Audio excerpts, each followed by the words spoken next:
short speech sound test. Let's hope it all works. And hello, the stream is about to start in 2 minutes.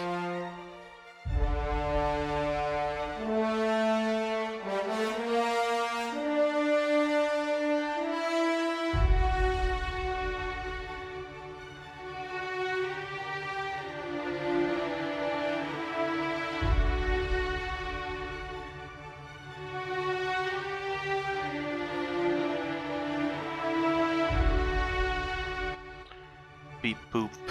Hopefully this is better.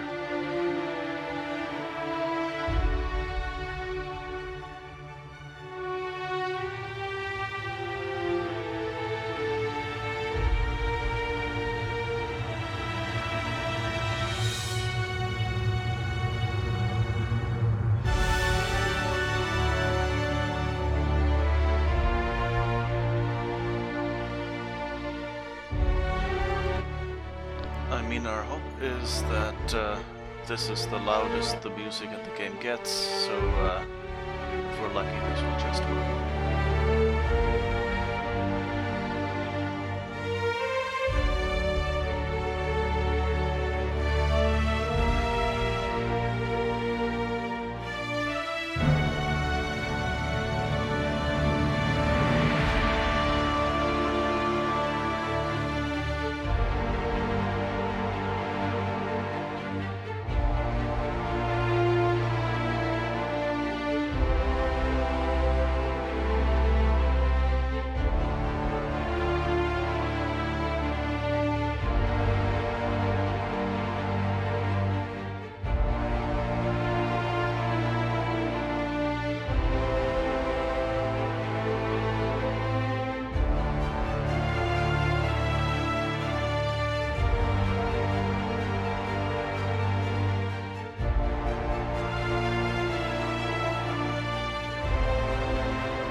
Alright, let's see if this audio thing works, because right now I noticed that it's kind of a bit loud, the game and the music, which for the intro is not that bad, but who knows.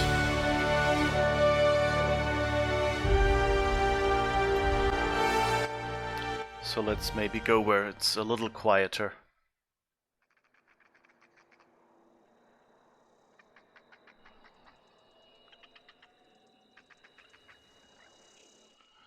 Seems the ducking is not quite as reliable as I'd hoped.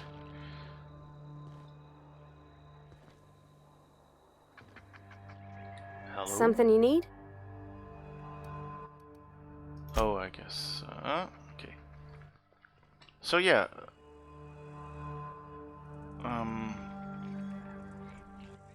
We have a mission now. Good to know.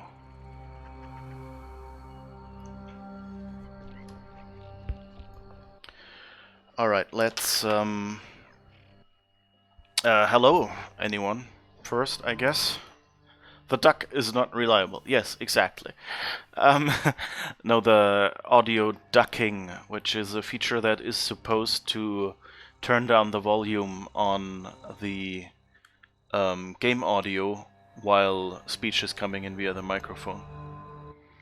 And that apparently doesn't quite work as much as it should. Okay, so I guess we've done everything here.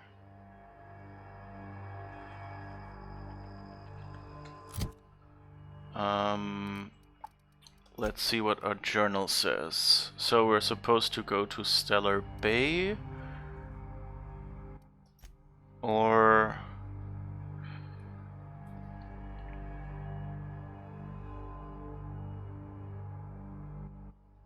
I guess we can go back to Roseway first, because that's near here, I think. Groundbreaker. Doctor.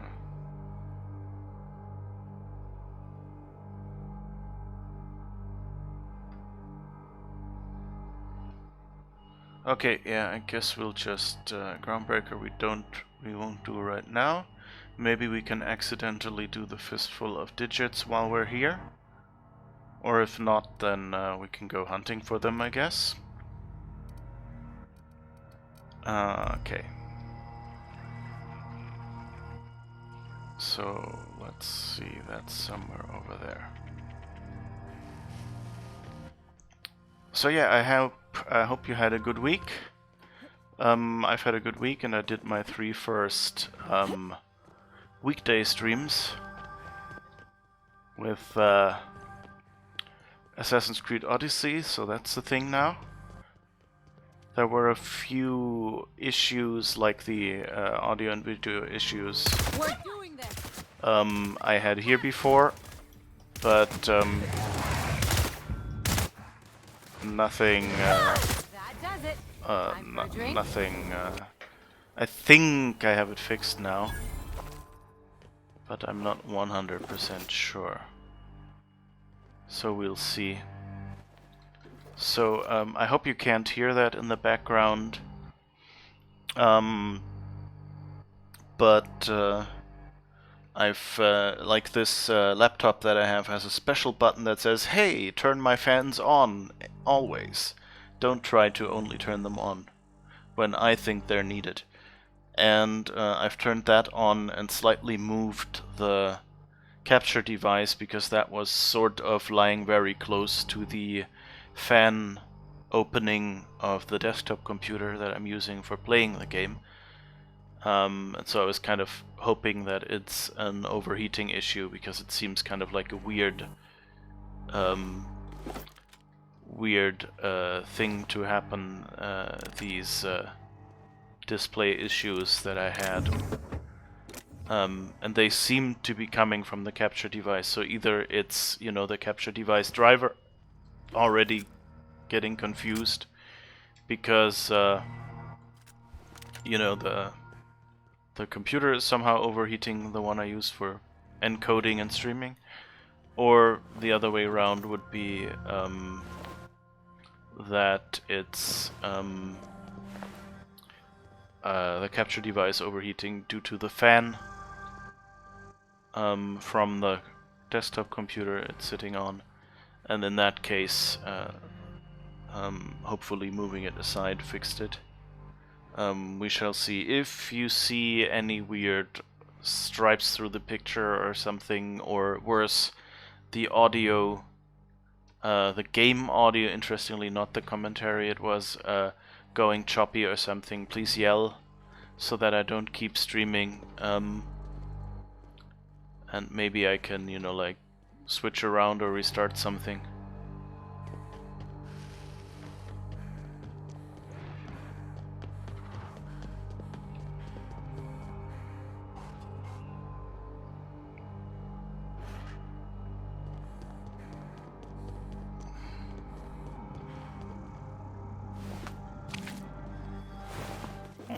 Lots of loot here.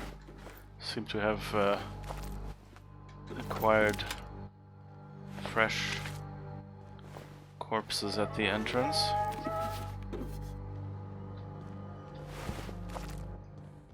Why was there a Spaace's Choice jingle audible here?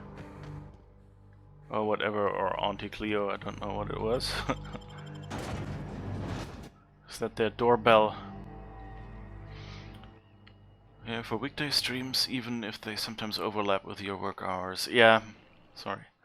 I have to have the same problem, like I have to pick stream hours during the week that aren't, you know, too late so I can go to work the day after. And on the other hand, whoops. Good thing that nobody saw that. That was actually a red one that would have been stolen.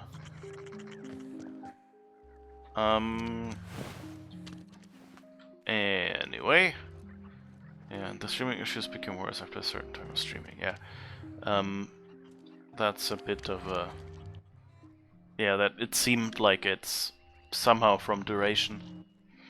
And of course the weekday streams are the longer... the weekend streams are the longer ones, the weekday streams are a bit shorter. Damn right we left the lab. What's left there that's worth dying for? You let them get away. Worthless, the lot of you. Well, you get what you pay for, don't you? He's not very happy. Doc Crane better get over himself.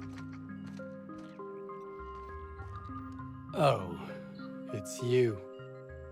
As if my thoughts weren't dark enough already. What is it? Jameson. I didn't do right by him, did I?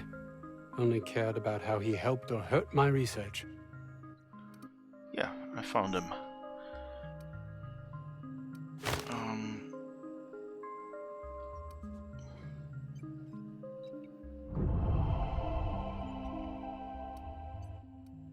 You know, there's more to care about than black marks and paperwork. Not in this colony, there isn't. But success here will get me to Byzantium. I'll have recognition, money, proper facilities. It's the only place to lead a life of meaning in the system.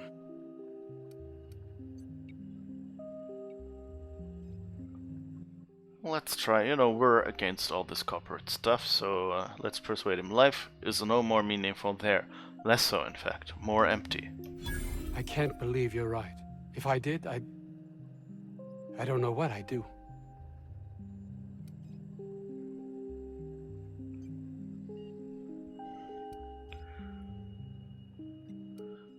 What does that mean, even? You've been sold a bill of goods? I would refuse to play their game if I were you. Oh, does that mean like you've been sold a bill?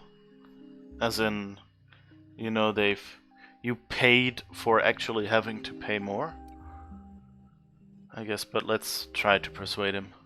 I'm kind of a little bit worried, you know, like if this wasn't just a game, but I mean then, you know, you could hear your way through and things like that. But like, I don't want him to, you know, like off himself or something because he thinks he has nothing to live for. You've been sold a bill of goods. I would refuse to play their game if I were you. That's easy for you to say. You're not trapped like I am. And who's keeping you trapped? I honestly don't know. You should think about it. Goodbye.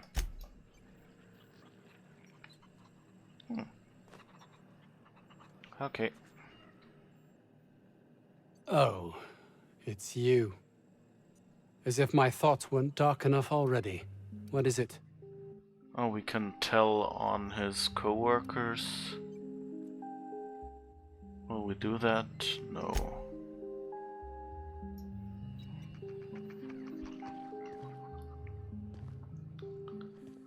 So...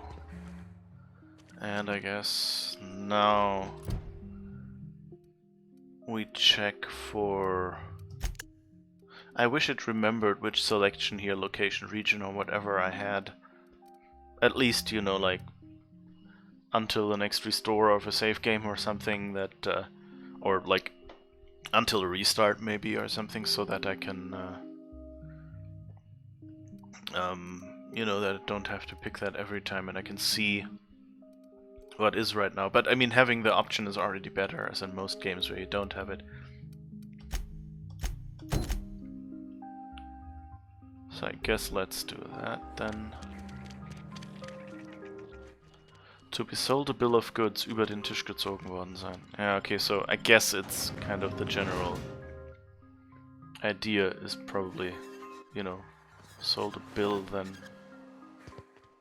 you know, as in you paid for having to pay, which is like the wrong way around for a deal. That reminds me of the bots in Overwatch. Doo-doo-doo.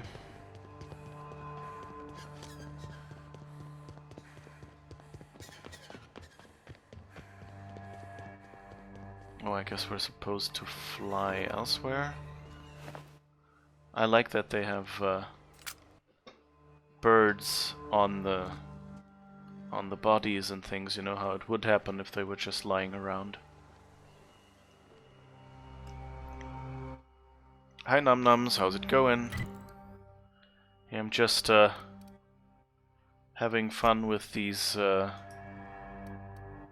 I guess I can't fast travel via the bigger map from here. No, that's just Roseway. Okay. So let's head back to our ship then.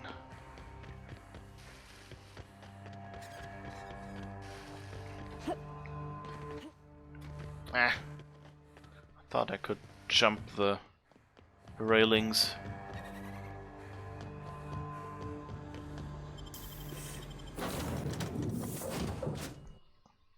How's it going, Num Nums? Having a good weekend? I believe I hear Felix and Parvati discussing the latest Aetherwave serial.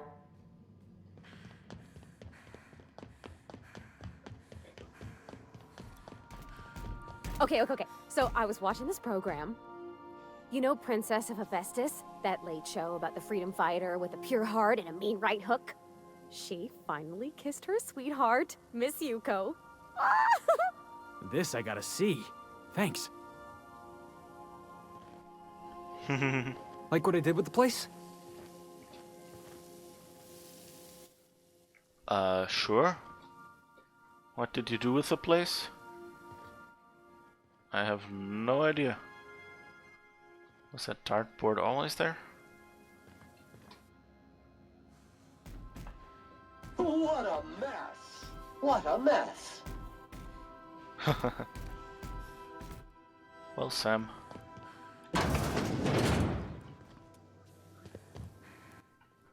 Opposite of the common opinion, the captain doesn't mean his mess himself. Ba-dum-ts. This engine room is kind of warm. Free sauna!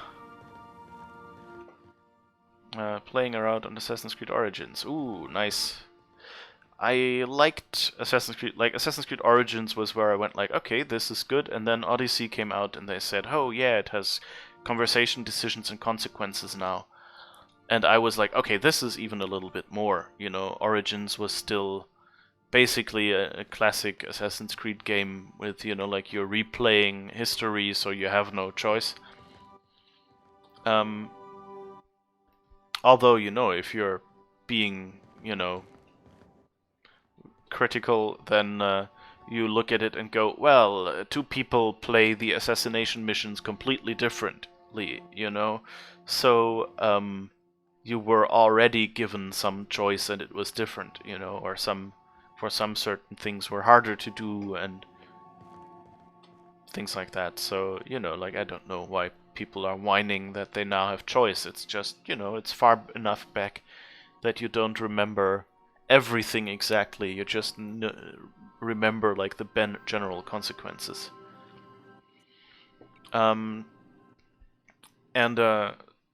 So when I recently, after having finished Odyssey, went back to Origins just for a try, because it was at the time Odyssey, the DLC was crashing on NVIDIA Ryzen graphics cards.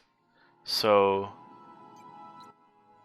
and so I couldn't play it, so I went like, oh, let's start up Origins again and play that a little to, you know, like fight withdrawal, basically.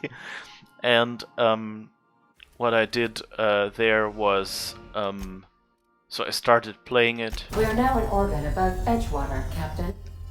And and it felt so clunky in comparison. Like, you can tell it's sort of the same engine, and going from Origins to Odyssey, it didn't feel that different, you know? Odyssey felt a little smoother. But going back, and the whole first-person bow aiming and things that they have in there, it was all... It felt weird going back, so I kind of realized, okay, yeah, there has been, you know, like a year or something between Origins and Odyssey, and it was slightly different development teams and things, you could tell. Bots are fun. There's a space engineer scenario where the drones can speak, and where they got shot down, they say in cheerful voices, "Hi, engineer, please repair me. I'm damaged." You're finding you're being a lot more stealthy than you thought. Yeah, I don't know. I find it in Assassin's Creed, it's kind of... It feels... It would work really well as a pure stealth game, and I'm kind of still hoping, you know, because the mechanics are so well done. It's just that they've designed most of the missions and the levels, kind of the forts that you have to take over and things like that. A lot of them are designed in a way that in the end you have to kill. And I kind of wish that they extended Assassin's Creed in a way that, you know, you don't have to assassinate someone anymore. You know, I don't know, they could always call it the world of Assassin's Creed, or, I don't know, Creed World, or whatever, you know, like, they don't... Or stories of the Creed or something like that, you know, and just get rid of the assassins and kind of say, well, it's still the same world, but, you know, what they've essentially already done is they don't call it Assassin's Creed. Oh, that's interesting. If you mouse over a companion, their animations run. But they're frozen if you don't.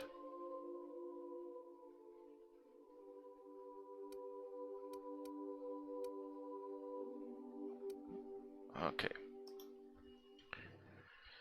Let's go out there and shoot some people.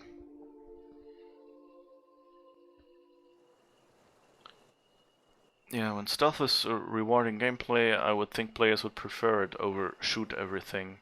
So you want a non-lethal takedown mode for Assassin's Creed? Yeah, kind of, yeah. It's in you know, like, it sort of... I mean, it's also kind of bolted on in... what's it called? Oops. Ugh. That wasn't too smart. You sort of have that in Dishonored.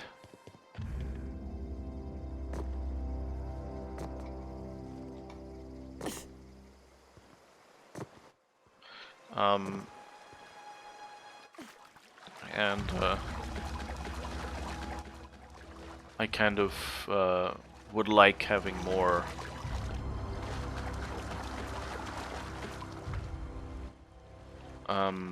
you know, more recognition in Assassin's Creed of you know, like, the problem is often you get like experience for taking out enemies, and it would be cool if they would say, you know, like, not spotted gives you, or, you know, like, yeah, something like that, not spotted or non-lethal gives you basically the equivalent amount of XP that you would have received for, you know, basically for each kill. And also, you know, like, helps you kind of gain skill points or whatever the same way, so that you can level up as well and don't have to go, okay, I'm trying to avoid... I'm trying to shoot them just because I need the XP.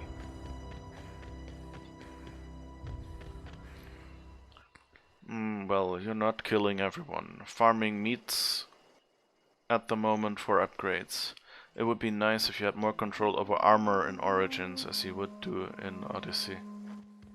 Yeah, that's, I guess, another one of those details that one doesn't really remember from, like, between Odyssey and Origins. or I don't remember at least, that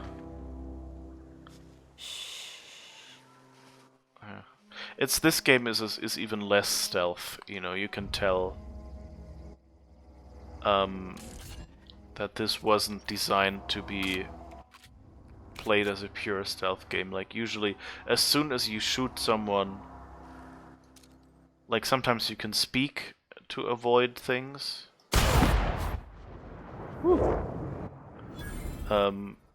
But usually as soon as you shoot someone, everyone knows where you are and comes to attack you.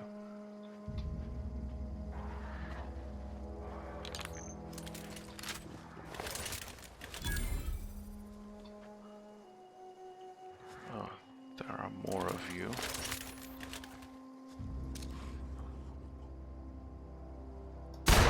Make him regret it.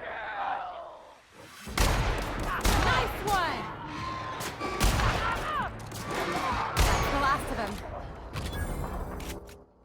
Okay, that was, you know, like, also, like, it has no who can see whom mechanic, which, at least to a certain degree, would be nice to have. Like, if you look at Dishonored, you know, you actually have this ability where you can see the view cones of everyone, which, of course, is the really easy option for stealth, so to say. Nice going. But in for example, here, like you just see, okay, there's someone next to them, so I was aware that the other guy was there and they would probably come attack me. And I didn't really care because I'm playing on easy and things like that.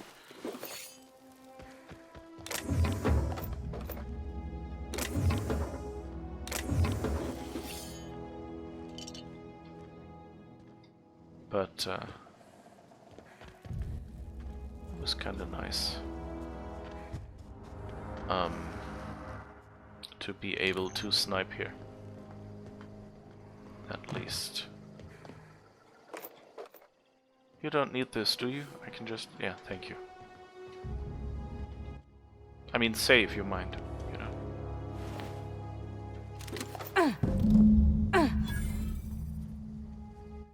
What are you doing? I think she was trying to walk up the wall or something? I don't know. Where are you falling down? London town is falling down, falling down, falling down. Ah, you, I forgot. I knew there was someone more.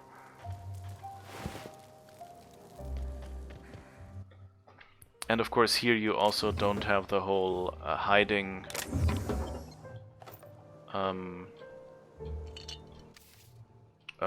you know, hiding bodies mechanic or anything like that. Which is, you know, like if you do stealth, that is like sniping basically. And I like having those options, you know, that you can say, okay, I could go and really try to just sneak my way through, be not noticed, maybe as extra difficulty. Or I can go and say, okay, I just don't want them to know what hit them, so that I don't have to do direct combat that much. Oh Jesus. You guys again. Here we go. Nice one.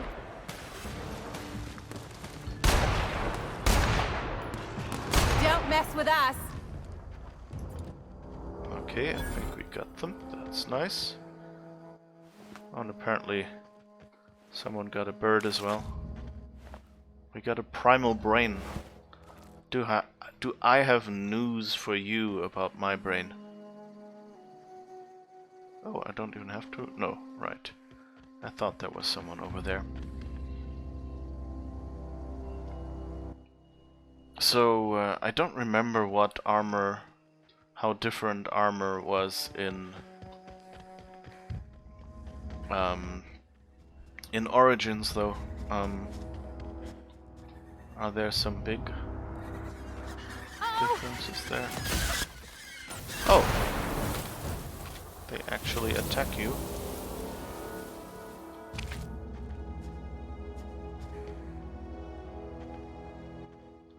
Well, we got one terror ray beak at least.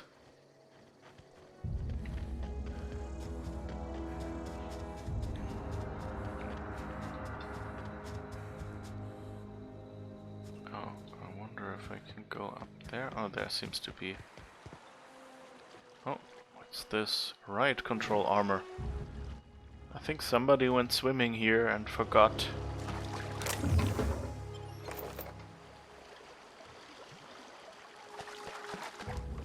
Okay, no way up here. Or can I? I guess this kind of looks... no. Like, I think most of the time these rocks are kind of intended to indicate you can't climb them. Even though, you know, like in real life you would say, oh, they have lots of handholds. But that seems to be part of the game's language. Let's see what the map says. We want to get to the... I guess he's near the botanical lab? No. Oh, here.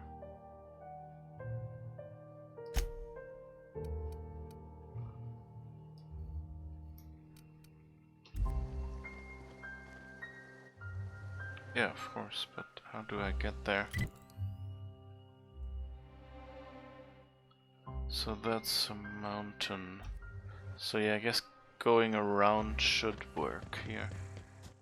Maybe it does. We will see. Yeah, here's a road at least. It also felt in Horizon Zero Dawn, it always felt a little weird that you're attacking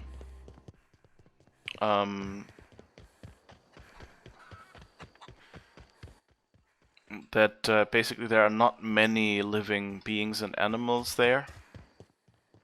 And lots of machines attacking you, and still you go and hunt squirrels and everything.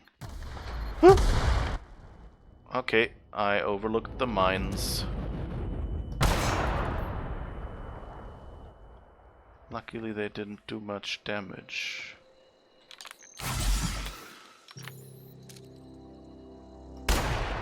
Ah, come on. Okay.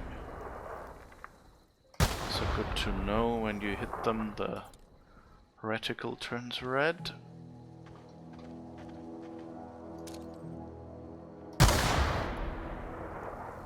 Is there one more? Another one here.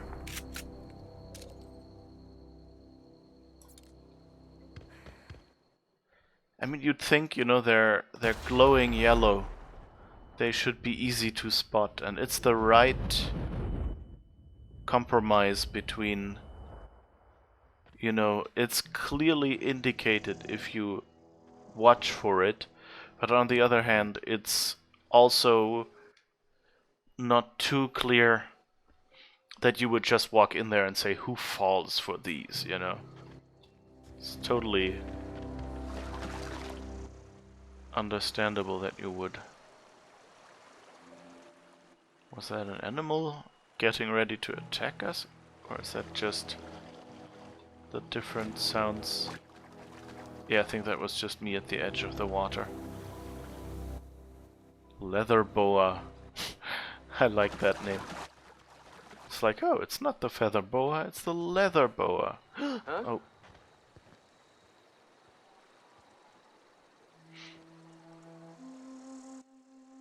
That's easy mode. He would have attacked me immediately. Their mistake. Wow, great work! Okay. I don't know if anyone else comes out. Well, you have some stuff for me, I guess.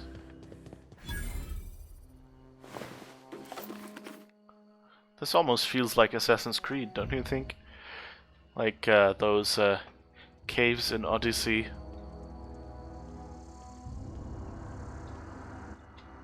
Might you sneak in and overhear something?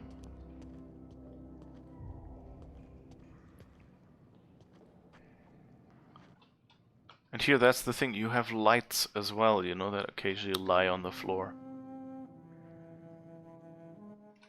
So, it's not as if having a little bit of light somewhere means mine immediately, but if you look at it, you go, or you can aim at it and then spot it, you know.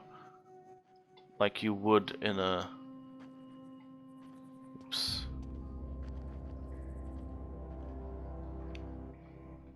Like you would in real life if you had a bit of knowledge, you know. There are certain indicators that if you know you're in a zone where there might be mines, then you'd go, yeah, that's a mine, probably. And be careful around it. And sometimes maybe it's just, you know, a ray of sunlight falling in an interesting way. And then you have the other case where, yeah, it's different. It's always fascinating. Okay, I guess we can't really get anyone without them seeing us, so I guess I'll just have to try to one-shot as many as possible.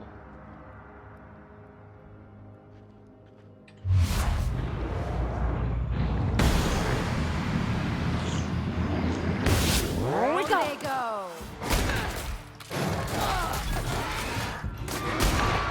Someone else will clean this up, right? We get all of them? It seems like it, yeah. Okay.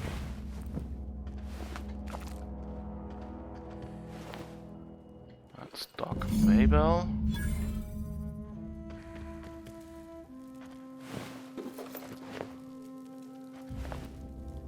That person...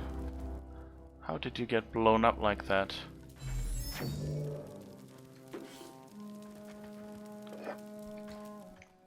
At least they're giving us some nice weapon mods.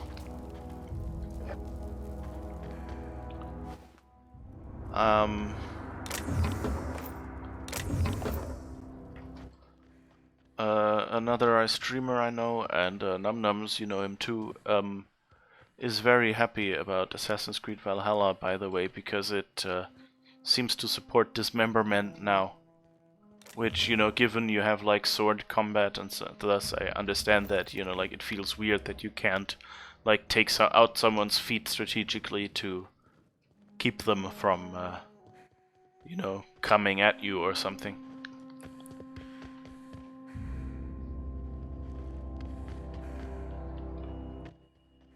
Alright, so we've got Doc Mabel.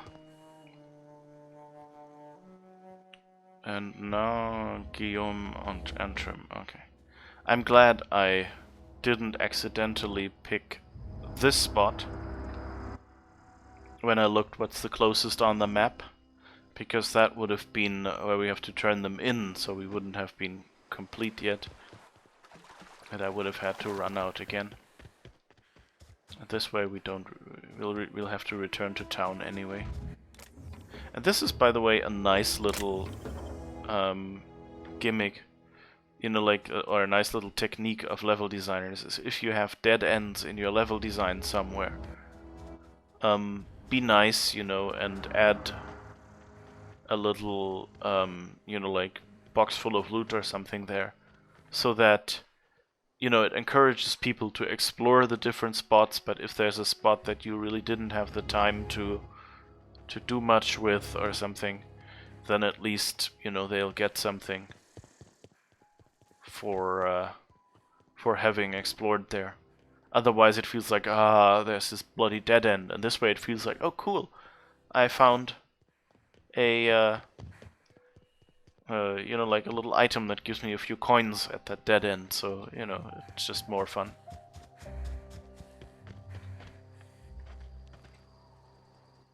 You're looking forward to Valhalla. Have you seen Goat of Duty? It looks quite brutal. Goat of Duty? No, that doesn't ring a bell. I've heard about Call of Duty, and I know Counter-Strike Global Offensive.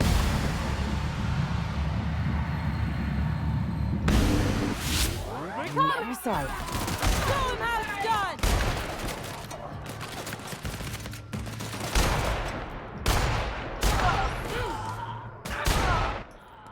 Alright. Someone left.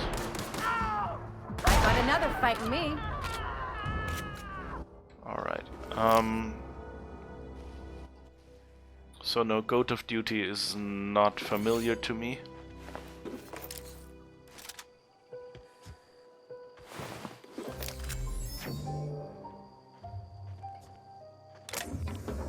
Oh, I guess I'm over cucumbered. If they didn't want to tempt us, why'd they lock it up? Exactly.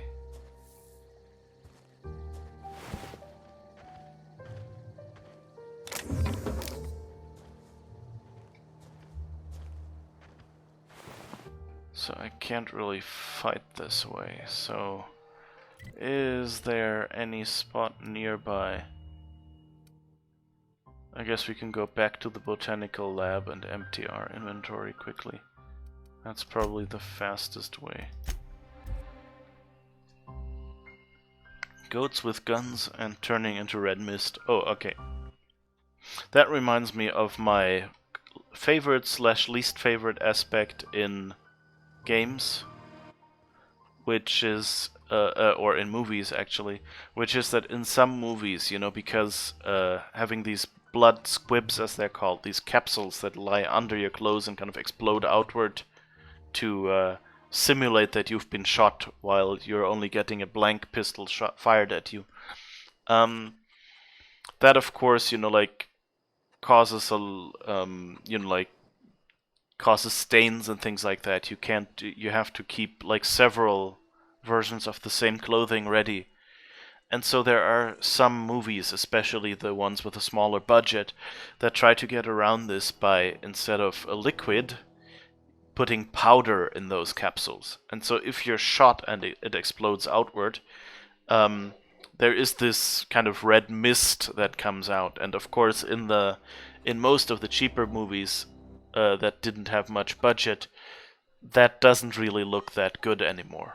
You know, like that's probably something they developed for use, you know, like in the background, where you have, you know, a bunch of, you know, little of extras in the background being shot, and they have to look like they're being shot as well. And in the foreground, maybe something more important happens. Something I can help you with? Fresh off the limb, and that includes canid meat. So, sell. Let's see.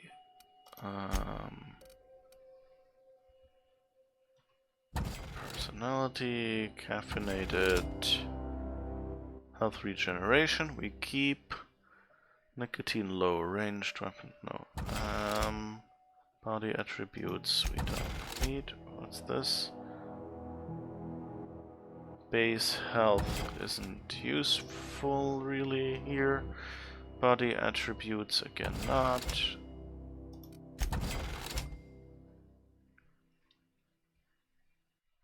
So health regeneration is useful because it doubles as, you know, a health pack basically. It will just get your health to come back up, you know, that's why I keep those. But the others are like something I have to trigger in combat, and I just don't think of using them, so I might as well sell them. Maybe there will eventually be a moment where I go, hey, I have the boss fight or something, I'll try it, but I think that will probably only be a problem at the higher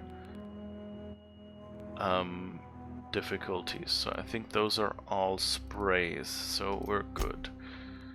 We have a bunch of mods that we haven't used yet. And we have a bunch of armor. So I think we've already used all those, so defense, probably not that. Sneak. We have 2 of those. Again, we have 2 of those. This one is just heavy armor. We don't use that. Stealth skills -5, hell no. Sneak +7, medium armor. Hack +7, those seem like they might be useful. Tech skills, I think we had one that gave, wait, stealth skills +5, stealth skills +5, so we could just keep the duplicates out. Lockpick +5, lockpick +5, block +5. These are both the same again. Engineering +5. Engineering +15. Perception -1. I think if we need engineering more, then we can use that one. Armor type, medical +5. Could probably use this. Dialogue skills +5, science +3, sneak +5, determination. What is this? Medium hack +7. Inspiration +5. Lockpick +5. Stealth skills, intimidate. I think we've cleaned up everything there.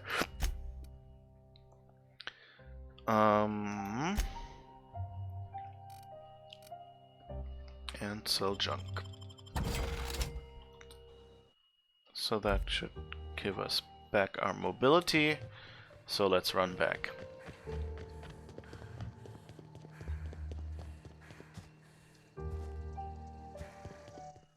And yeah, so there are a bunch of you know, B movies and things where you can see that it's just powder bursting out when someone is shot, and you go like, okay, you know, like, who thought, you know, this was good? It would probably have been better if they just, you know, like, showed the same shot of, you know, a blood capsule in like dark fabric being, you know, exploded occasionally to and having, you know, the stuntman fall back convincingly, which they do.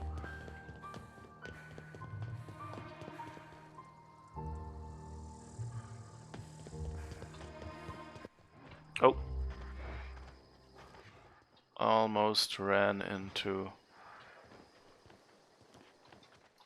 a mine again.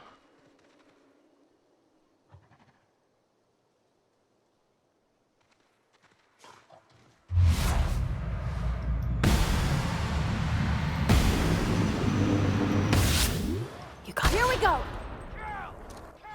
Okay. We've attracted the whole group, I guess.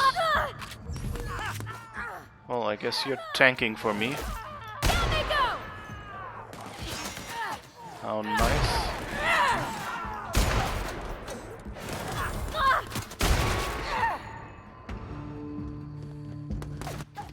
Oh.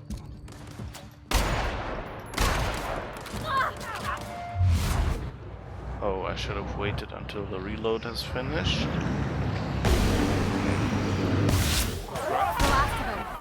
Alright. That's the problem. If you think, okay, now I'm gonna shoot, you know, with time dilation, and then you go, ooh, whoops, I've just started reloading. I forgot that. I should have waited that out. Because you're so used, you know, when you hit reload, then, you know, it goes like for a split second or something. But of course, in time dilation, reloading takes longer as well. I mean, it's kind of nice, you know, as a mechanic, that it helps you aim, but it doesn't, you know, change anything else. It's not like it supercharges your weapons or anything like that.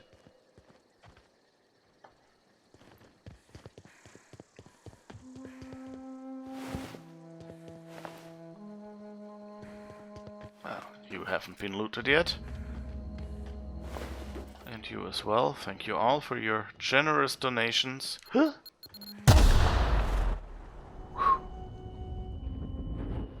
And now that's why I keep these. Wait. Use as F. Okay. And that should restore my health. Or maybe it doesn't. Hello. I guess it doesn't. And we've got his finger. We're over encumbered again. No, okay. That was just a moment. Now my health is recovering. That is good. And that's where the what was her name? That we saved from the botanical labs. The marauders she hung out with, which is why it's so looted already. Because we already did a run through it. Wait, primal nest discovered? No, I don't want to.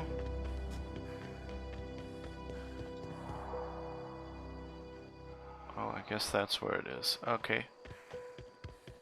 Not a good spot to be, I think. Oh. Got some ammo, thank you.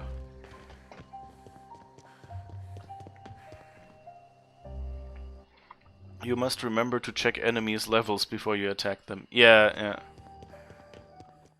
I mean, it's a nice, you know, like, if a game is well done, you can do that. Like, you know, you point at someone, you see, okay, they're level 60, I won't attack them yet. They're on us. Oh, okay, sorry.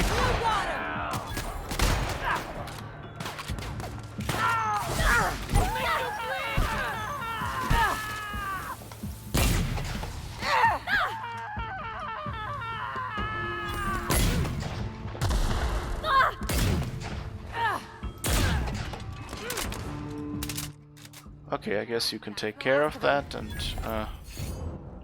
I'll just be looting before that.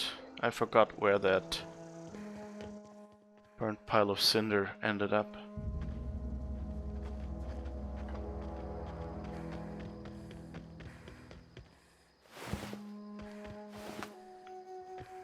Alright.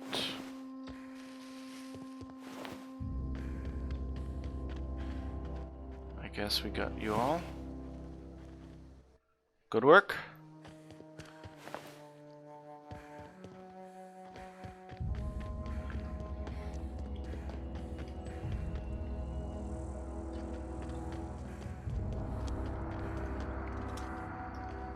They got the drop on us.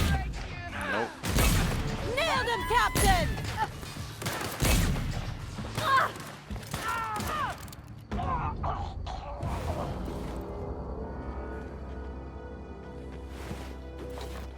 I guess this gun is a lot better against robots than it is against humans. Jeez. I think that's something that Fallout also had, that, you know, the enemies are can kind of explode from certain weapons and things like that. So it's interesting that this engine feels so much like the one from Fallout, even though it is from someone else, and I think a new engine, you know. And also it feels, you know, it feels very stable, very robust, which, you know, like for a first time, if they like mostly rewrote an engine to be this much like Fallout that existed, how in hell did they do that? They did a really good job on that engine. So I wonder what that is, actually. Like, if it's based on Unreal or something.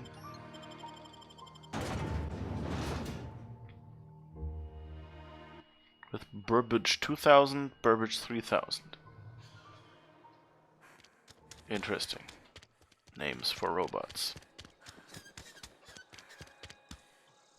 Got my hands full at the moment. Make it quick, please.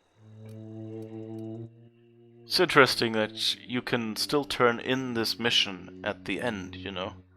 She should be grumpy at you right now, and I think usually she is when she has nothing to say to you. Because you know, shut down the cannery. We pay by the finger. What do you have for me? Gil Antrim.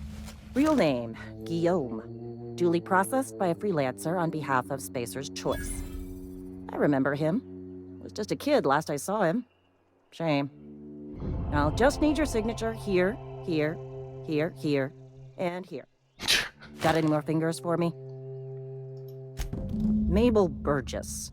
Age 37. Right or left-handed? Let's just say no longer applicable. I remember Doc Burgess. Conducted my physical every fiscal quarter. Guess she couldn't keep her hands off her patient's medicine. Still one outstanding bounty. If you've got a finger, I've got the paperwork. Here we are. Bertie Cotton. Cause of death.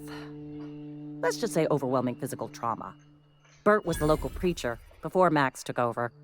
Always was quick to remind us that we all get what we deserve in the end. Well, that's all three. I must remember to requisition some more fingerprint ink. Here's all the compensation you've earned, plus a bonus. You've done such a bang-up job hunting down our former workers that I thought it only proper to deputize you. Congratulations.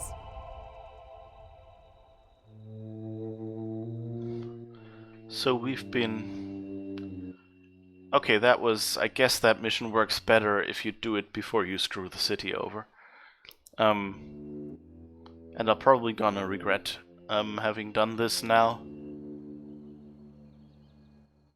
Because it's, you know, they were on the run from Space's Choice. But then, you know, they were Marauder. They attacked everyone that came near them. So I'm kind of going like, okay, if they'd attack me, then I can attack them. You know, it's kind of like I'm making money off self-defense, basically. How did so many of your people... But the whole junior deputy... I didn't quite understand why I asked about it. I also forgot to read it out. She, like the voice line said, the choice said, "What's this, junior deputy sheriff," or something like that. So I guess that was one of the forms she handed me that basically turned me into a deputy. How did so many of your people end up Marauders? Let me stop you there. It is official Spacer's Choice policy that all Marauders, regardless of prior affiliation to the Spacer's Choice brand, no longer qualify as our people.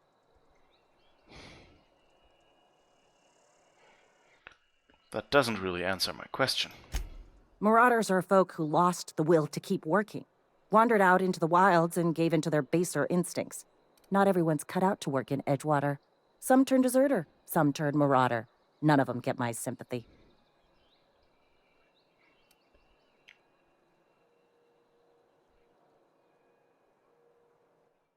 We're not gonna tell that that person shot themselves, because that might get the others in trouble.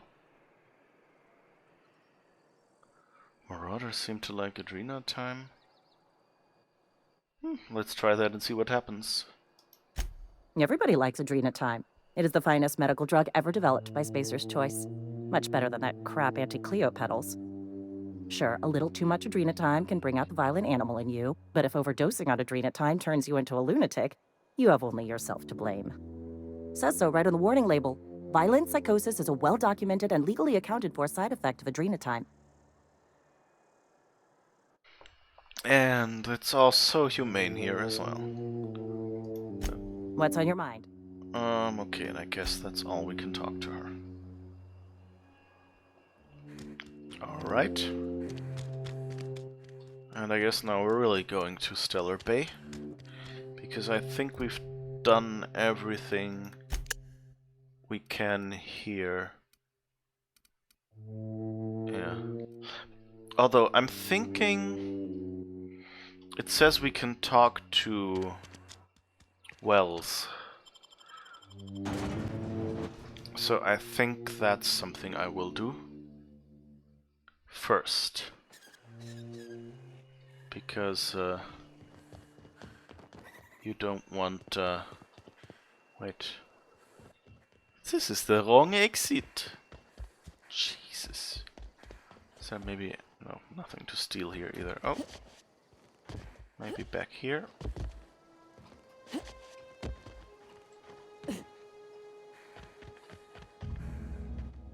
Ah, there's something.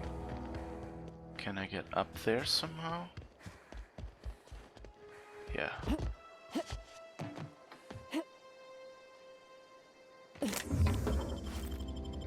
Alright. And this one. And now I just have to get back out again. Oops. Ah, here. Nice of you.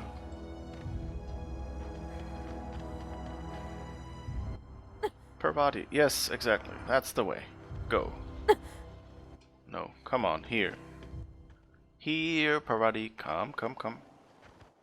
Here? Here? Yes, yes, come, come. Here? Come, per body. Well, I guess you won't. Oh, I could probably get up there as well. What does that do? Okay, let's do that again. I guess they didn't want to, you know, like improve the pathing here for... Oops. That was a bit of a... bit too tall a jump. No, okay, I can't go up there. I guess they didn't want to improve the pathing for the companions here, because then they might just, you know, casually walk into it.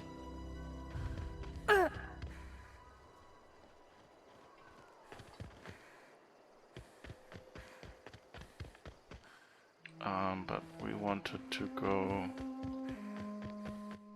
Yeah, that's the bridge with the inhuming places. Oh. Someone left me some money. How generous of you. Anything interesting about these things? I guess these are gravestones?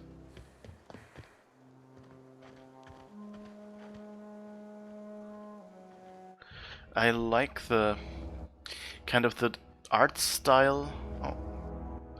Lifetime net value 3,691 bits. Marvin McDevitt.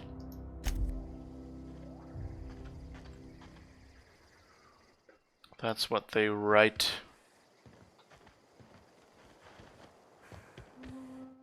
On the gravestones. That's charming. I mean, it, you know, like, it really fits with the world. But, oh, what's this? Elma Topston. Lifetime net value 8,112 bits. Employer rights, what does it say? Why did someone put an employer rights sticker on the tombstone? That seems a bit of an odd choice. Like, I could understand if it was, I don't know, someone where it's like, you know, bills due or something like that. But, like, just employer rights seems a bit of a weird choice. Even for this society.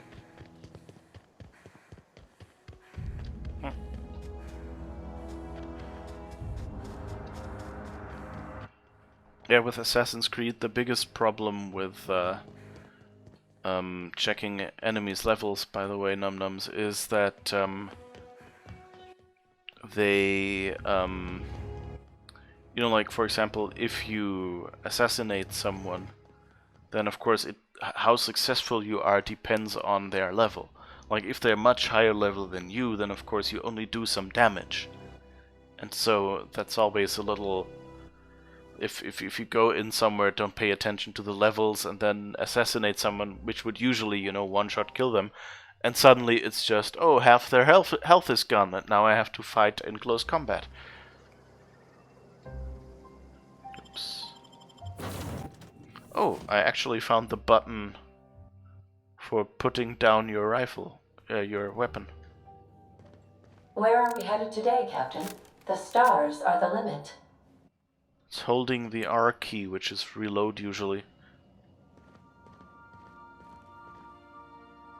It's a little weird not having the hands, but okay. So let's see, Phineas Lab. Okay, it's nearby, so let's go here.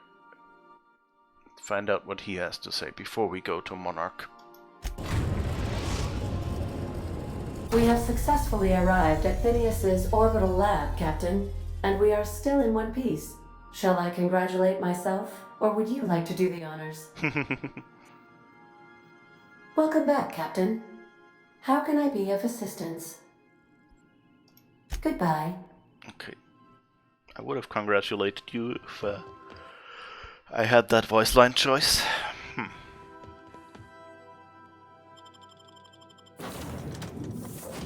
Who do I want to take along?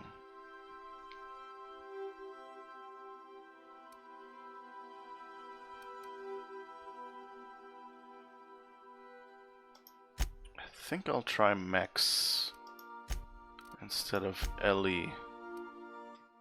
That might be an interesting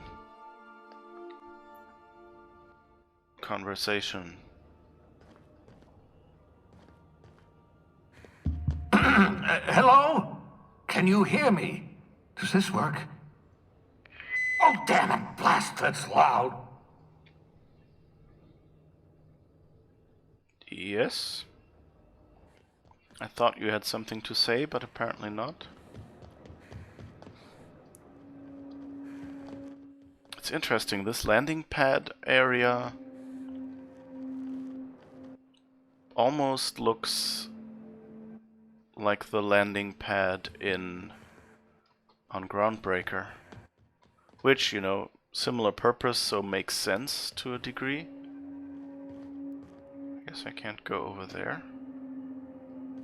And there seems to be another ship, kind of not too dissimilar to ours.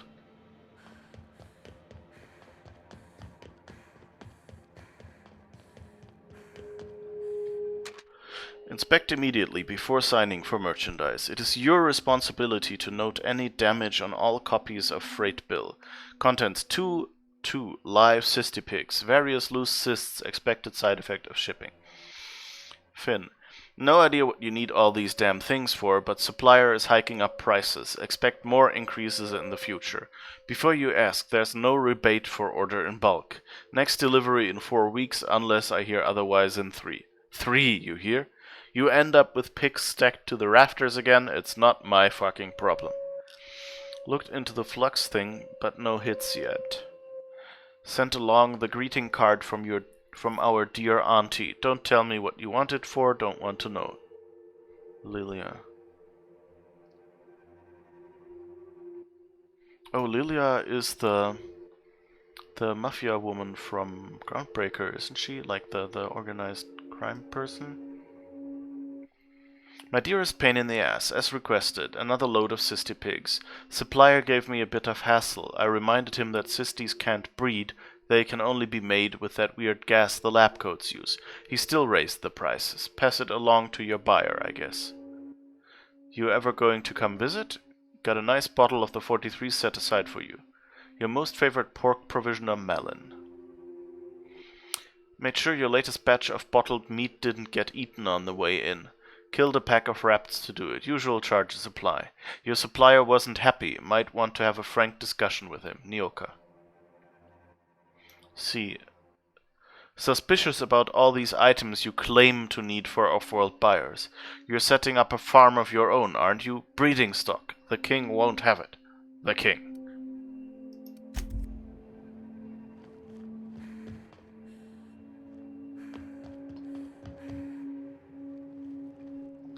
Ain't nothing in there. Nothing here. Ooh.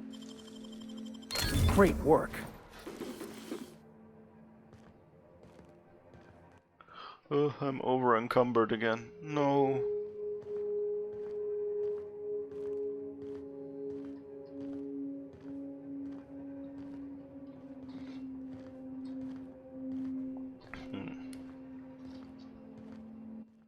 Alright, he thinks he's breeding cysty pigs and trying to put him out of business.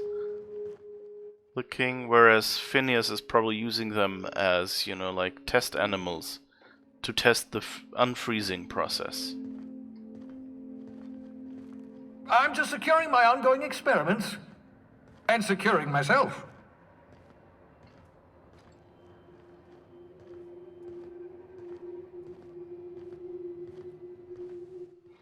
Oh, maybe this is...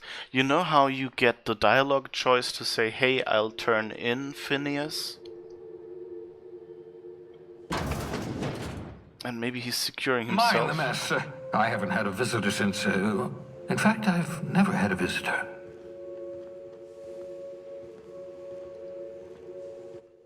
And so maybe securing himself means, you know... There's a welcome mat. That's cute. Wipe feet.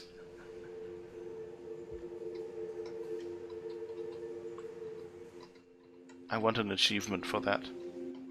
That would be cool if you could get either, you know, like a wipe feet interaction, or at least if you walk forward and back on it like several times, that it says, oh, you wiped your feet. It gives me an achievement.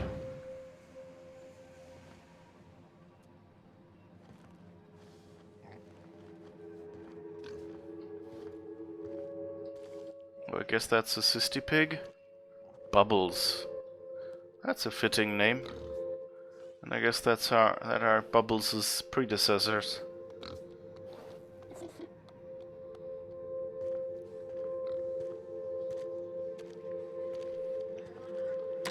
Oh, thank the law. Your skin hasn't spontaneously changed color. Potential side effect of the revival process.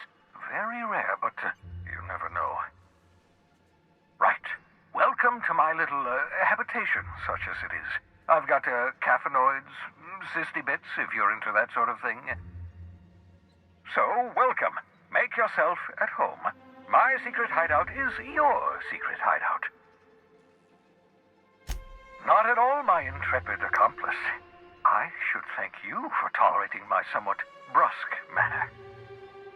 I only regret that I couldn't save more of your fellow settlers, what with being hunted by the board, and emptying my supply of necessary chemicals. Okay, forgot to read that, but we just thanked him for helping us. So I wanted to talk to you about something else, I guess. Of course.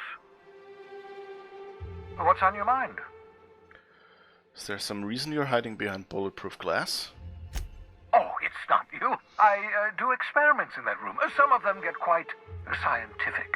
The unexpected is to be treasured, but from a safe distance.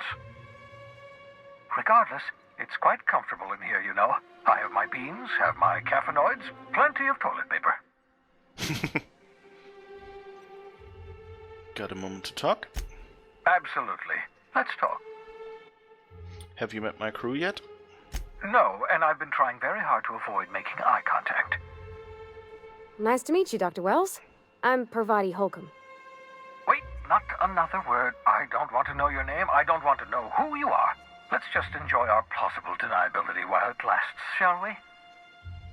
Why don't you just invite the entire colony to my secret, carefully concealed laboratory? It isn't as if I wanted privacy. I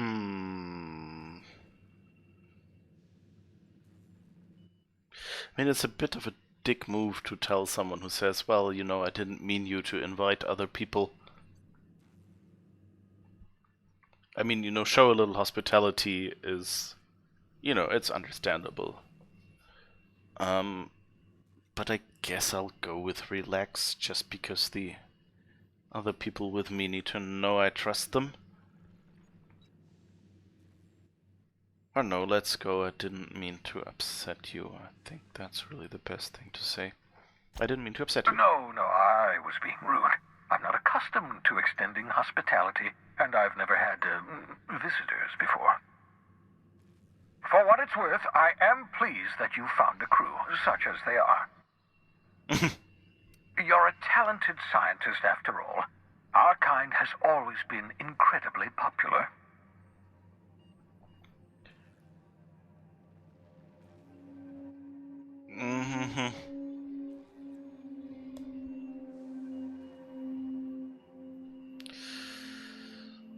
Doing pretty well for myself. Nah,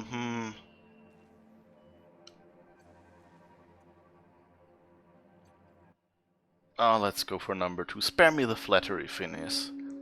That's odd. I'm at least 65% certain my tone was sufficiently sincere. Perhaps the glass is distorting my voice. Must look into that.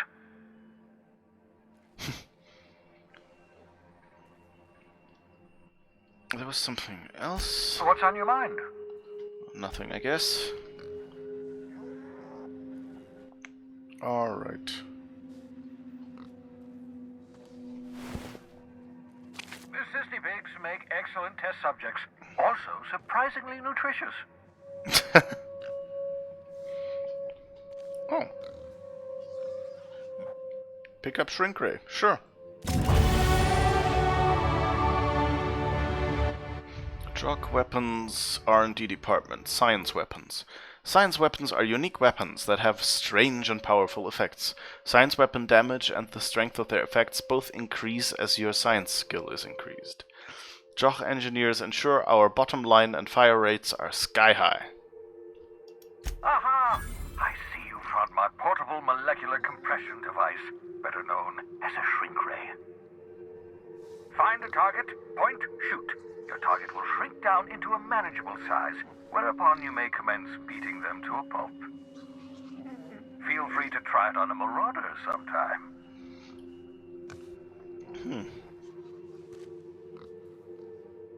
So I guess that was the mission, the science weapon he mentioned. The Hawthorne, I mean, said that he was eyeing that weapon. Scribble note, reminder, mop up melted pig. Oops.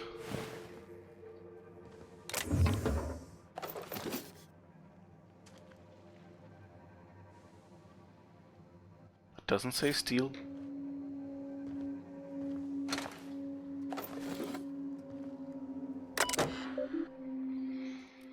Messages. Password required. Hack 30 bypass. Let's do that. Yeah, it's a good password at least. To Blythe. Sending no response. Cause undetermined. Original message is appended. I worked it out. Explain details later. Will be difficult to reproduce. Need your help. All necessary materials should be present in Halcyon, but locations elude me. Dumped a new associate Dirtside Terra 2 near Edgewater. They have a stake in my purpose, but trust in them only about 23.7% at present. They're recovering. A ship should be along any time. Just need to know where to send them. Let me know when you get this. Eager to be done. P. So Phineas is doing the work for...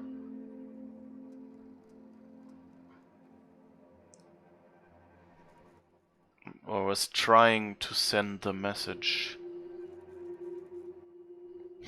It says sending couldn't send. So is that one of the... Earth? Like, is he sending this to Earth? So someone on Earth told him we're still missing that colony ship, what the heck happened?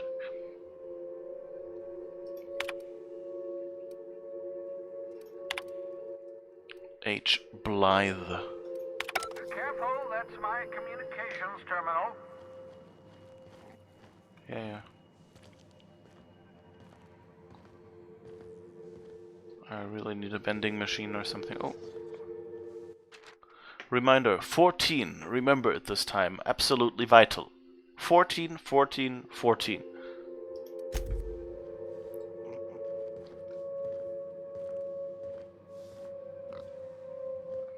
I guess we'll just slowly slog along with our inventory full. I can calculate the movement of the heavenly bodies, but not the madness of men. Newton. Experimental notes. Eureka. Flesh-frozen organic material reverts back to its original cell structure when treated with tincture of dimethyl sulfoxide. Rate of explosive cell death a very respectable 6%. Bad news, difficult to acquire. Limited quantities of compound, likely produced by Auntie Cleo. Recently discontinued due to severe adverse reactions. Must find more. 12. Artificial stasis successfully induced in cystipig specimen. 217. Revivification complicated. Cystipig tissue returned to living state. Brain tissue suffered from rapid nucleation. Attempting treatment. 558. Treatment progressing. 820. Treatment failed. Brain tissue irreparably damaged by rapid onset necrosis. 851. Explosive cell death. 949. Finished cleaning liquefied remains of cystipig from laboratory floor, walls, equipment. He's not doing too well. Logs. 216. Fresh out of Auntie Cleo's. Experimenting with Space's choice partially emulsified creamer substitute. Creamer. It's his coffee log or what? Finished brewing, adding 2 ounces Space's choice. Atrocious. Felt part of self die on the inside. Reminder, add Spacer's choice to the list. Note to self number 2, buy more mouthwash. Cystipig notes. Have spared one of my stock of experimental cystipigs to be used as renewable source of nourishment.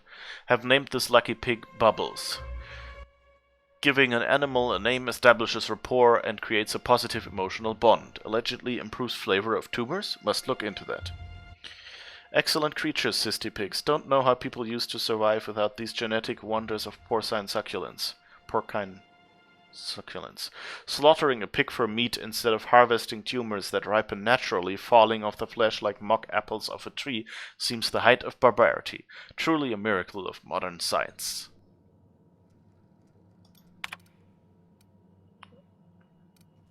Personal files, password required. Hack. Okay, personal logs. Have procured the services of one Captain Alex Hawthorne of the Unreliable. I hope he didn't name his ship after the quality of his services. I'll be sending my new accomplice down to Hawthorne via escape pod as soon as the revival process is complete. Hawthorne should make for an agreeable companion, or at least an acceptable chaperone. Law willing, he isn't a total buffoon. Yeah, about that. Alright, and that's all we have here in that terminal. Whoops. What? Hibernation helmet. Your old hibernation mask. Had to remove it, you know, in case you were prone to vomiting. Examine. Dehibernation experimentation notes. Raising core temperature another 5 centigrades over 1 hour. Dosage appears to be working. Slight differences from process in cystipigs, not beyond expected boundaries. Microscopic assessment shows no sign of sudden traumatic mast cell wall collapse. Encouraging. Reminder, still need to mop up pig. Need to get a view. That's, by the way, nice, you know, that in case someone doesn't get the sudden traumatic mast cell wall collapse phrasing, that they say, still need to mop up pig, and that's kind of like, oh, I guess that's what happened, you know? Need to get a view into the cranium, see what's going on with neurons. Oops, hand slip, likely effects? Nothing important, may have numbness in left heel. Who even needs that? Okay, so he drilled open my head, or what? Looking at sample, evidence of hyperactive production of dopamine and norepinephrine. Curious. No evidence of entropic effects on neurons, however. Very excited. Now if I only can keep them from exploding. Raising core temperature another 5 centigrades, 1 hour. Oops, forgot I had probe in brain, jostled with elbow. Subject may suffer numbness in right earlobe. Acceptable. Jesus. Feel ridiculous telling mostly frozen slab of meat you're doing fine. Okay, so that was us. It's our name. Subject may suffer numbness in right earlobe. No, that was. Practice in bedside manner important. Aids recovery. Curious about that neurochemical production. Side effect of prolonged hibernation. Subject may experience tachypsychia. Exaggerated fight or flight response. Checked brainwave. Found sharp uptick in perceptive cognitive processing when I jostled the probe. Fascinating. Equivalent to speed of common fly's brain. Could be useful in stressful situations. Subjective time dilation. See world moving in slow motion. Would everyone from Hope have this sort of brain damage, or is it peculiar to them? Can't wait to awaken more from Hope. Study in detail. Is it even right to call this effect brain damage? Seems like enhancement to me. Who wouldn't want on-call hyperfast cognitive response? Am I envious? To expand the span of a breath to an eternity? To be able just for a moment to perceive the world in all its infinite detail? Core temperature up. Still stable. No sign of cell wall decay, neurological necrosis. Beginning next 5 centigrades over 1 hour cycled. Yes, I believe I do envy you. Okay. So that wasn't the best performance. Hibernation chamber. You spent over 4 decades in space with nothing but the technology of this little chamber keeping you alive.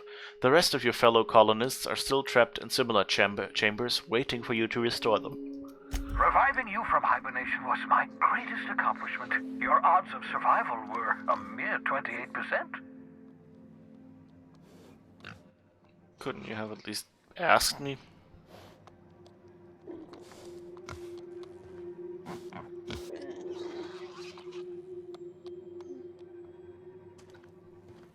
I can talk to the pig, I guess, but it doesn't answer. What is this? Reminder, seals leak. Never use this pod. You know that escape pod had a 12% risk of catastrophic failure. Quite safe by Halcyon standards.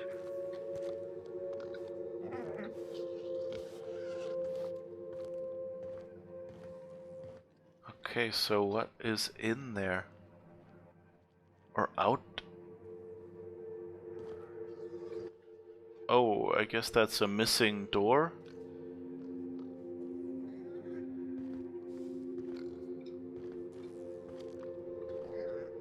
Or what?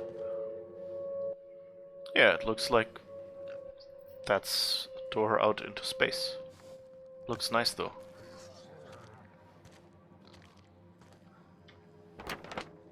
Can steal posters.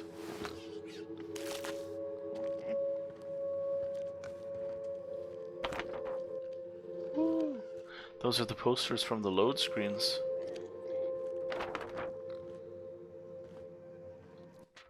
Reminder, buy ladder. Why do you want a ladder? What's up there worth getting? Reminder, obscure body in the SK system.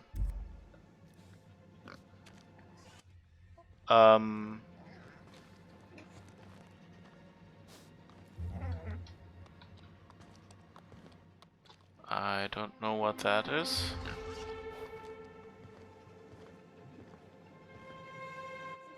Oh.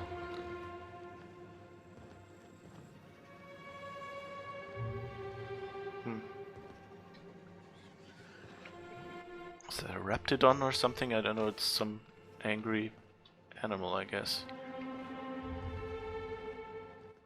Alright. So I guess that's all we can learn from him so far. But at least we've seen how he lives, which is nice. And we know where he lives, in case we want to sell him out or something.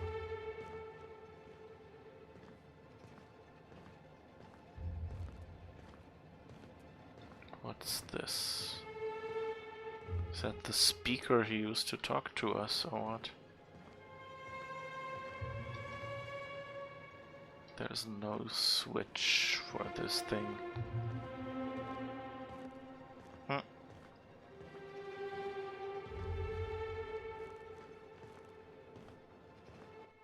I kind of wonder...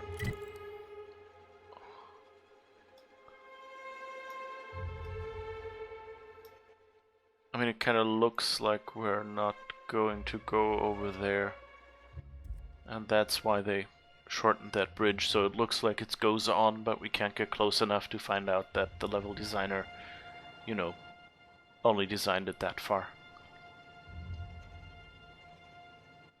It's a popular thing, by the way, to like put you on a raised platform or an island or something where you can't, you know, like where you would fall to your death if you went off, but then put some more 3D models around it so it looks like the room is large and open, whereas the actual map that your characters can walk on is still a small room and more easily calculated.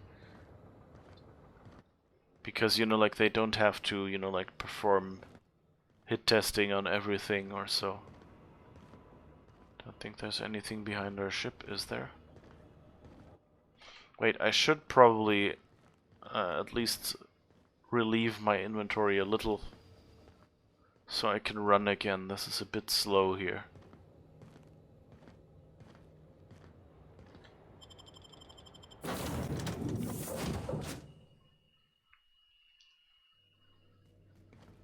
Captain, Felix and the Vicar are arguing again.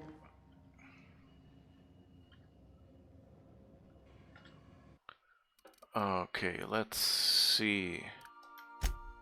Maybe a bunch of armor is probably heavy.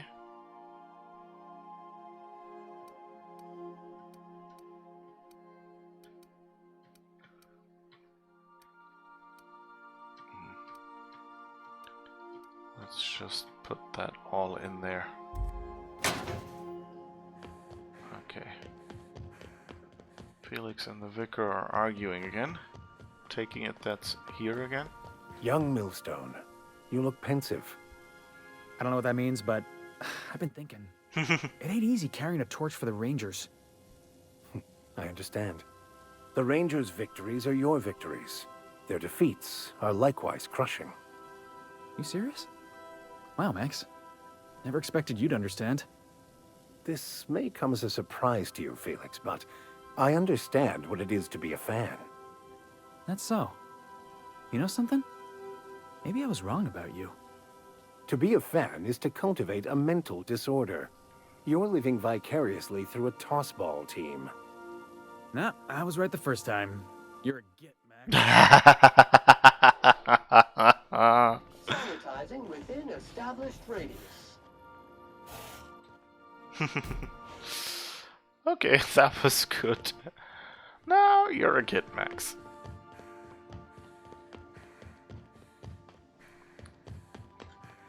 Okay, let's go for a quick run outside.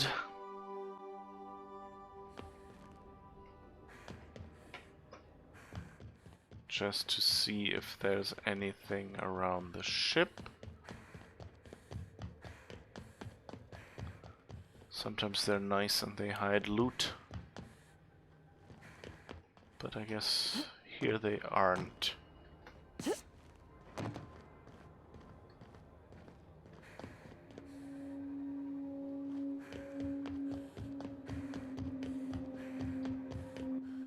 I wonder how this works.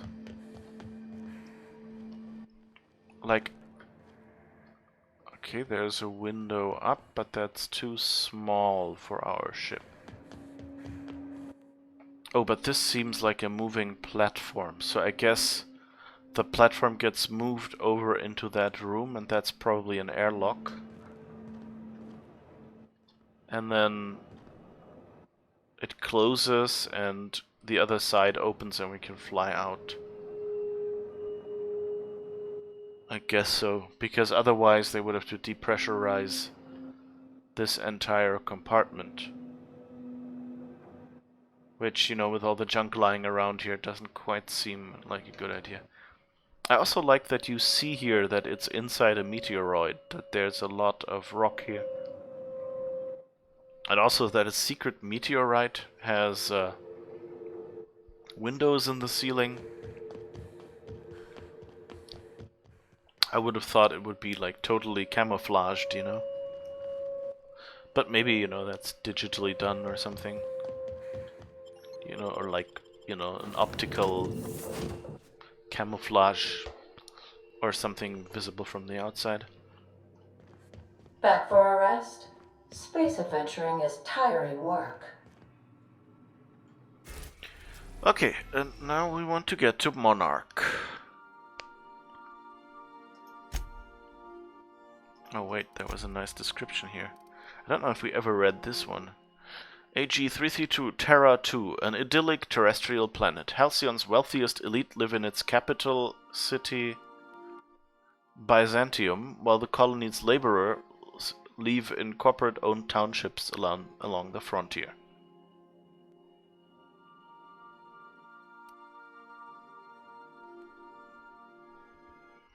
Okay, so Byzantium is a city on Terra 2. But wasn't Terra 2 where Edgewater was? Interesting. Groundbreaker. Independent orbital station in the remains of Halcyon's first colony ship. Captained by Junlei Tennyson and run by descendants of the original crew. Typhon, an uninhabitable icy planetoid at the edge of the Halcyon system.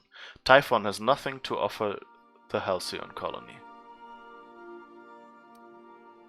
Interesting. Hephaestus. The closest planet to the Sun, the Hephaestus Mining Company was first to establish outposts here, and as such it has claimed the planet for itself.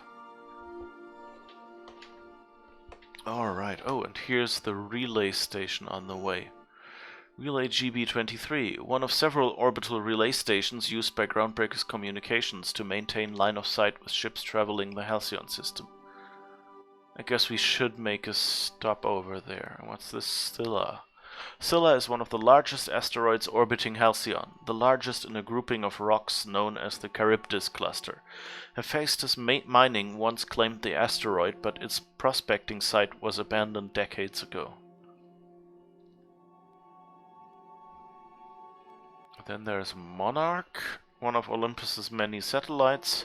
What should have been Halcyon's second habitable world has long since been abandoned by the board due to monstrous, ravenous creatures.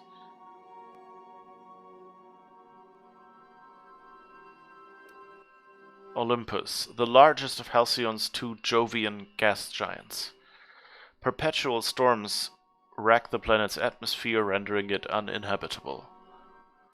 Eridanus, Halcyon's second Jovian gas giant. Its atmosphere is rich with hydrogen, helium, and various noble gases. Distillation plants in the atmosphere harvest these gases for energy.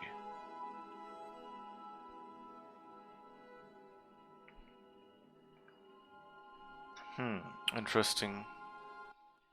For a moment I was going like, Hephaestus kind of sounds like, you know, it could be Uranus and or Uranus, depending on how you want to pronounce it, if you want to sound less funny. And, you know, then Terra 2 could kind of be, oh, they rediscovered Earth, and maybe Phineas' lab is in the moon, you know. And then Olympus could be Jupiter, which, you know, from the name kind of is close enough, you know. Zeus lived on, or Jupiter lived on Mount Olympus. So all of that kind of, you know, would have been a nice, you know, Planet of the Apes, Charlton Heston movie twist on the entire story.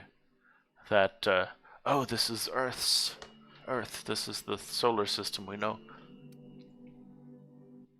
And they just came back. But I mean, they mentioned Earth before, I think, like communications in regards with that relay. So I guess we'll go there before we head to Monarch.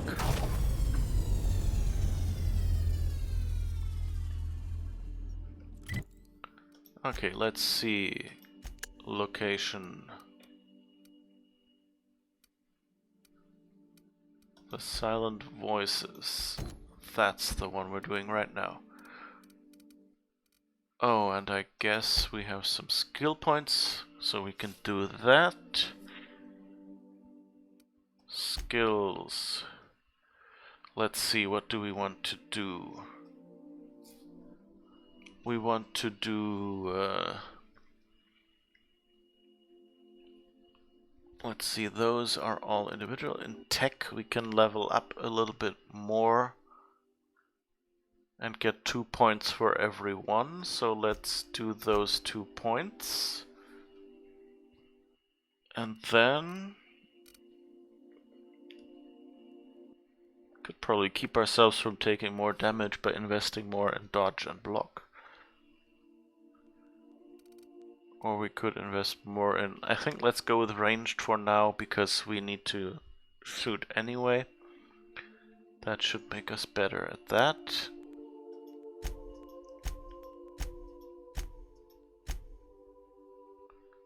Let's just put all the points that we've left in there, right?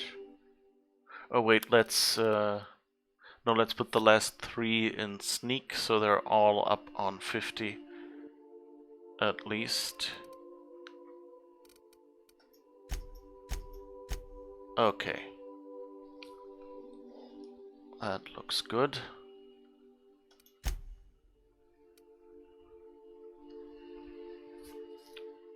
Unlock access. Attack auto mechanicals. Turn them off for 10 seconds. That actually sounds like something that might save us a lot of fighting.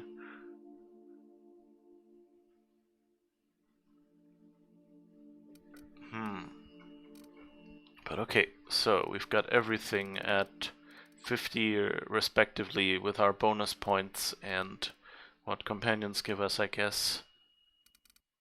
It's even higher. And we could use the rest. And let's see what perks we can unlock. Pack mule, a few bits more. What's here?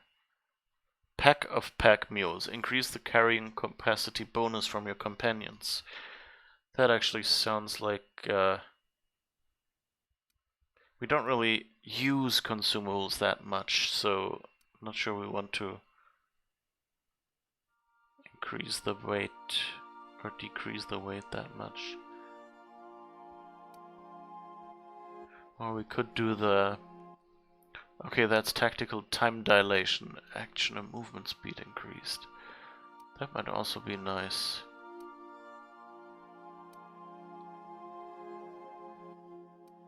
What other abilities do we have?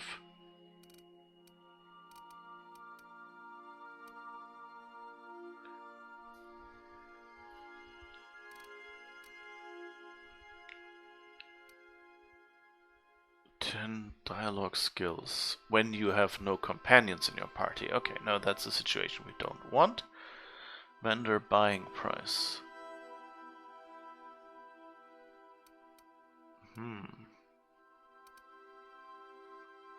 Additional ammo stack, base armor rating. Armor durability loss would also be, or more walk speed.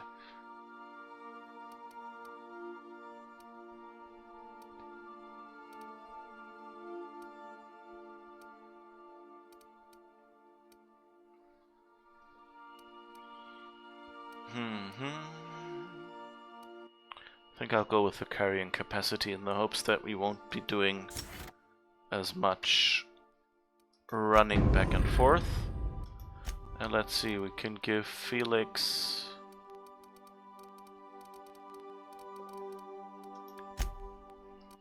What does he have? Bonus support persuade.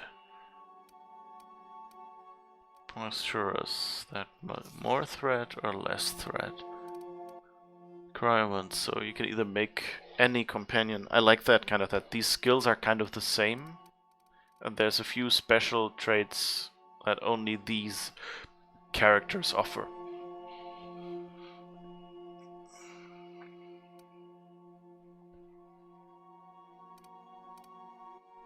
While Felix is in the party, you and your companions deal bonus damage to corporate enemies.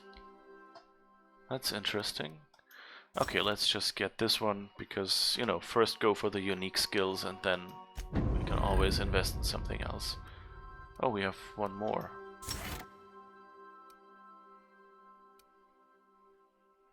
Bonus damage to targets suffering from cower.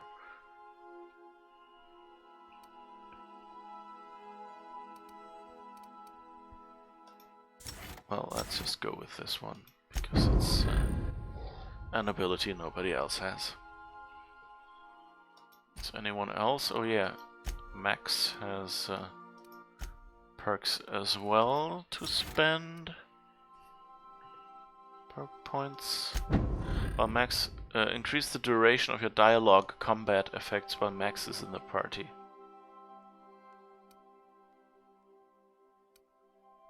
What are dialogue combat effects? I don't even know what those are. Corrosive Washer and Corrosive Blaster. Interesting. What skills do you have to have? Bonus support Intimidate. Okay. And then what is this? Sam deals bonus damage to auto mechanicals. This feels a bit like... Okay, we need to reduce negative reputation for kills when Sam is in the party. I guess we could just blame it on the robot? Increase the damage when using ranged weapons.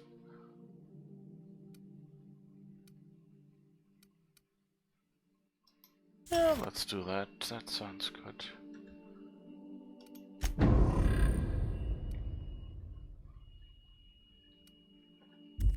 Alright.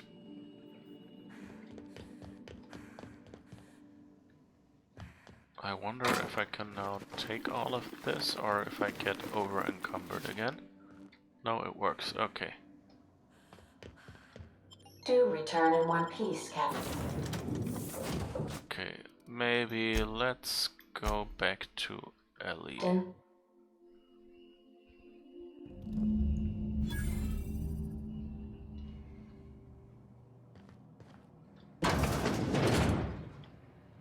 It's a touch different from the ones I've seen.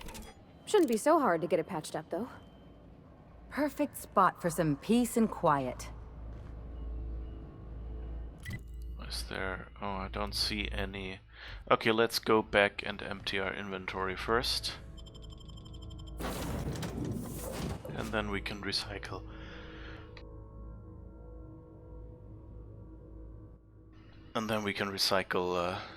Did you bring me anything? New parts? Last weekend's crossword puzzle?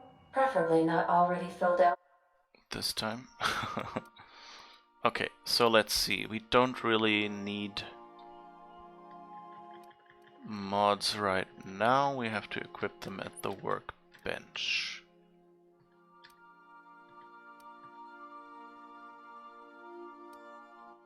Okay. This time? And now let's see. What? Time dilation recharge rate. We'll sell that probably. Health regeneration. Okay, we'll keep those, and then we'll just put the rest of these in here as well.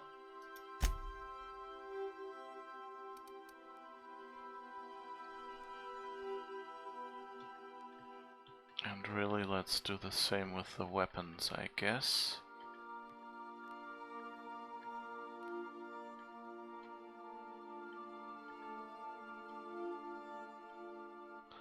Except for the shrink ray, which we haven't tried out yet.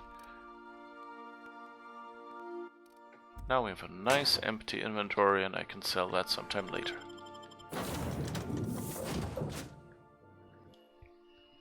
Ointment.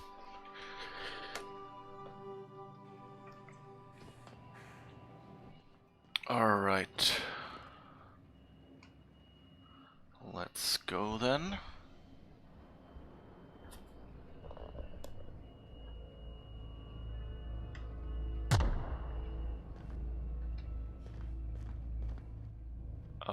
I guess those robots have gone crazy.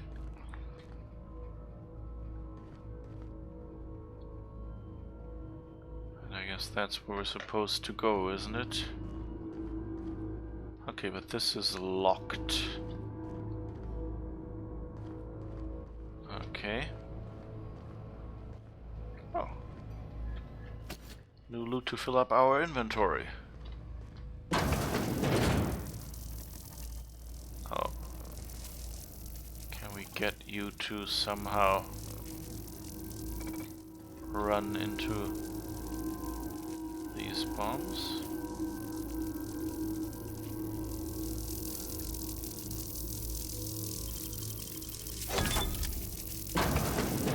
Guess we can lockpick here. Ooh. We found the broom closet. Great. Inside voices.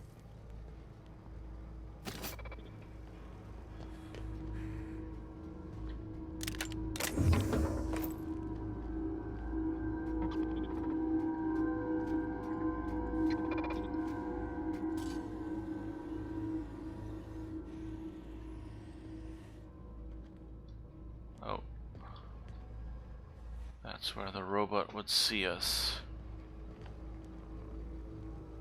There's no way around here.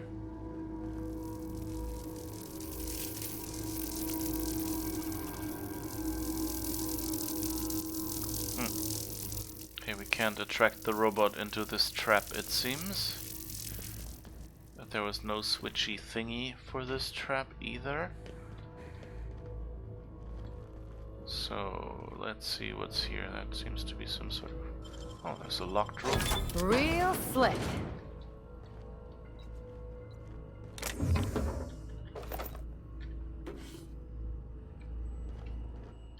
Use terminal. Automechanical home security control system. Please select from the following options. Display unit status.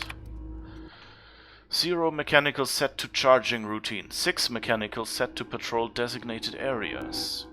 Unit settings. Hostility level. Kill on site. Hostility override for owners active. List of valid owners. Alexander J. Fry.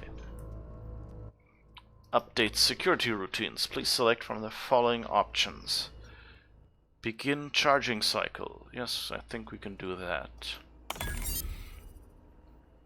Beginning charging cycle for all units.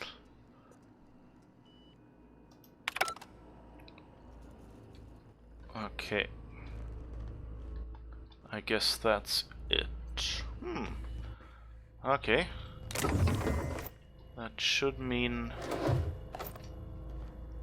we should be able to ooh, nice clothing.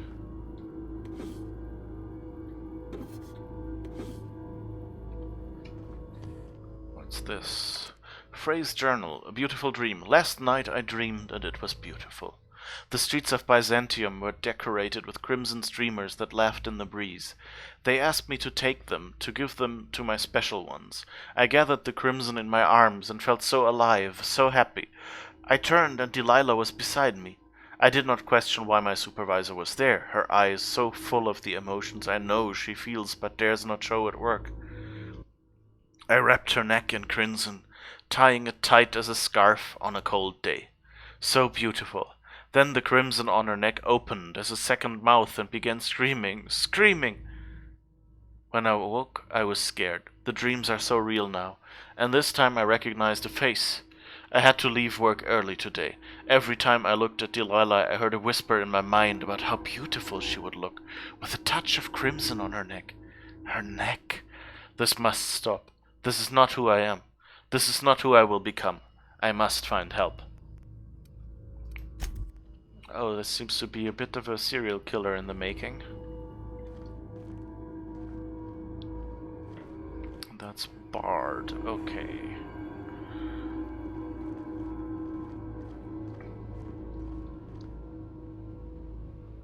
So...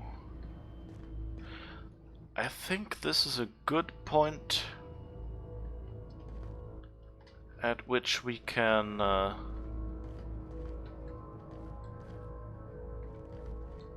unlock and we can take our little break. Oh, you've got the hidden blade. Yay! That's nice. Okay, yeah, as I was saying, good opportunity to take our quick break. I'll be back in 5-ish minutes. You know, get up, stretch, drink something, do, I don't know, push-ups, sit-ups, whatever you like to do to kind of stop sitting, unless that's what you were doing while you were watching to the stream. In which case, wow, I have a great respect for you. But yeah, don't just sit there and wait through the break or something. I'll definitely be doing some of these things.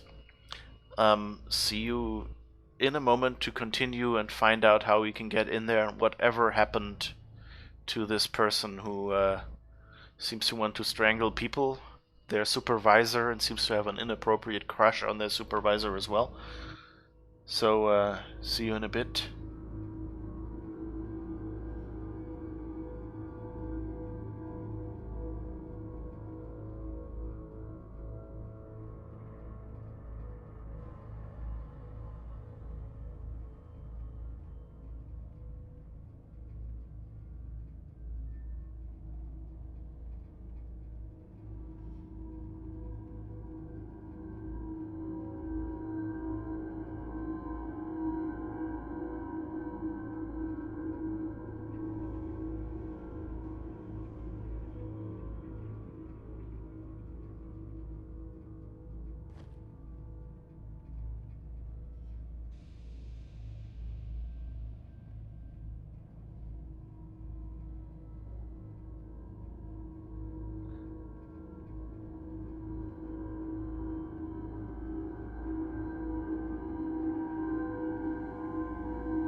We got time.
Anyone got a smoke?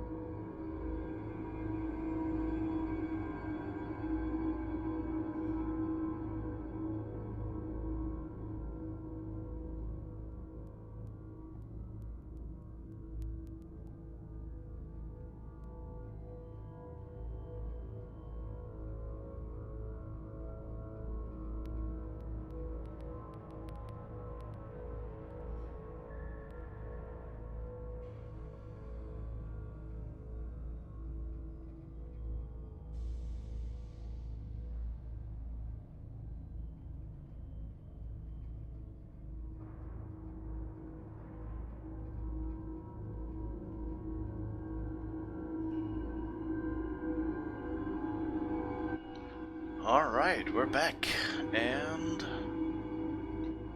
now we want to find out... Oh, well, that doesn't look good. There's a dead person there, I guess. So we couldn't get in there. But we had a door there. Oh, and we had a book. Security Auto-Mechanical Manual. The instructions printed in this manual have been covered by a mostly illegible scrawl. Entire paragraphs are crossed out with frantic lines of dark ink. In some places, the pages are torn through from the force of whoever wielded the pen. One section describing the correct procedures for setting auto-mechanicals on a proper charging schedule is mostly untouched.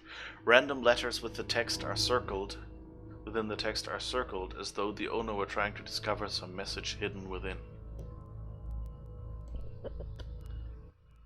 Alright, so my guess is if you didn't have science skills like I do, you would probably have found this manual and it would have told you how to deal with the charging cycle and turn off the robots that way. That's always, you know, I love that when games give you multiple choices about how to proceed. Oh, this is barred as well. Okay, so I guess we have to get past the trap. Or was it here somewhere? Yeah, and the droid is gone. So that means we can probably sneak past here. Hopefully without triggering the mine. Yes. But, you know, just to be safe. Oh, that was a bit too close up. That wasn't smart. And there was nothing in this bin.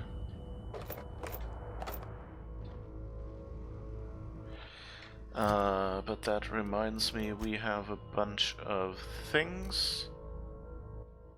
So let's use this one to increase our health regeneration again. Oh, but here's something. So maybe it was worth it. That looks suspiciously like a charging... Oh, yeah, and this one is charging. Okay. Examine. Phrase journal. Escape. I've had to start a new journal. I cannot read my previous entries without the whispers tempting me. The whispers do not stop. Every person I see, the whispers tell me to help, help, help them. They show me the pain and longing hiding in their eyes. They tell me how these people want, no, need the gifts I can give. All it would take is a few moments with a blade, a bright, bright, bright fountain of crimson to delight the eyes, and all of their pain would be gone. I could do it. I know how to help them. It gets harder and harder to stop myself. I saw a friend today, an old friend from school, who's now a doctor for Auntie Cleo. I told him about my dreams. Nothing outright. Oh no, I'm not so foolish as that. I told him it was an old book I'd found that described my dreams and whispers as happening to a character in the book. I asked him how he'd help this character. He looked at me and he knew. He knew. He knew! The whispers told me to end his pain, that he'd tell. He'd tell. I got up and left quickly. I did not hurt him. Not. I have to leave Byzantium. He will tell. They'll come for me and lock me away. I must find a secret place. A place I can be alone. A place with no whispers.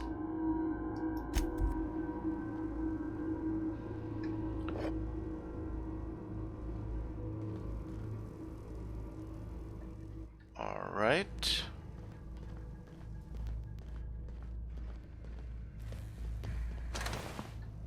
Combat drone.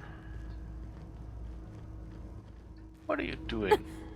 Oh, just thought that would be another mine. Oh. Nice. This is... I think this is a spot I missed on my... I did this mission a little on my first playthrough. So, but I think this is a spot I missed. Easy.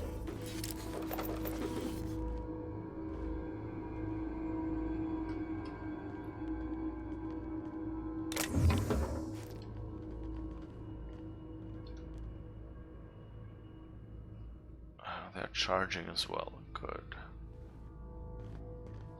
I hope they don't have an emergency wake up. Deep fried cysty bits. Lots of nice food. Weird empty purple berry whatever bottles. Mods. Purple berry crunch. You know, it's a tired bit of merchandise to, you know, take the products that are made up in your story and sell them anyway, but this purple berry crunch, I would probably, you know, buy a box with that design. It sounds like a fun thing. You know, cereal or something. I mean, you know, there's not that much healthy in cereal, so I guess you could do that. I actually have, there is this German cartoon called Not Funny, and it has a very particular style. Nicht lustig is the German name, but it translates as Not Funny, and they actually have notfunny.com as a website where they translated some of their cartoons. I don't know if that was an attempt to kind of get a foot in the door in the US or other English-speaking countries or what. Of course, the translation doesn't hold up to the original, but, you know, it's okay, and there's some really weird... It has, like, a very weird style of jokes and some, you know, recurring jokes and things like that. Anyway, and one thing they did once was they did a tin cereal box that you can use to keep your cereal in, you know, so it's more stable and dry and looks a little nicer than just having the carton somewhere. And they printed on it like descriptions of like a cereal from hell, basically, kind of like what they'd build in this in this world, you know, like what Spacer's Choice cereal would look like. Kind of, it's similar in idea to that, you know, like it has, what is it called? Something like Death Bits or something, and it has like one of those Starburst logos on it that says like with real bees, with live bees, something like that, and you know, like I don't know, like lots of like lethal substances and things like that, and a wordplay that kind of includes basically the word scythe, like, you know, death has his scythe, the metaphorical, allegorical death figure, and so they do a wordplay in German on that box, and I have a box like that sitting like 3 meters right of me on the shelf, and even if they just made something like that, that would be, you know, would be a funny thing to have. Frey's journal, the source. The Whispers have a source, and I have found it! Found it! I have taken refuge on an orbital relay station. It is smaller than a worker's hovel, barely a few thousand square meters, but sufficient for my needs. I was able to flee Byzantium with enough bits to purchase supplies to last for decades. It was strange being among common people on the Groundbreaker. The Whispers barely stirred at the sight of their ill-fed, scarred, and unwashed bodies. If only there were fewer freighters docking there, bringing real people from Byzantium, I could almost have made a home free of temptation. Free! Free! As I made this place livable, or as much as it can be, I started hearing the whispers from the relay terminal. They told me to listen to the voices traveling through the ether to reach me, calling out to me to help them, alone, lonely, needing my help. I found a way to power down the transmitter. No more voices in the ether, and no more whispers. They fell silent, silent, silent. This was not me. It's not. I am not this foul thing that I have feared for so long. It was the voices in the ether trying to make me hurt others. But I was stronger than they, and I have defeated them. Them! I have already begun making plans to return to my home. Now that the Whispers are defeated, I can resume my life again. I can't wait to return. I miss my family and co-workers so much. Especially Delilah. Okay. That doesn't sound like it could go well.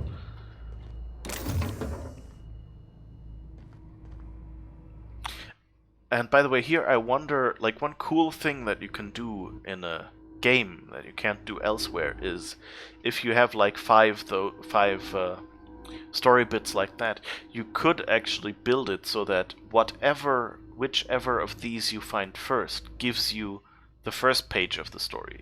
Whatever you find next gives you the second page of the story. So that if you go through in like a different direction than the designers originally anticipated, you would still get the story in order. On the other hand, of course, it's also fun and interesting to just get like the ending of a story or something and then later read other parts of the story. But it's a bit complicated. Or rather, it's a bit, you know, like for this story, for instance, I think it wouldn't be nice if you found it out of order, because then basically at the end you already know how it ends, whether that was really that, you know, this Frey person has, I assume it's the dead guy we saw upstairs, but like, assuming that, you know, like, you would get either, you would find out, yeah, okay, they have some telepathic or whatever ability that lets them receive radio waves and it drove them nearly mad, but now they're better, or, you know, the much more likely end is that these voices are just, you know, psychosis from Adrena time, or what do we know? Oh, a music box. Did you hear that? Like, as I picked up the music box, it kind of went ding ding ding ding. Kind of like a music box would, you know?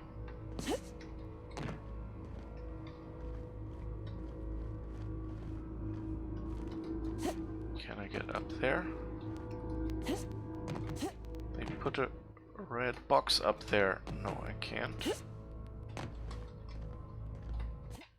Ah! Can't even jump on a barrel.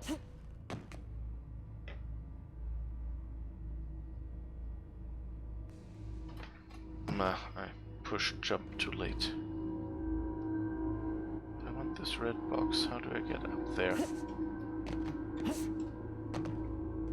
So I also, like, this is also something that you have to be careful in game design with. Do you, you know, constantly check is something in range and let people get at it? Like, if you want a puzzle here where people have to figure out how to get up there. Oh, I'm dumb.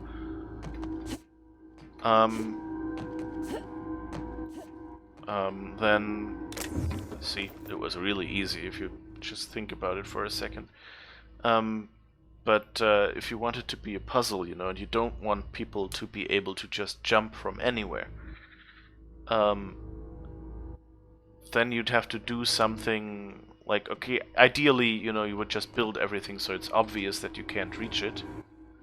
But like, I'm wondering here whether, you know, they made it so that jumping actually doesn't change your position. Kind of, it's only an animation and camera position change, but like the character position until you land from a jump could be the same.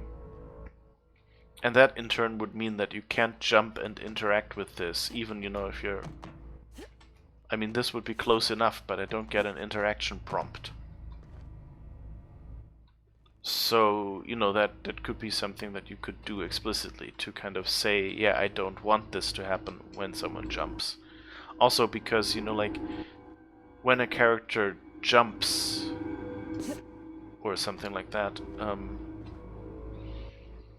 you know, you usually have an animation of the character, so like them bending forward a little, moving a foot by one step and things like that. And you see, and basically the position change, of course, for a computer is just a fluid line. But like for the animation, there are like, you know, steps. And so what you usually do is the animation has a spot that indicates the current position. Relative to that is the animation, is how the animation is placed on the map, like the model. And for every frame you do that of the animation. And so if this person walks, then at first the position might move ahead a little bit as they, you know, lean over forward, and kind of is always the, what's it called? The point of balance or something like that. So like this point that then ends up under them. And that's the actual position where they move, but the feet or something might still be in the back. And so where your character's position for the game is might not be identical to where the character model is. And that's also important because I think I mentioned that before in my Horizon Zero Dawn playthrough already. That, you know, if you take the character model to decide whether your character can go through somewhere, I could get stuck. Because, you know, like I could, like during walking, you know, my character could be waving their arms or something.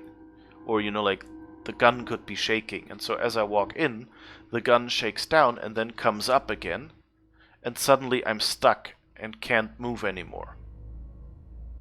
Because I'm, you know, like hooked under here or something like that. And then your character would be locked. And there's, maybe you can crouch, but then maybe, you know, I'm stuck here. And then I can't crouch because the box will catch on my arm. And things like that. And so you could really end up in a situation where the animation of going forward is so different from the animation going backward that you can get stuck and never get unstuck. And so what one usually does is one has the position as just a mathematical point somewhere, and a cylinder or box. Usually it's a cylinder because your character can turn. And, you know, again, then you could get stuck somewhere with your shoulder getting lodged in between something, and then you can't turn back.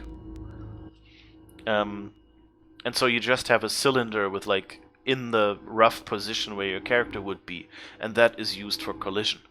That makes collision, of course, a lot cheaper, because basically you just measure the distance from the center of the cylinder, and if it's smaller than the radius of the cylinder, then you know, okay, it's a collision to that other element. And if it's larger, then there's no problem. And basically same thing for the height. And so, yeah, and so I'm wondering, like, which aspects of this we have in this game. Like, it feels here a lot like my arm is probably just painted on the front of the camera, basically. Because, like, I cannot get my arm stuck in anything. It's always in front of whatever I'm waving about. in front of. So probably what they do is like they 3D render it into like a flat surface and then just paint the flat surface on the front of my screen. But of course these characters are full 3D models.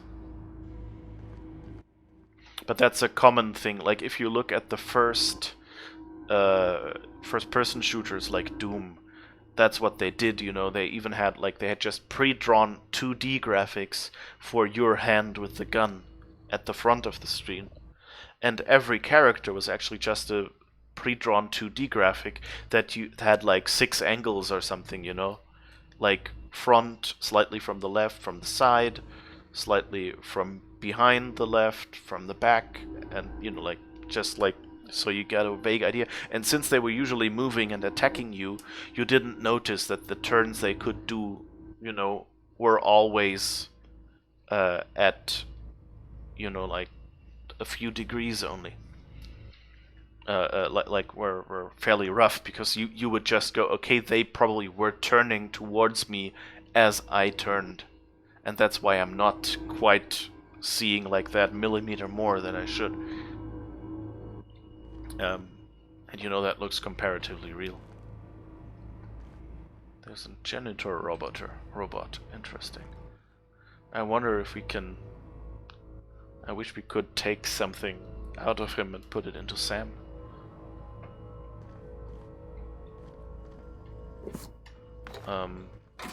But anyway, I find thinking about things like that in a game interesting, you know.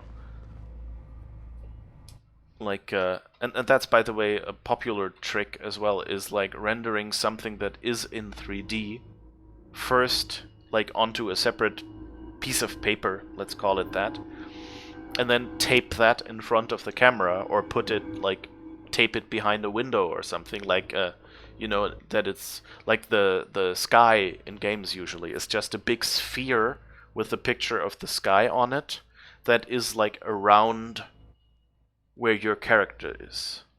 And so it's a 2D rendered 2D sky, but that might have been, you know, drawn as an animation or even rendered with a 3D application.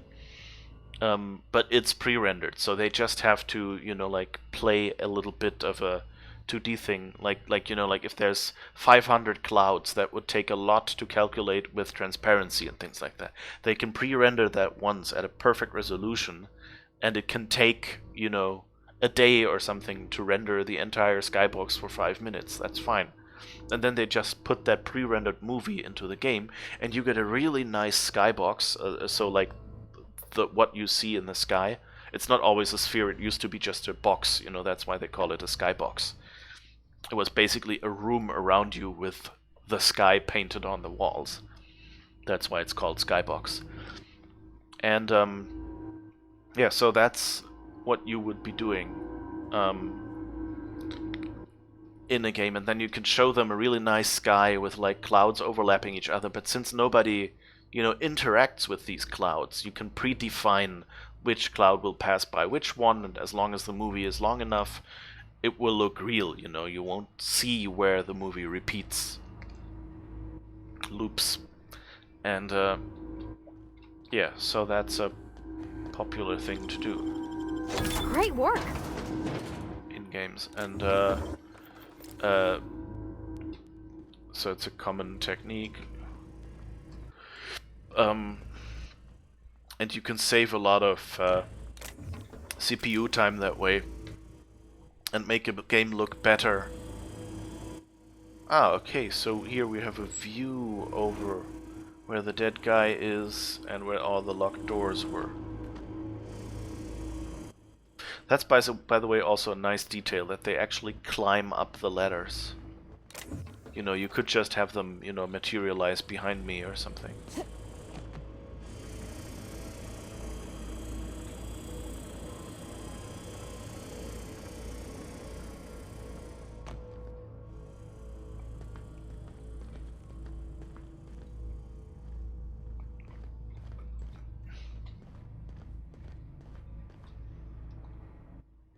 And so, you know, by doing that, you don't have to do collision detection with your hand. You just have a guarantee that it's always in front of whatever you point at.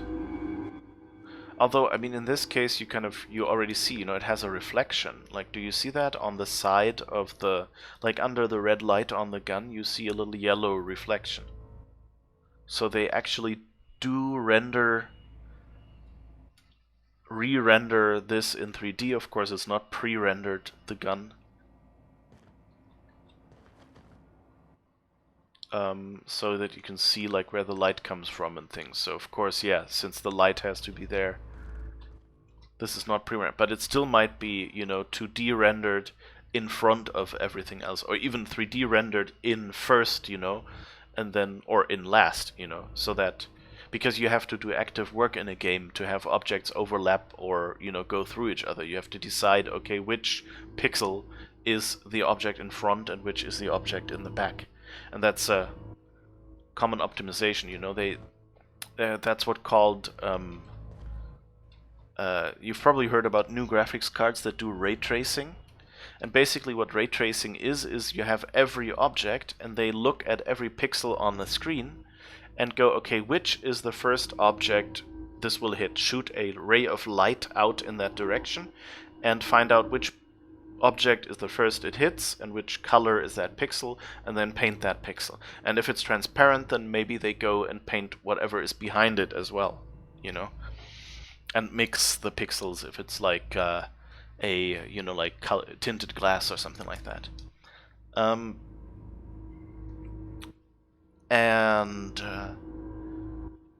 the other hand, what most games do is they actually have shapes. And then they go and, you know, your gun is made up of several shapes with like painting on it that is like the pattern of the handle of the gun, or the barrel, that red color and things like that. And then they just paint those, like they take those individual elements and sort them, you know, like which, like the left side of the gun wall and the right side of the gun wall, and then they say, okay, the right side is behind the left side, so we draw the right side first and then the left side over it, and that way it will be covered. Or rather, they're smarter and then realize, okay, they draw the left side and then go, okay, the left side is opaque, we don't even have to look at the right side because it's behind it, and they don't draw it at all. Or just, you know, draw the few pixels that peek out or things like that. And that's a lot faster than doing actual ray tracing, because you can still go and say, okay, I'll draw a single surface, you know, like one solid surface or something, and you only do the calculations basically for like the corner points of a bigger rectangle or something. And that's why the ray tracing graphics cards are so amazing that they've just managed, because that means they can do something that basically only 3D graphics programs could do so far, and they were a lot slower. They weren't fast enough for a game like this. And now we have specialized hardware built into some computers to do it. And so that's how you can do the gun in front of everything, even if it would, you know, if you measured everything. My hand should probably, at this point, be disappearing in this column. And it doesn't, simply because it's drawn on top.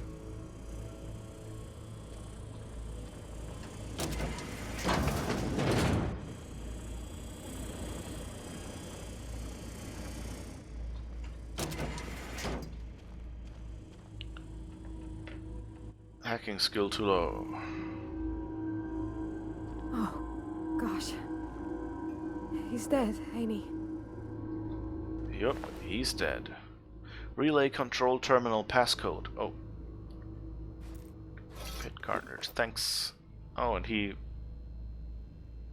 Pick up automatic pistol. I guess he suicided himself? Phrase journal, forgive me. I was so wrong. The whispers did not stop. Not. They have returned. They howl. Howl at me, demanding I return home and bathe the streets in crimson. Bright crimson, beautiful crimson. I can think of only one way to end this. End. Forgive me, Delilah. Okay, so I guess he had the sad ending and he wasn't telepathic.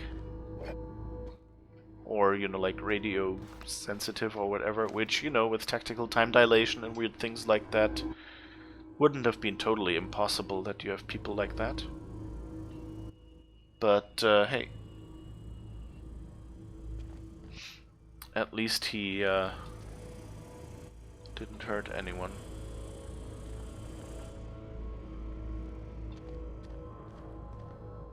Thank you.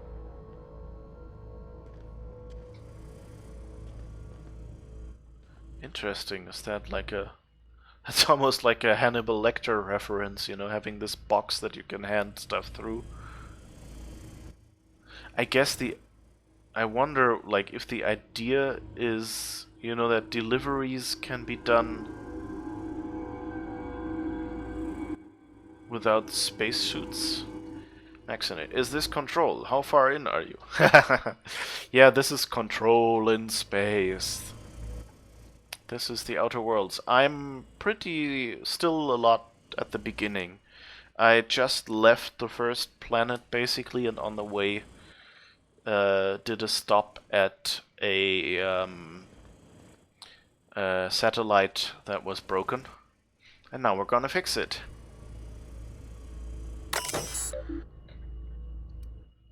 So, receiver status active. Activate relay transmitter. Oh, the receiver is active. Okay. You thought I'd been playing it for a while now. Yeah, well, I only played it on weekends, the Outer Worlds. Or at least, like, I started playing the Outer Worlds off-stream a while ago. Yeah, definitely, Mac. Here in... on stream, I only started it a few weeks ago. And of course, since it's the Sunday only stream, I basically just left the first planet and got to the... I'm about to get to the second one now. Oh, well, I left the first planet, got to that space station that had a bunch of missions, actually. Some of which took us back to the planet. So I guess technically we're heading to the third planet now. But yeah, it's a big game, and I'm doing all the side missions because they're nice. So, but like it's a fresh start of the game compared to what I originally started. Activate relay transmitter. Initiating transmitter activation sequence. Routing power to transmitter array. Pathways are synced. Conducting power test. Power is stable. Initiating transmitter array diagnostic. Diagnostics report that 26 of 28 arrays are functionally operational. Transmitting activation ping to groundbreaker. Ping has been received. Results: transmitter relay activation is complete. Continue. Untransmitted messages detected in memory cache. These messages will be downloaded to physical storage medium. Initiating copy sequence. Copy complete. All stored messages have successfully transferred into the physical storage device. Hopefully it's not as buggy as it was on launch. I didn't notice any bugs in the Outer Worlds, really. So, I guess no. Like, even when I played it off stream, it was fine. And was, ran really well. Different from, like, say, Assassin's Creed Odyssey, where the DLC would crash, like, 2 seconds after loading into it. Every time on this computer.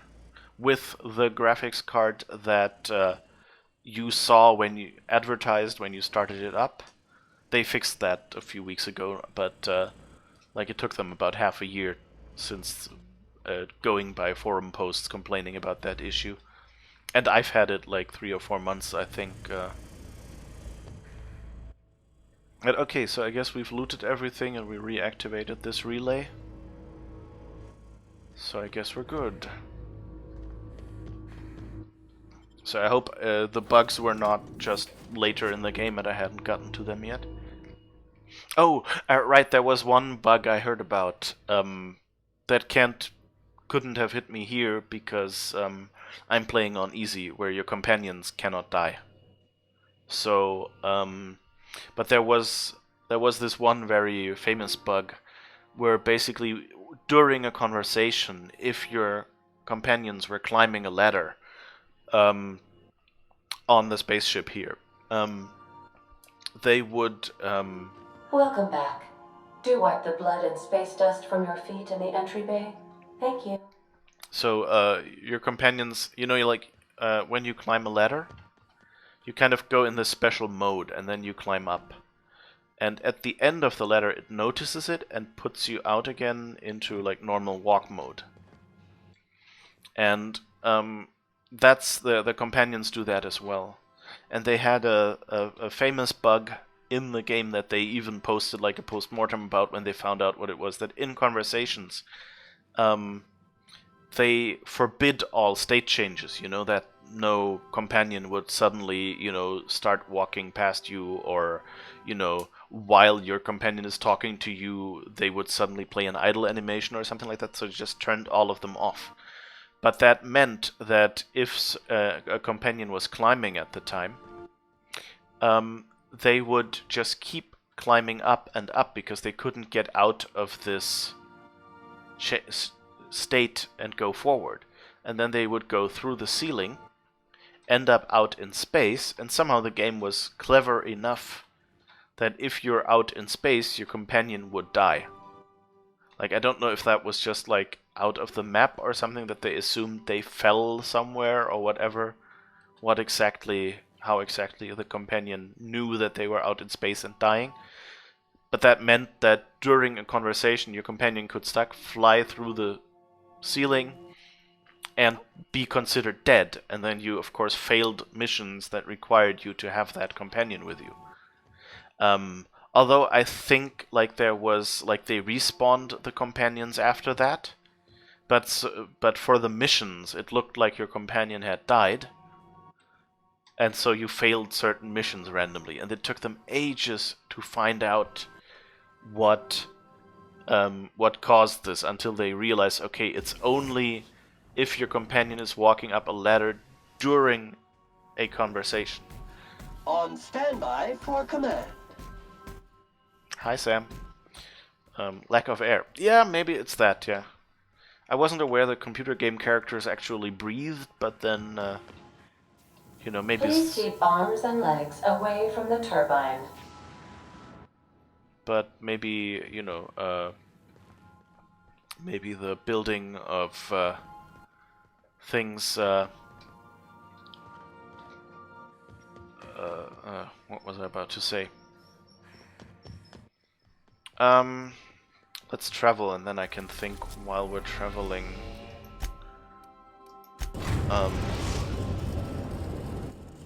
Yeah, maybe the simulation is Destination complete. reached. The groundbreaker. Alright. Remember that you are not insured. Yeah, but I love like analysis of bugs, because like if you look at, you know, like what happened and how this happens, you know, like it, like once you hear it, it makes total sense, and it kind of gives you, like, as a programmer myself, you know, it hearing about other people's bugs gives you a toolkit of things, you know, like of things that could go wrong. And so when you find a bug and you go like, how could that happen? Then suddenly in the back of your head you will say, wait, I heard about something similar in this program or this game. And then you go, okay, let's check for whatever similar thing my program has. So for example, like something I keep telling other people because it was fun, you actually saw your companion climbing through the ceiling, but at the time you hadn't really connected this with a failed quest. Oh, okay. Did you tell them in the email? like, did you tell support? Maybe you were the person, you know, because of whom they found out what caused it. Anyway, yeah, so we had a program that was sold to different countries. And it like it was TV software basically, and it did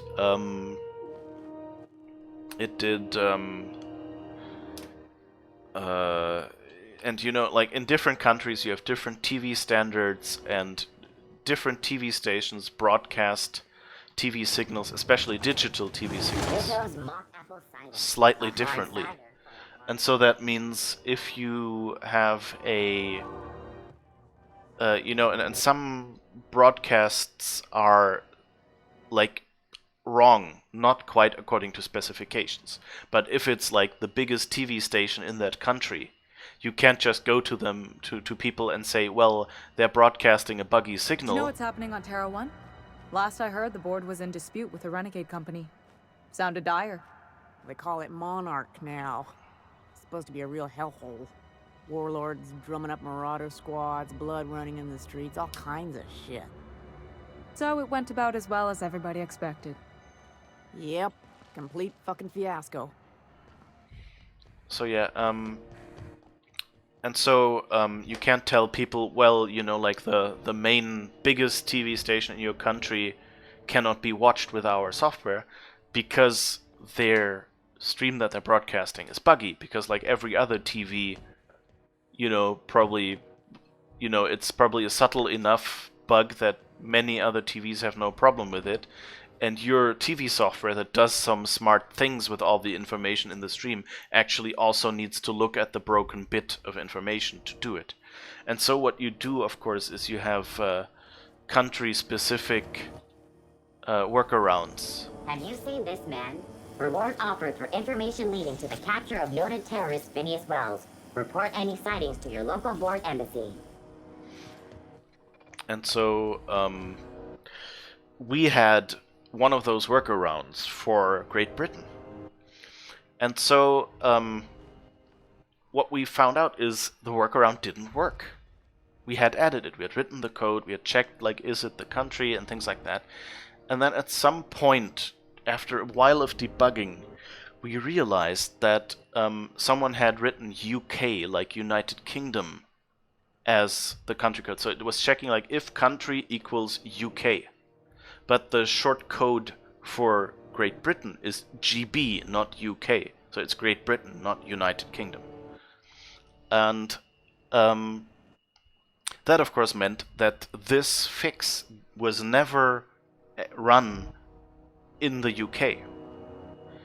On the other hand, we had a bug in the Ukraine, and that came from that as well, because the United Kingdom switch was actually matching against UK for Ukraine, which is, you know, like the ISO country codes, so that's the codes you get.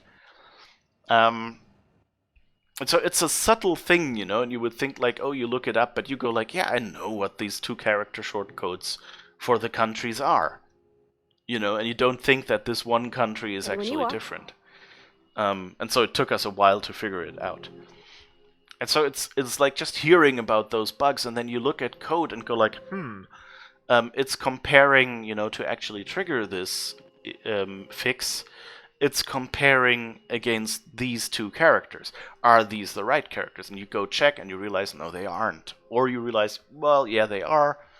I'm sure now, and then you can go look at something else. But so hearing about bugs like that is just so useful for me, you know, like to be a better programmer. And it's always entertaining, you know. Everyone screws up and goofs sometimes, and just knowing, you know, that this really smart colleague that you have or whatever might have made that mistake, kind of gives you, okay, we're all just human, it's fine. And I mean, in the defense of the colleague that did that mistake, they found it themselves. This is Halcyon News. We interrupt your regularly scheduled advertisement for the following story. Do you have what it takes to defend your corporate township from the dangers of alien wildlife and the unemployed? Talk to your local manager about applying for military training and lend your life to protecting our wonderful brands and products. Military service does not guarantee full employment rights, tax breaks, military discount, health benefits, military burial, participation medal, training, or weapon. This has been Halcyon News, your only source for news in the Halcyon colony. We are all just programmers. Yeah, in some way. It's just... You know, I mean, everyone who has tried to raise a kid, you know, is basically a programmer. Because you're trying to tell the kid things that it will take on for the rest of its life, and you want to give it knowledge and instructions and experiences that will, you know, help it going forward. So, you know, our parents are all just programmers.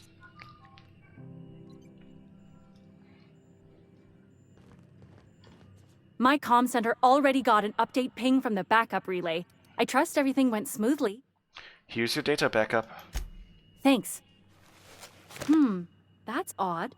The only messages in the queue are encrypted ones. Looking at the transmission logs, the relay hasn't received a single unencrypted message in the past 36 months. Must be on account of some new security red tape. Well, whatever's the cause, the board and the Earth Minister will see it sorted. Thanks again for saving my derriere. I secured quite the payment authorization for you from Chief Junlei. Try not to spend it all in one place. Interesting. It's all encrypted messages. I didn't actually remember what we got from the mission.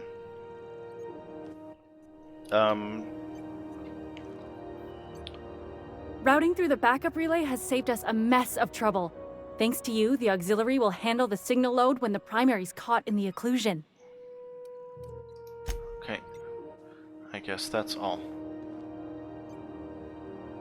It's interesting. I kind of thought we'd get like a message or something that informs us of something, but I guess not. And like, I don't remember what the message would have been, but my guess is it's This is Halcyon News. We interrupt you know, a regularly scheduled advertisement for the following story. Okay, but yeah, weird. The difference is understanding how logic gates work. Yeah, well, kids aren't really programmed via logic gates, so I think it's a little more complicated than that, but yeah. Basically that's it. Programmers understand how logic gates work. Parents, well, hopefully understand enough about how people and children work. Can we talk with Junlei? Is there anything to speak about? Dr. Fenhill, I hope you've reconsidered my offer to stay on full-time. My crew are never short on dents and bruises. I'm trying to live a more balanced life. Gun in one hand, scalpel in the other. I already knew it'd be easier to teach an automech heart surgery than to change your mind. Fair travels, Ellie. Is that even possible? Automechs seem a little clumsy by nature. You two know each other? Groundbreaker's a small town in a big ship, and anyone who spends any time here gets to know Junlei. We don't see a lot of competent surgeons on Groundbreaker. Dr. Fenhill is my on-again, off-again freelancer. I take it she'll be joining your crew full-time? I don't like to put a label on things. Let's keep it casual. If you ever decide to settle down, there's a home for you on Groundbreaker. Okay, I guess that's it.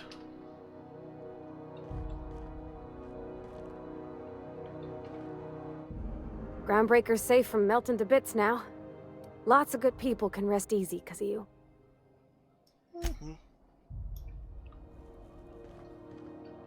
She just teleported over there. Something on your mind?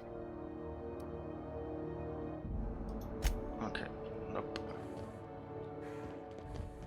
I guess we don't have anything to talk about. So I guess we'll be moving on. We'll be moving on. Blah blah blah. Lips are hard to use. Reward offered for information leading to the capture of noted terrorists. Just a little bit, yeah. Any sightings to your local board embassy.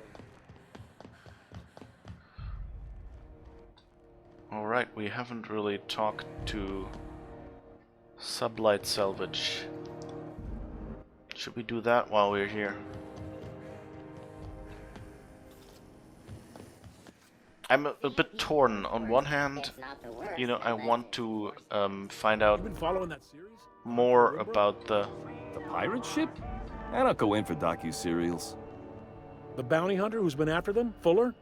She had an ambush set up on Hephaestus. The pirates came in to dump a bunch of loot on some broker they work with. Whose loyalty did Fuller buy to spring the ambush? Very adventure serial. They catch the pirates? No. They blew the fucking dock up. Punched a hole in the ceiling and got blasted out into space. One of the camera crews got smashed by debris. Fuller damn near lost a leg. Good law. You couldn't pay me enough to take bounty hunting work.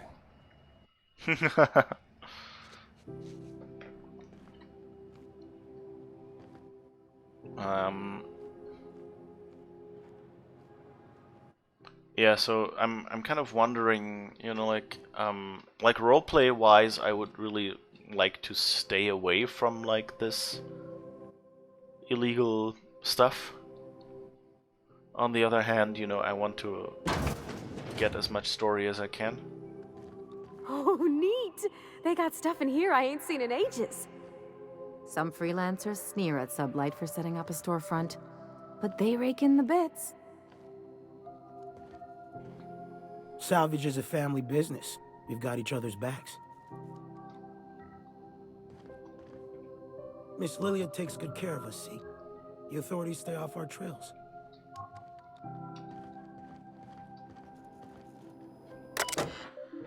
Warehouse terminal. Messages from Lilia Hagen. Subject, don't run. We lost another contractor to a UDL gunship. This is your daily reminder that legitimate businesses don't run from the authorities. And that is what we are. Stay calm, present your papers. If you get tangled up in the courts, I will personally bail you out. Anyone seen Hawthorne lately? I could use some reliable help.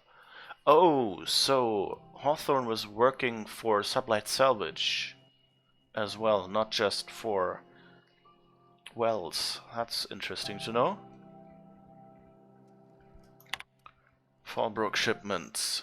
Unlike most of you sprats, Catherine is bringing Sublight a consistent income.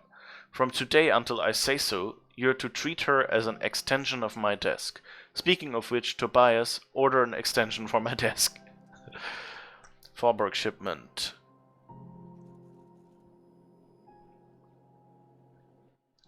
Purpleberry liquor, lot, Spectrum vodka, even more than that. Erotica, generic, the locals aren't picky. Erotica, exotic, except for the ones who are. Okay, that's a continuation. Space cake surprise. I don't know what this is, but it was on last month's order list, so either track some down or do your best in the kitchen. Black hole, Holcomb designed tossball poster. Holcomb signed tossball poster. Wasn't Holcomb?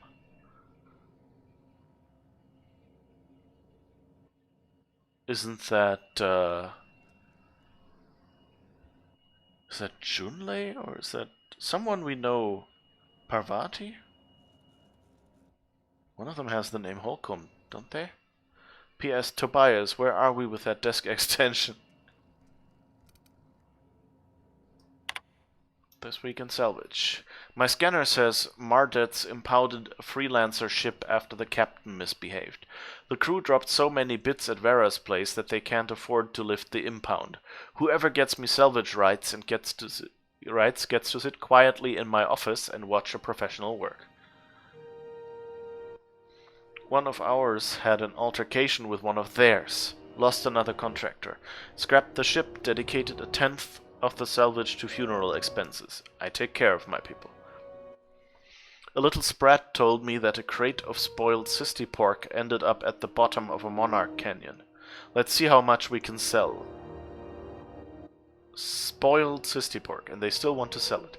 Speaking of which, no one eat at Auntie Cleo's stall until I say so. Something in the kitchen's gone bad. The next time one of us finds an abandoned ship and decommissions it, they had better dispatch a ground team to the debris field before the marauders have their turn. Just because we're salvagers doesn't mean we have to be scavengers.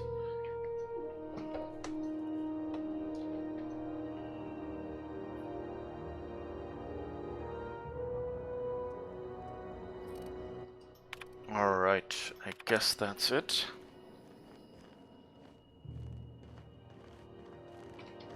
Got any leads on salvage? Doesn't even have to be broke yet. We'll take anything. Oh. I guess we found a bug. Parvati can walk through walls. Or not. Huh, that one's new. The thing is, this should probably not make much of a difference. Because they teleport here once we're in the elevator anyway.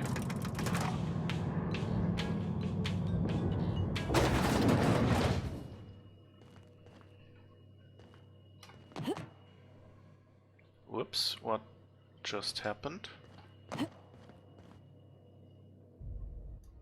Okay, I guess I found more bugs. Mac, you jinxed it. You mentioned bugs and now I can't seem to walk anymore.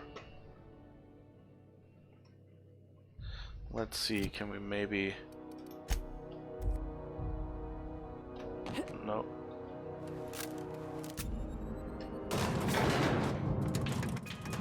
Oh, now I can walk again.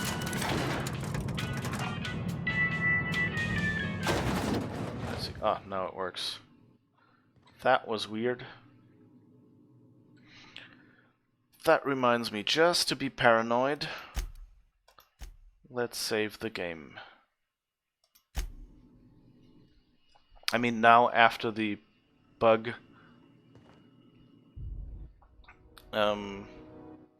saving is not that good, but at least it means I might have a save before from something and it hopefully won't get lost, and otherwise if it now goes bad or something I might be able to rewind to here at least.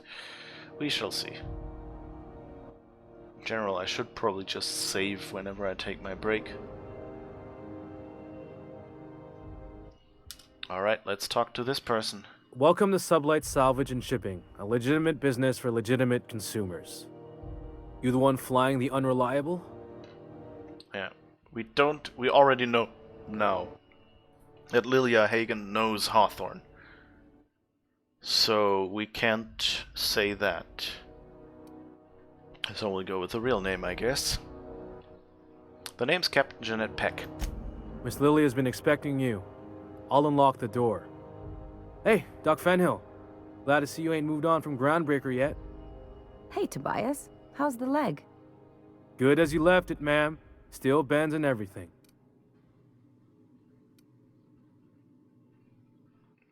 I guess what happened to your leg might be a little indiscreet. Oh, let's try it anyway. What happened to your leg? A bullet went through it, most of the way. The other guy thought his ship was perfectly operational. I told him it was salvage. We disagreed. I won. Workplace hazards, Captain. Pretty routine around here.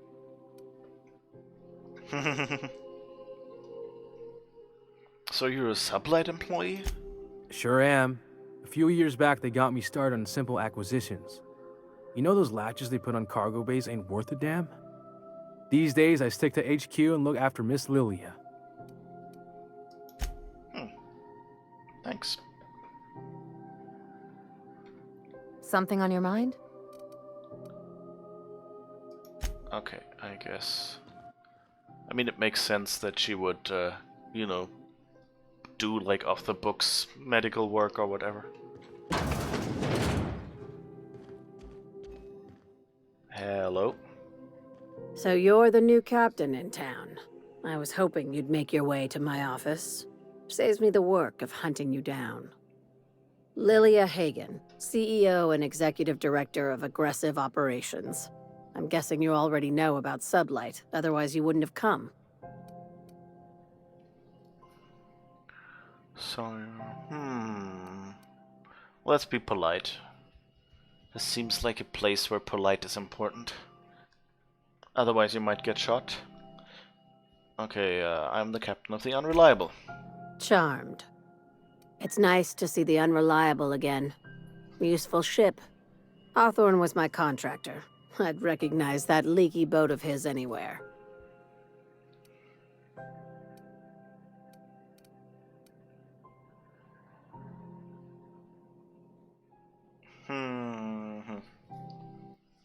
I don't think I want to tell her about Ada, do I?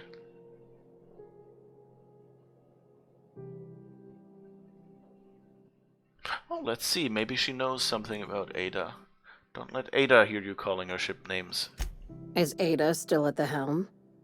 I don't know how many times I told Hawthorne to restore that smartass to factory settings. I have a salvage job for someone light on corporate ties with a reliable set of wings, but there's a catch. Just like in the serials. If you have a nav key to Stellar Bay, the job's yours. Interested? What's so special about Stellar Bay? First, an embargo that's been active ever since the board pulled its forces off-world. Few regulations, plenty of freedom. And second, all the goodies that no one had time to pack. I can get into Stellar Bay. Tell me about the job. One of my guys in Stellar Bay has a lead on some high-grade salvage, but he went dark before he could spill the goods. We arranged a drop at the Saltuna warehouse's loading dock. Find whatever he left there and take it to Fallbrook. My gal Catherine will be expecting you.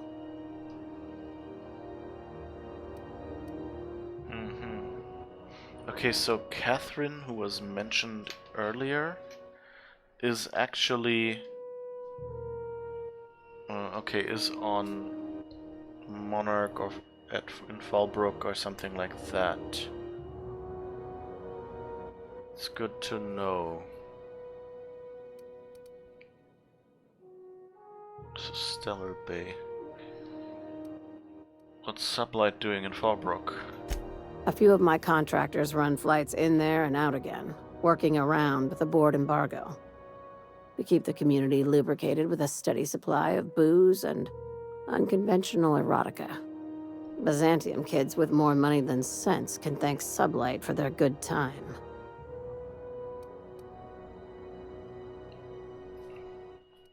How unconventional, asking for a friend. Why do you need me if you already... Oh no, let's ask this. Come on, we want to know what they say. How unconventional, asking for a friend. One of my guys filmed a Raptidon grinding on an automech. Didn't end well for anyone, including the cameraman. Oh. What kind of salvage are we looking for? When the board pulled out of Monarch, they buried or sealed anything they couldn't carry off-world. Apparently, one of Catherine's teams uncovered an abandoned lab with full tanks of Alta Vitae gas. So I'm going after Alta Vitae gas. What exactly is that? It's exactly 1 million bits per cubic meter. Before you get too excited, the only thing rarer than Alta Vitae gas is a reliable buyer. Dangerous stuff. Acid for the nucleon in your cells. It's no good to anyone outside of a lab. But it can be a lot of fun, if you don't mind the possibility of rewiring your body on an atomic level. You and I have different notions of fun, Dr. Fenhill. I guess we can take the job. Now, get going.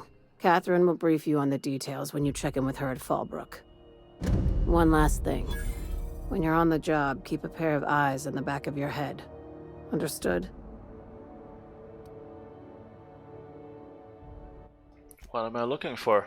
Don't go looking for anything, except salvage. Just watch out. You'll do fine. Probably nothing to worry about. Probably. Good enough for me. By the way, we can probably take the gun away here. That would look more polite. Dangerous Frontiers by Ophelia Sweeney. It is intriguing how we devoted our resources to the stars when there were still so many problems to be solved on Earth. Exposing our fragile species to the breadth of the cosmos renders settlers and spacers alike vulnerable to the mysteries of other worlds. The fate of an outbound civilization could hinge on a single miscalculation, an unobserved variable, and any number of alien catastrophes. Recklessness and impatience are, perhaps, hardwired features of humanity, and not errors in our genes as others might imply. Nice literature.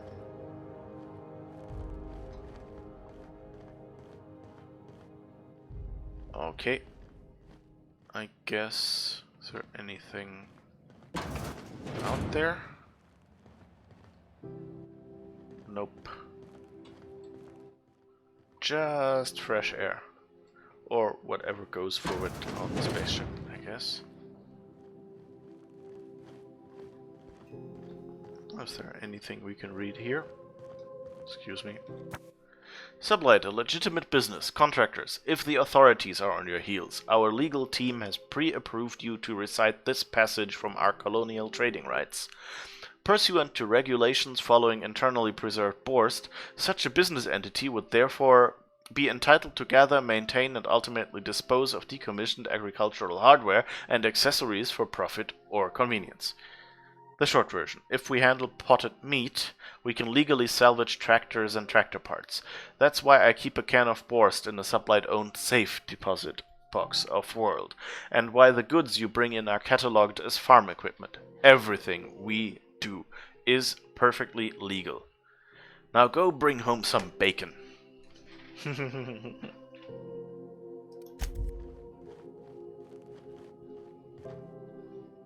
Clever. I wonder if we get in trouble for going in there. You know what? I might... let's risk it. What? What was that? Oh, nope. Okay. What do you think you're doing?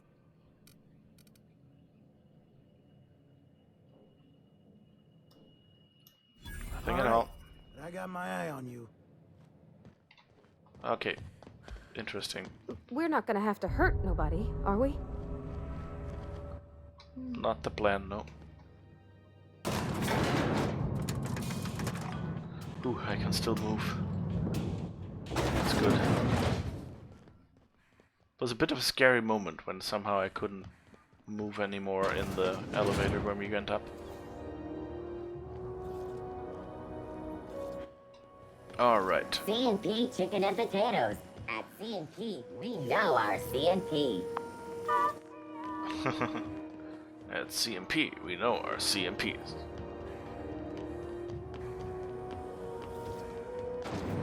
Whee!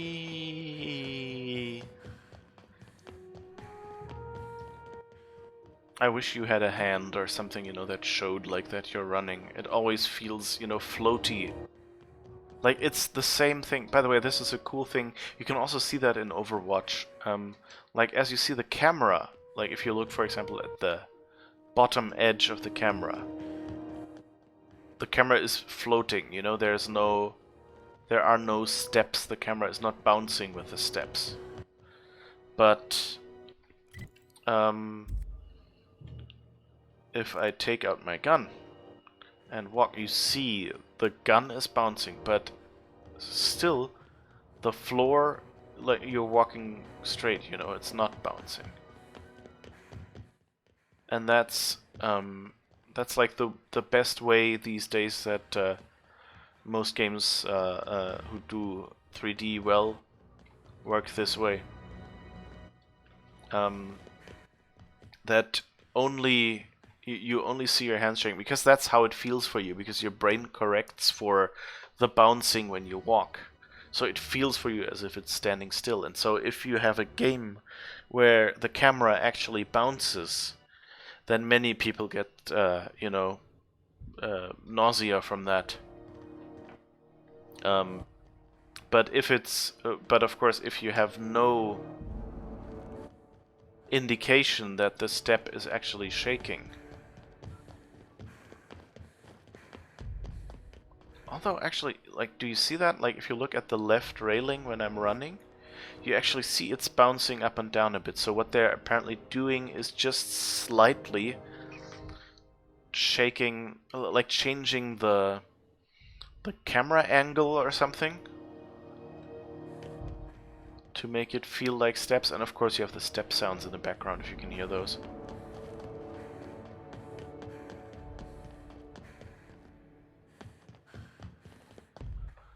But yeah, so most games have, like, basically you're walking straight and you're floating, but since your hand that you have on screen is moving, it feels like you're walking without giving you the vertigo that you or the nausea or whatever that you would get from, you know, because dizziness works by when your inner ear, which is like your sense of balance and your sense of whether you're, you know, moving up quickly, moving down quickly, sideways or whatever, when that sense doesn't correspond with the movements that your eyes detect,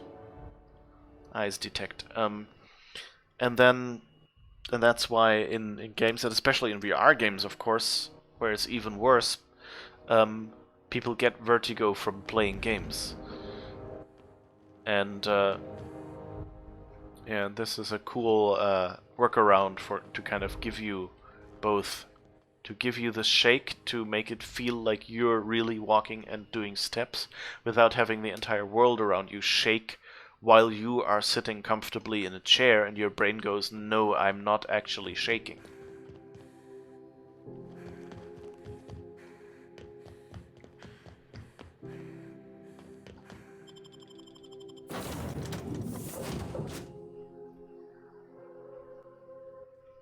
Okay, and now we'll finally go to Monarch, which was the mission objective showing on our screen at the start. Didn't I request no more fertilizer shipments be brought on board? Who keeps ordering these? Still not sure who ordered, like why we have cows in here. What mission was that, or what causes us to have cows in here? They weren't there when we stole the ship, right? So did Felix bring those with him, or the vicar? Hey, let's take a quick detour upstairs. And oh,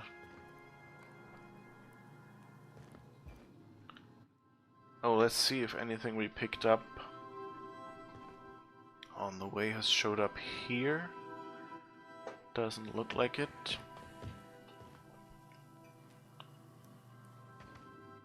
Does Max have anything I to could say? spend hours reflecting on the secret workings of the universe. Little else in this colony offers such a relaxing pastime. So, tell me what's on your mind. I excel at confessional listening. Oh, okay.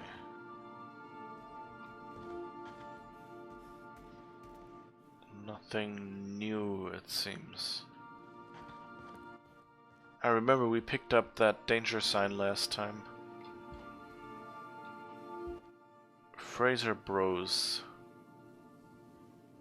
Greatest tossbacks of all time. I guess this is Felix's room or something? I don't know. Ellie's room. With a hanger for her jacket. It's distressed, bullet-riddled leather jacket.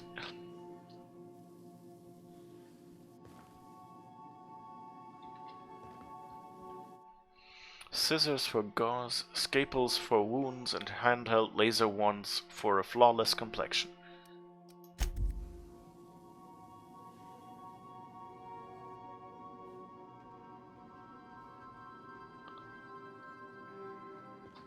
Okay. The sword we had. What's this? Mysterious bottle of hooch for disinfecting equipment. Probably. Captain? Do you have anything? Something on your mind? Nope. Oh, here are the posters we picked up. Things that have been found in the digestive system of a common raptidon. Intact cans of Spaace Choice Cell Tuna, other smaller raptidons. Bottle of purple berry wine, bit cartridges, the remains of last season's Auntie Cleo's darlings. Whoops.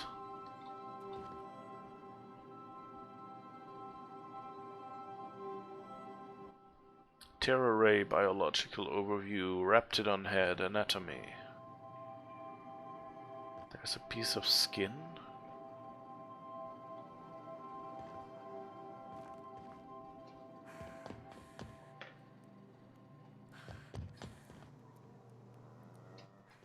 So wait, this is Sam. This is Parvati. This must be Felix. This is Max. This is Ellie. So we have one room left for a companion. So I wonder if we just have a, you know, like 6 companion limit, or if we have to like swap out companions.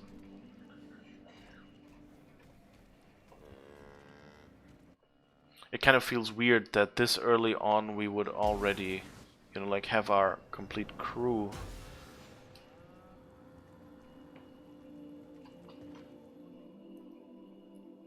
Good to see you, boss. Never mind. Nothing to talk about. These people are all... could be a little bit chattier, huh? Alright, let's go and travel to Monarch. So none of them had anything to say about the cows. Hey. Greetings, customer. Every SAM unit comes lean, mean, and ready to clean. Alright. So let's go to Monarch. And we could go to Cascadia, but let's go to Stellar Bay, which is supposedly the safe place, and we got the nav key for that. Whee! Plonk. We are now in orbit above Stellar Bay, Captain. No blockade is a match for my piloting skills. Awesome. Welcome back, Captain. How can I be of assistance? What part of the colony would you like to discuss? Okay, I guess we don't have How anything. can I see you soon, Captain? We don't have anything to talk about with her either.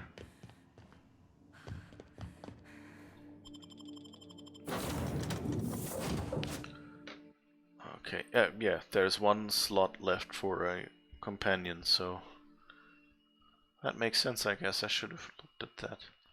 I also find it interesting in BioWare games, I guess, like in Mass Effect and in Knights of the Old Republic, you actually get outlines of the companions you will get eventually. Which is... but here they give you only this locked symbol. Which, you know, is fine as well. And probably, you know, like, less likely to give you spoilers. Like, these outlines, you'd say, okay, this might be a young man or a woman. You don't really see it from the outline. It's just a slender person. With him, I don't know, you might be able to tell depending on, like, if he's sideways or whatever. He might look... I don't know, he looks buff enough. I mean, Parvati is the first companion anyway, but like from the hair you can tell that it's probably a woman. Vicar Max, yeah, kind of, I think he's also broad-shouldered enough that you'd probably guess that it's a man. So those things you could tell, but then for Sam, of course, you would immediately see, okay, this is like a huge, either armored person or machine. And if the person is armored, where the heck is their head? So once you see Sam like in the ship, you'd already know, okay, that's going to be a companion. Okay, you probably know that anyway, but there might still be some moment of doubt or something where maybe you meet someone, you get... Well, no, I guess you don't have an extra room, so it kind of makes sense that you would already know that you get him. But like, you know, it would be a little bit, could be depending on how a story goes, of a spoiler, to see the outline of certain companions. Like if you meet some character with a characteristic outline, And you know, like as a good character design, you want an outline with which, if I see those companions running behind me, I would immediately know which one of these is which, you know. So you want Parvati to be like, you know, recognizably smaller. You want Ellie to kind of, you know, like have that cool stance or whatever. He seems more thoughtful in comparison. He seems like completely floating on a cloud. So you, but you know, like from the stature and things, he looks very formal. Sorry, he looks very formal from his clothing. So that's what you kind of want from your characters, so that people don't mix up characters. So, and that of course works badly when you're going and saying, hey, I'll put the outline of a character on the screen.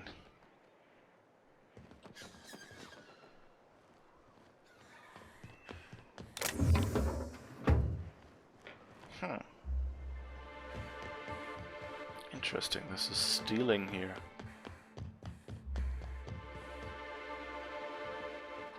What are these paddles, I wonder?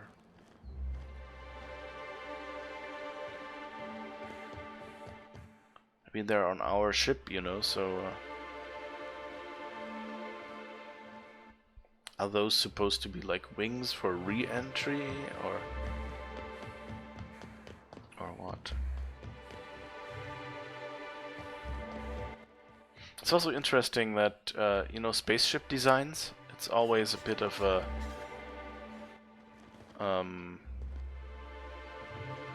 where's the button?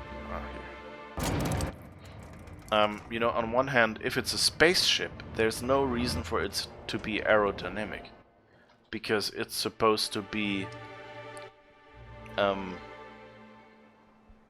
you know, it's supposed to travel in space, so there's no air, so it doesn't need to divert the air coming around it. And that's what this ship is. Like, it's very bulky and it has like engines that thrust it forward, but otherwise it's basically a brick shape. Like a very elegant brick, but you know, like compared to like aerodynamics and what people usually consider as sleek looking and fast looking. And then you have the thing that this spaceship actually has to land on the ground. So it's not like the Groundbreaker, which just was supposed to go from one space location to the other and then became a station. But rather it's you know, like an actual ship that's supposed to land somewhere. And then you go like, why isn't this more aerodynamic so it can land here?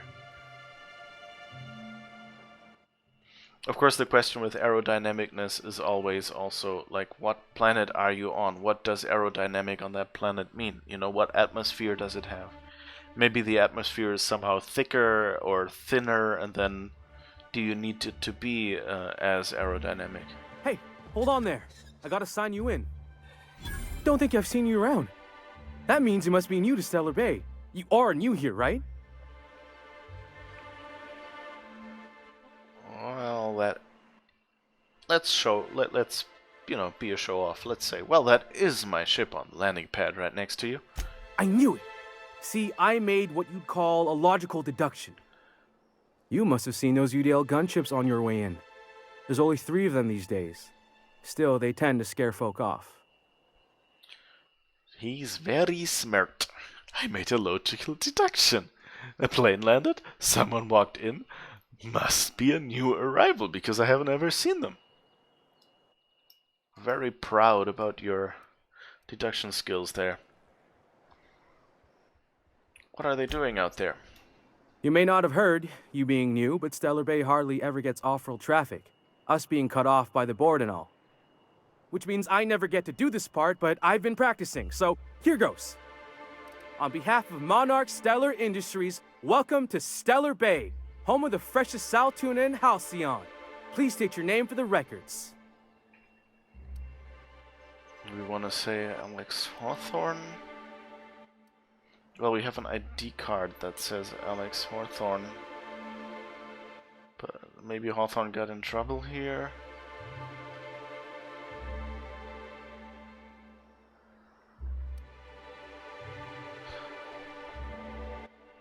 Let's try to say discreetly. Maybe you can make him understand, that, I don't want to get in trouble, or, we can talk our way out of it, I hope. I prefer to travel discreetly, if you know what I mean. Aw, don't be like that. I never get to do this part. Please.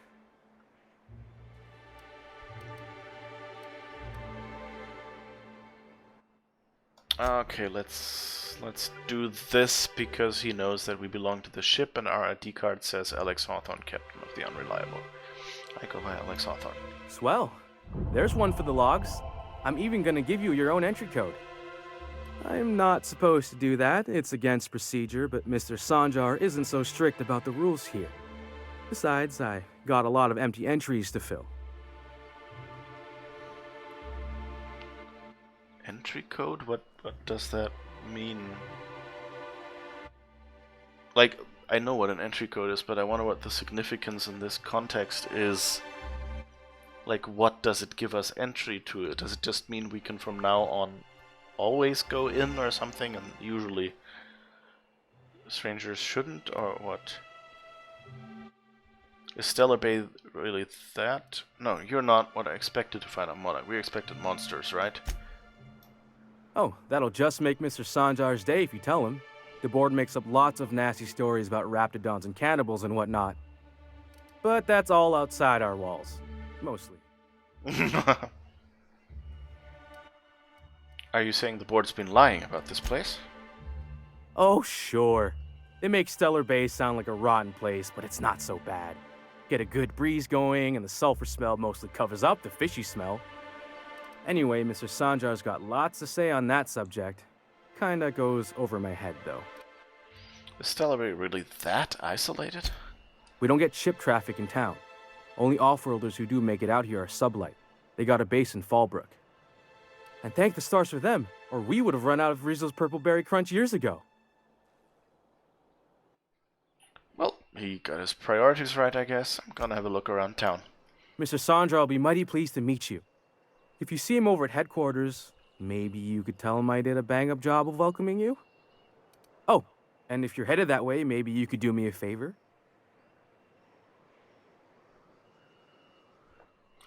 That depends. What is it? I got this Rizzo's Rangers Tossball poster coming in on the next Sublight shipment, signed by the Black Hole himself. Only I haven't heard anything in a while. You think you could check with Celia to see if it's come in?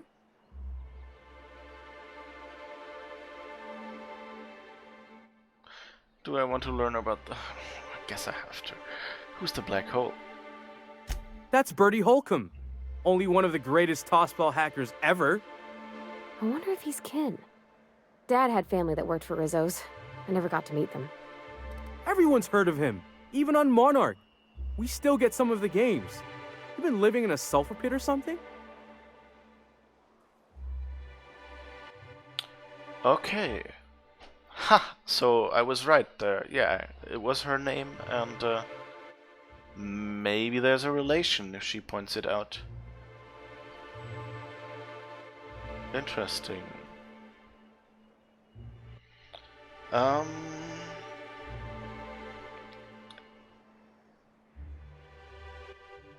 But why is he called the Black Hole? I think that's... We don't want to run around saying, hey, I'm from the Hope in hibernation.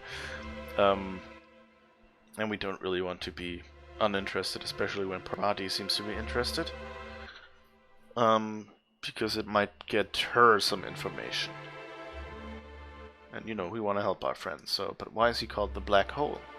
On account of him being the best hacker who ever played? Nothing gets by him. He sucks up every ball that comes his way.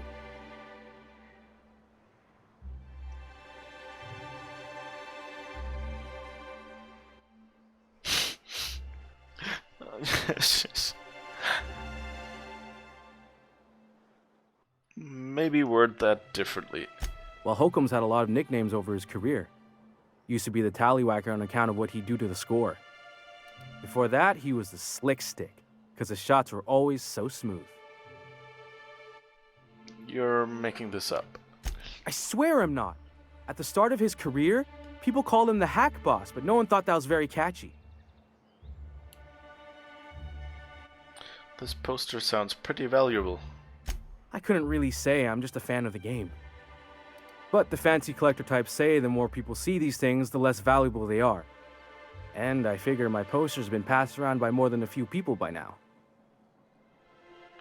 Oh dear, yeah, that reminds me. You know, we can... about someone who sucks up all the balls that come his way. Oh my, how lewd. Alright, so now we have that out of our system, and I've remembered that I have this sound thing. Sure, I can ask about your poster. Thanks a bunch!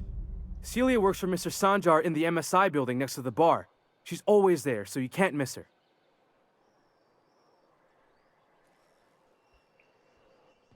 Yes, we have a very clever bot that can do things like these.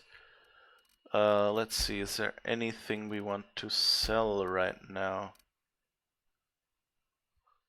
Okay, I can probably check that later. That would be stealing, okay. The Yacht Club. Interesting.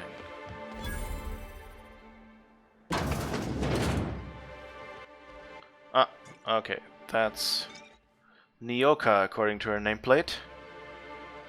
Slightly drunk, apparently. And the little bastard's slippery, right? On account of its blood, so it's sliding. All over the place, trying to crawl away. Getting so I can't tell the blood from the mud. But I gotta get in there, get right in that baby rap's stomach and dig it out. If so much as a drop of stomach acid got on that medallion, shit, I don't know what I'd do. Might be I'd hunt every damn rapt out there. Right. What are you staring? Wait. You ain't from around here. Who are you?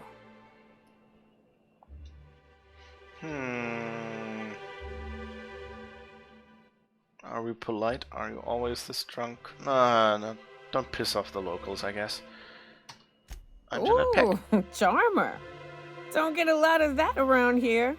Folks mostly grump at me about how I should join the MSI payroll. Nice change of pace. Buy me a drink, will you? MSI, isn't that a computer manufacturer? Gaming laptops and stuff? No, I guess it's Monarch something Industries. Stellar Industries, that was it. He said it before. Let's see...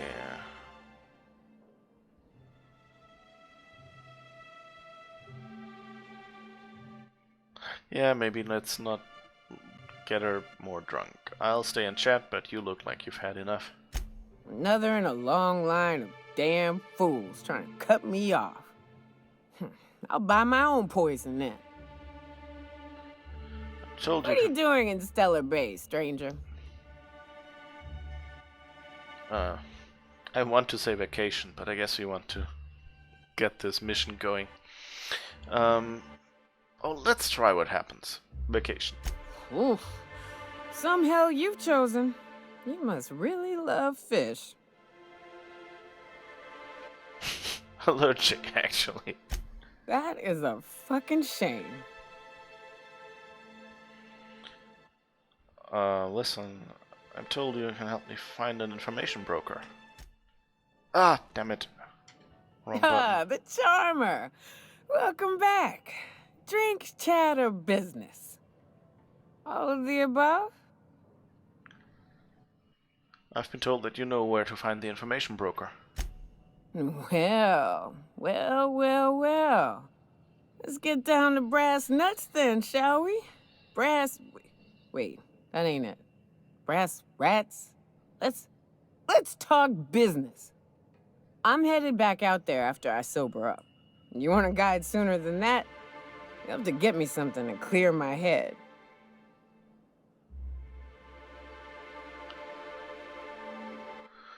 Sure, what do you need? Another fetch quest will always be fun. Outstanding! Our dispensary here maintains a stock of, well, I don't rightly know what they are. Steroid or caffeine somethings? Pills. They're very good. I'm cut off for the month, on account of needing one just about every damn day. But I'm sure you've got your wily ways. Fetch me one and we'll be all set.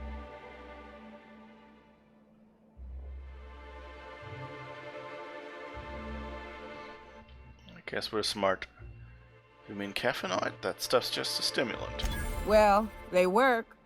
We got a deal or what? Alright,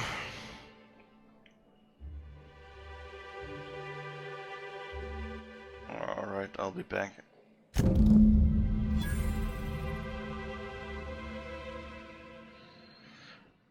In retrospect, What I are the should have... chances of all the times and places we could have been born?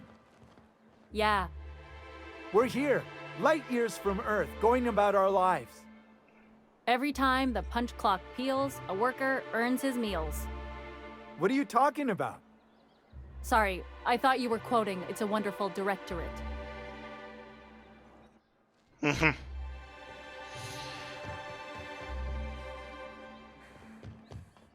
sounds like an amazing movie. Fresh blood at last. Stellar Bay could use some. It's an interesting weapon you have. We're not the best equipped, but scouting for raps keeps us on our toes.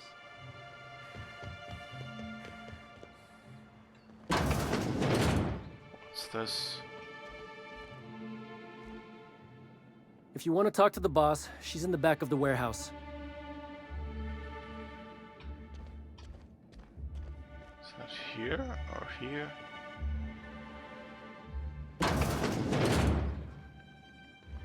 Oh. Okay, no, that's... not... But that's actual Saltuna. Woo! They're not using spreads.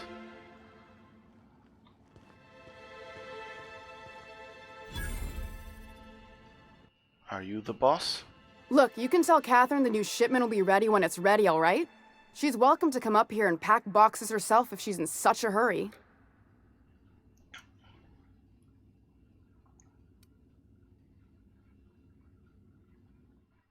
Let's pretend... Oh, what?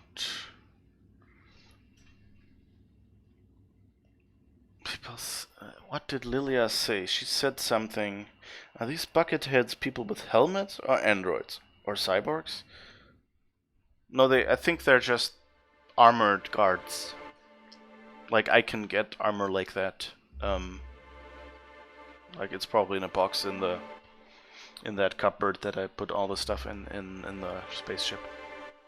But Catherine... Oh, right.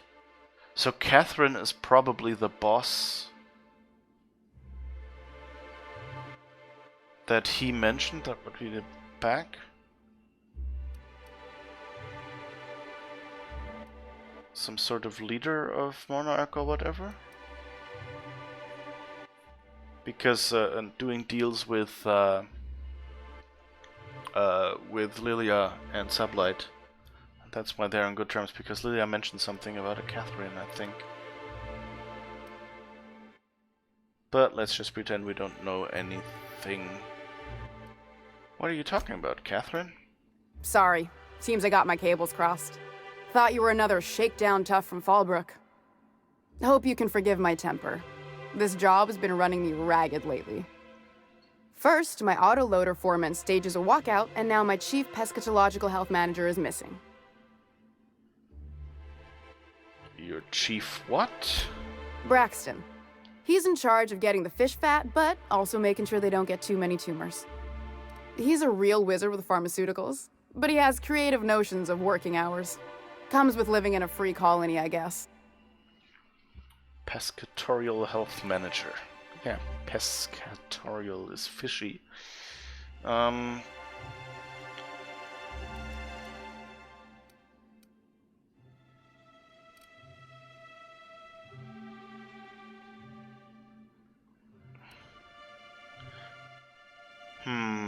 don't you have rules about that sort of thing? We're not keen on rules for rules' sake around here. Means Braxton skips work sometimes, but it also means no company boss is telling me when I can take a shit. Since you don't seem to be constrained yourself, maybe you could check up on him. He lives in the apartments. Tell him Velma said to get his lazy ass down here, or she might start noticing those extra jugs he's been taking from supply. Something else on your mind? What's this about your foreman? Caleb Herrick runs the autoloader operators. He thinks I don't pay them enough for flipping switches and turning dials. So the job's easy, but you're not doing it? Something smells here. I mean, everything smells in here, but something's fishy. Wait. He and his whole crew walked out. Say they won't come back unless I pay them more. Why don't you just pay them more? Because we've got a budget, all right? And in case you haven't noticed, MSI doesn't exactly have a lot of spare bits on hand.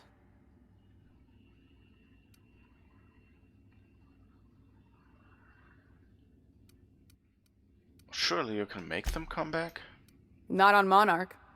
Sanjar threw out the old work mandates and penalties. That's good, right? Sure. Until your workers start making ridiculous demands. I can talk to Caleb for you. You mind slapping him around a little while you're at it? I'm joking. Mostly. Unless you can do it without hurting his job performance. If you can find a way to get him back to work, I'll make it worth your while. Check the yacht club. He's usually there. It's kind of interesting, you know, like that this is a world where, like, companies have rights and people are just, you know, material to be ground up. And so even the people who are very liberal still have, like, from our point of view, very backwards notions, you know, of what's right and what's not. And I mean, I kind of like that. You know, it's a good characterization of the world. It's not, hey, here, this planet is full of progressive people and the rest of the galaxy is, you know,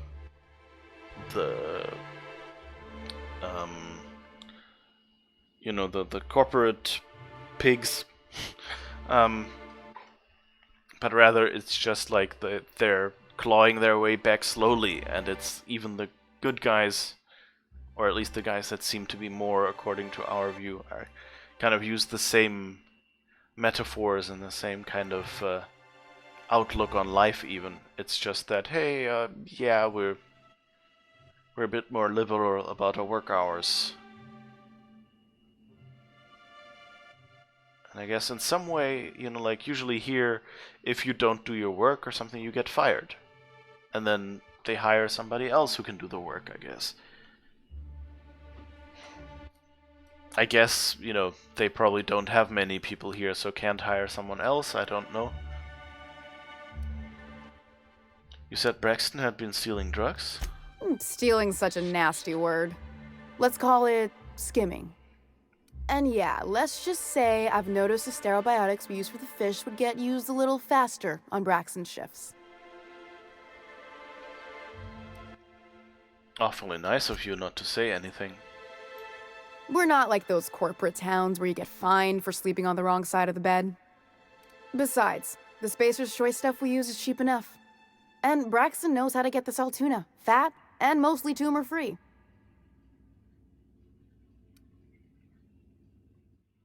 So it's basically either it's, well, we have nobody else who could do it that well, even though he could do his work better, or it's, you know, like, well, he does his work so well that, you know, we let him get away with some things. Who is this Catherine? But I remember now because she said, like, Fallbrook. So Catherine is the boss of the sublight salvage contingent out in Fallbrook on this planet where we're supposed to go as well. Who's this Catherine you mentioned when I first came in here? Sublight boss out of Fallbrook. Handles most goods that come in or out of Stellar Bay. Has a mouth like a Ground Six spacer. Let's talk about Caleb. Unless you're here to tell me he's agreed to do his job again, I've got nothing to say. They're hard workers, aren't they? Don't they deserve some compensation for that? Hard workers? They turn dials and flip switches. The machines do all the actual work. I'll wager she don't pay those folks that maintain the mechanicals decent neither. Caleb and his crew have it better than anyone else around here, I'll tell you that much. Why can't you give him his pay increase? I don't have the bits for it, plain and simple. Besides, if I make an exception for him, I gotta do the same for everyone. If Caleb wants to keep this job, he'd better get back to it. I'm about ready to hire sublight contractors at this rate. Oh, I don't have the persuadability high enough for that.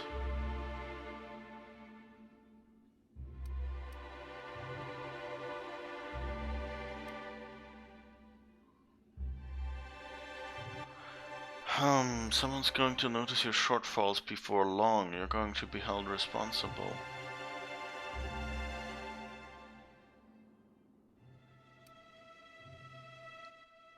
But let's see, I mean, yeah, let's, meeting halfway kind of sounds like, at least, show them that you try to do a little bit. Are you willing to meet Caleb halfway? For running me ragged while he takes an extended leave at the bar? Not on your life. Someone's going to notice your shortfalls before long. You're going to be held responsible. Maybe so, but I bet you Caleb runs out of bits first.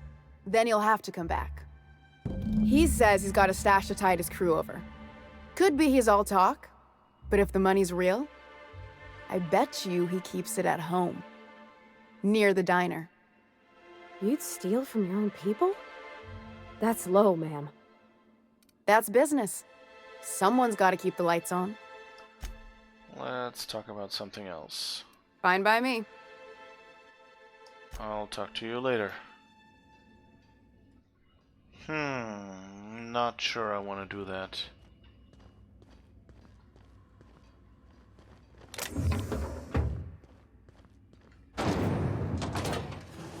Ooh, pretty. You're just sucking up the fish here?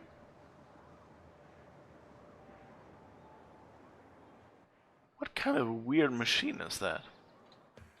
Can we? No, we can't.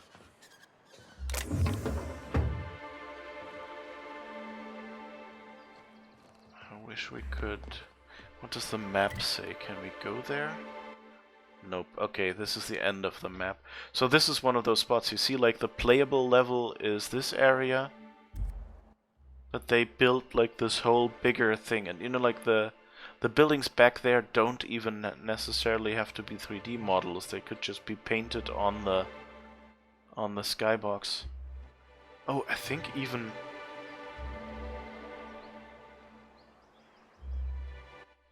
It might be that even this big thing here is just skybox. You see, like, I think...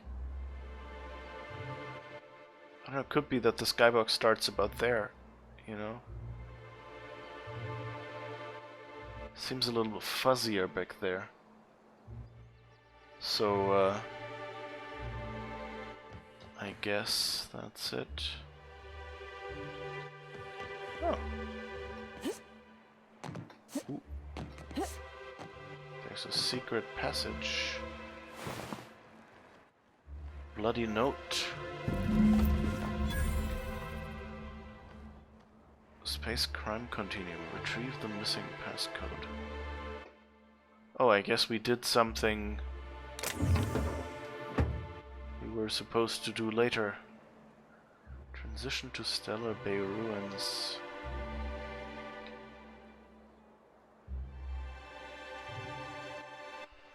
Yeah, that's kind of what I'm wondering. Like, usually if this is the skybox, then yeah, that all that back there is probably pre-rendered. And basically, yeah, it might be... You see, like, this looks foggier. I mean, it could just be a good filter in the back, I don't know. But my guess is that probably this is the wall. What's this? Sublight ID cartridge. Ooh. Anyone see this? And while we're here...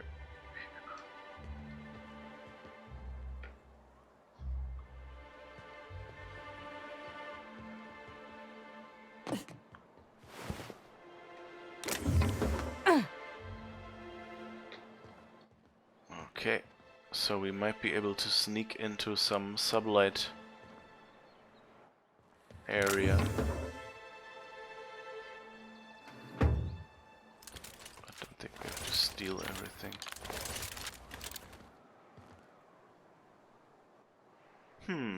Let's see where this leads, but we don't have a mission objective there, so we'll probably go back out. Titus Androidicus with Burbage 2000 and Burbage 3000. Blood and Revenge are hammering.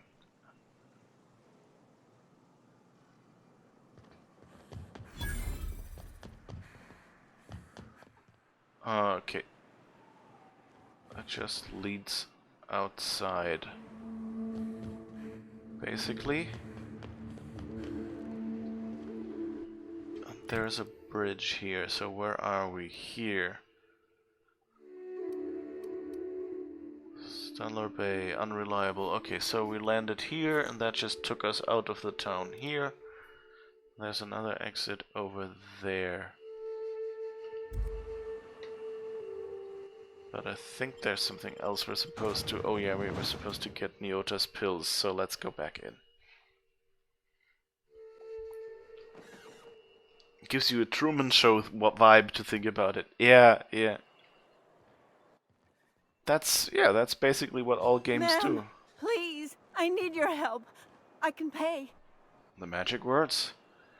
Oh, thank you for stopping. Everyone acts like nothing's wrong, like my little boy isn't at risk of being eaten by some vile creature. Please, you have to help me get my little Tucker back. He ran away and is going to get himself killed. Oh, I just know a raptidon is melting him with acid as we speak. It's more dissolving than melting. That is not helpful.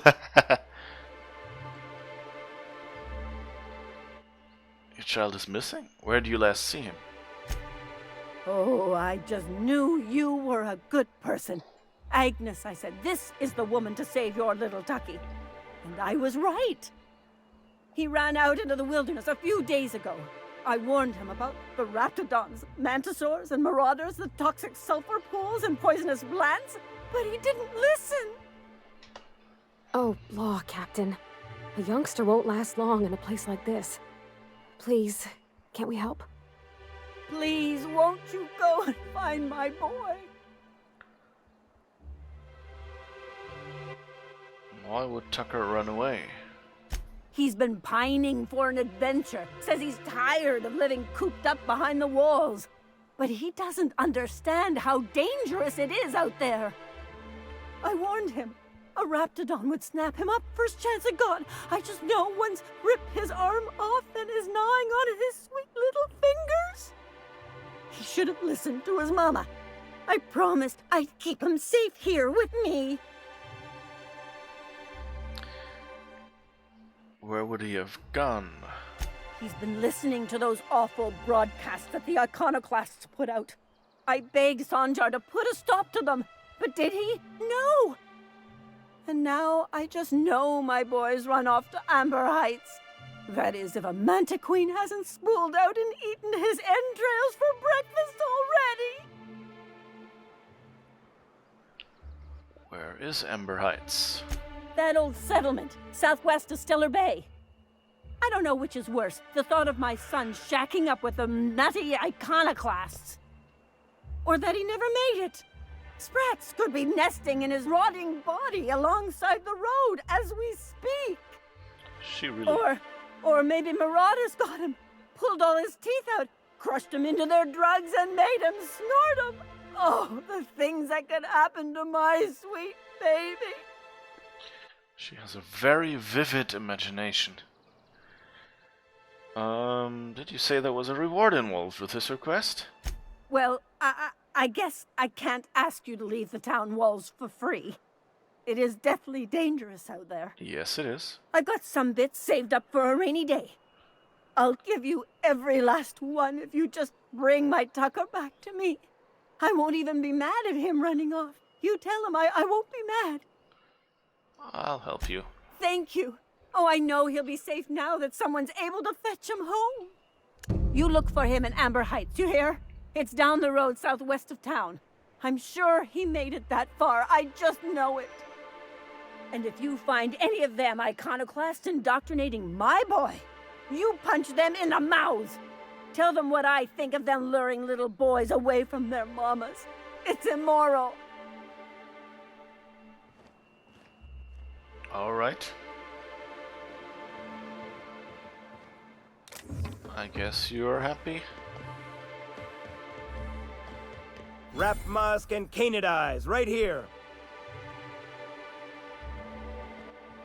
Who are you? Hello, stranger. Can I interest you in Raptidon tongue? Or maybe some canid toenails? You look like a woman who's looking for some mostly fresh animal parts. Why would I want any of that? I don't know. Celia usually buys whatever I have, and Mr. Pickett seemed real interested. So I thought maybe I was onto something. Mr. Pickett? Franklin Pickett from Edgewater? That's him. He'd been here years, but he always talked about going back to Edgewater one day. Who's Celia?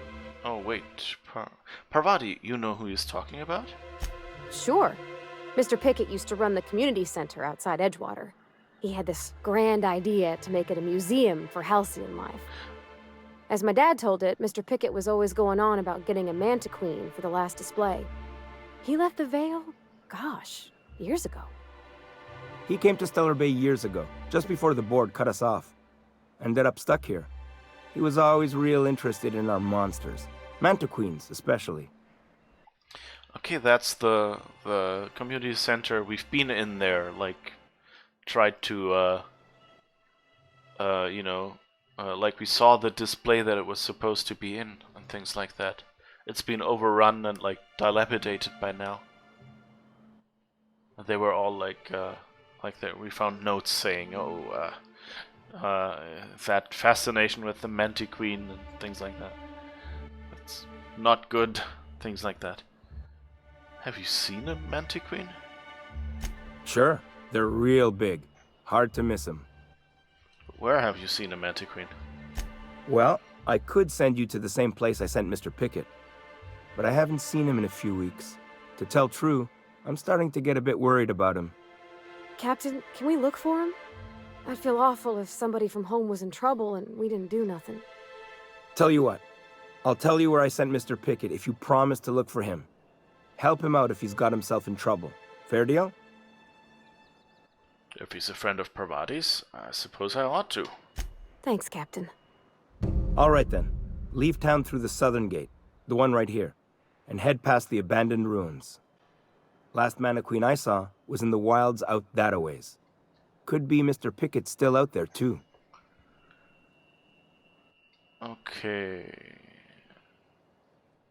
Let's just see what he sells. Oh, good. Celia hasn't come by in a few days, so I haven't sold much.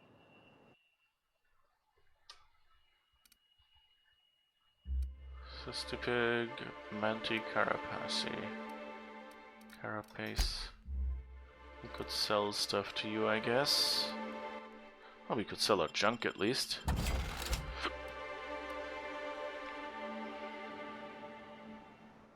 I don't suppose I can ask you about Celia? You look like a woman who's looking for some mostly fresh animal parts. Mr. Pickett? Yeah. You find him yet? No, I guess I can't ask about her anymore.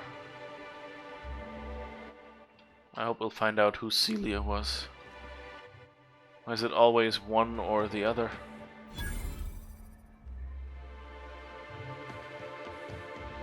Is that where we're supposed to go? Let's see what the map says. No, it's a... Okay, let's come back here later and run over to Help! Someone's been killed! Oops. I think I'm gonna be sick. Pull yourself together and tell me what happened. I clean the apartments while everyone's at work. I've seen all sorts of messes, but this... If you're going into the apartments, do not go into the lower one on the right. That's where the body is. Now, if you'll excuse me, I need to go contemplate a hot shower. Okay. So I guess we've picked up that mission, but we're not gonna do that right now. And over there, right. Let's talk here.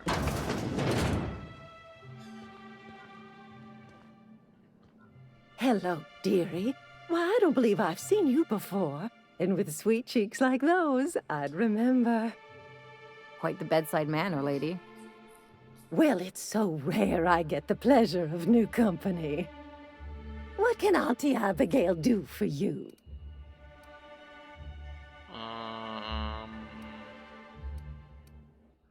I've been asked to pick up a caffeinoid supplement. And what a helpful young lady you are. Nothing like a little pill to liven up the spirits. Whiskey helps, too. Please leave medical advice to the professionals. Now, dearie, who's this pickup for?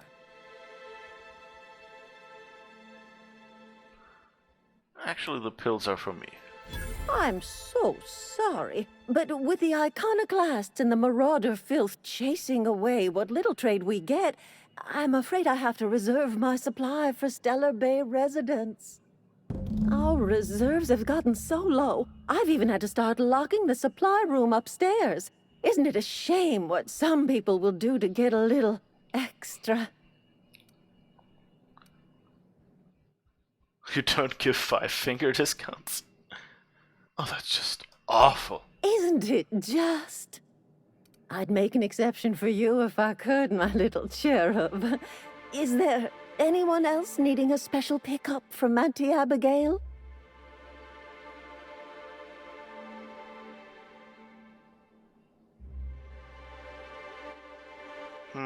Do we say Nyoka? Let's try it, I guess. Oh, her. Didn't It's work. none of my business, but I have told her Dr. Williams would bump up her monthly allotment if only she'd join MSI. Contribute like the rest of us. Now I've gone and said too much. And you know me, dearie. I don't like to pry.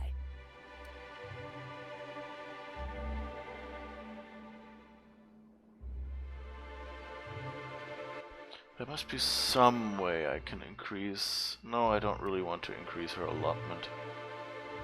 She can always choose not to get drunk, I guess. You know, like, that's not what I want to support. Doesn't anyone else on Monarch have caffeinoid? If so, I would love to know where. Sublight supplies don't come cheap. I'd hope not. Fleecing's the mark of a real professional. Believe me, there's nothing I'd love better than to help you, but there's not much I can do. Dr. Williams managed the town's allotments from his terminal upstairs. Even I can't access them.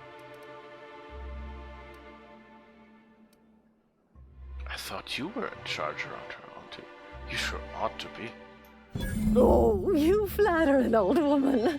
Me, I'm just here to be a pretty face for the customers. And to keep an extra key to the supply room, for all the times Dr. Williams misplaced his. Forgetful fellow, eh? Careless experimentation with medicinal substances does take its toll, eventually. But until then, it's lots of fun. Episodic pharmacological delirium is no laughing matter, young lady. Where can I find this Dr. Williams? In the town graveyard, I'm afraid. Poor man was always searching for the flower of enlightenment. On the way, he tried some rather daring substance combinations.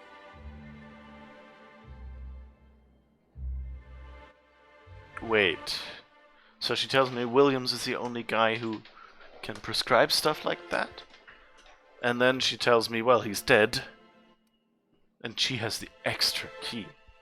Ah, okay, I can lie to myself, you know. Where's the graveyard? Or no, wait.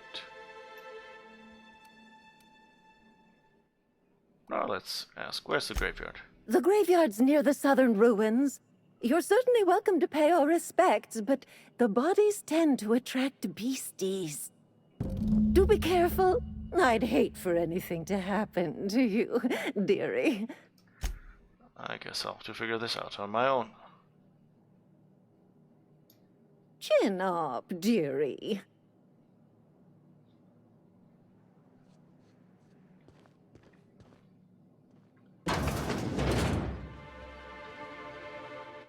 It's a bathroom. Let's go upstairs and see what we can see here. Dispensary supply room key.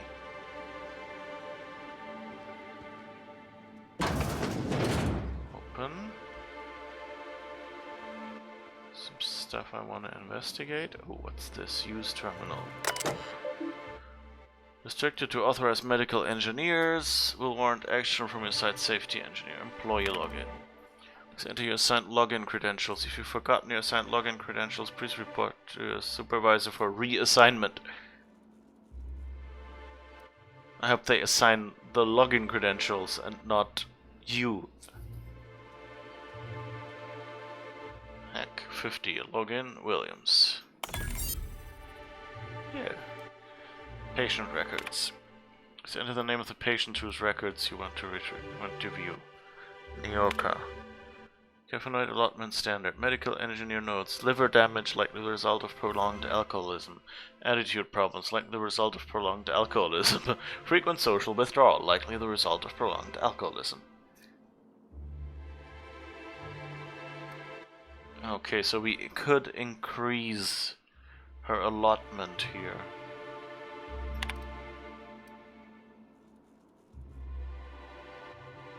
Mine? Patient not found. Yeah, I thought so. Return to root. Data storage. Whose files? Williams E. Notes from experiments as conducted by Dr. E. Williams. Notes. Reacticism plus pep you up.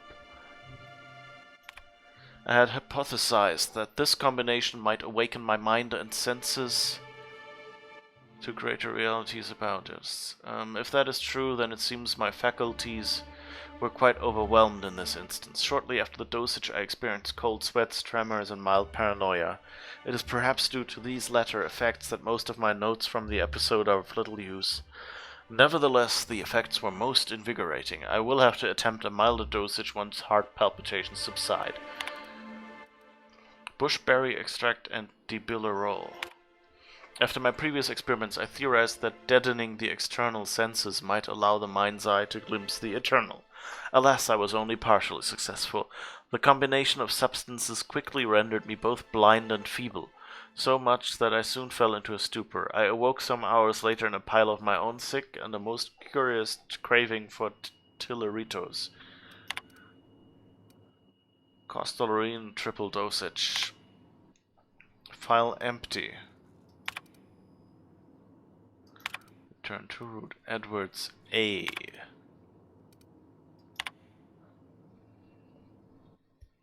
Okay, she's writing a story. She's a wide-eyed colonist from Earth. He's a hard-working Saltuna farmer from Monarch. Their attraction blossoms into a whirlwind romance that transforms Stellar Bay. Stellar Bride. Chapter 3, A Long Way from Arkansas. You can put your things here, Mr. Elliot said, leading Abby into a dim apartment. The place was small, but it had a certain cozy charm. Abby set her bags on the floor and loosened the straps of her jumpsuit. Mr. Elliot coughed, his face suddenly red. If you get warm, you can always crack the window. Breeze from the bay is real nice. You be careful about mantis swarms. As Abby went to take the room key, her fingers brushed his. He had strong, rough hands, a Saltuna farmer's hands. She felt herself blush. You've been ever so kind to me, Mr. Elliot. Call me Archibald, he said.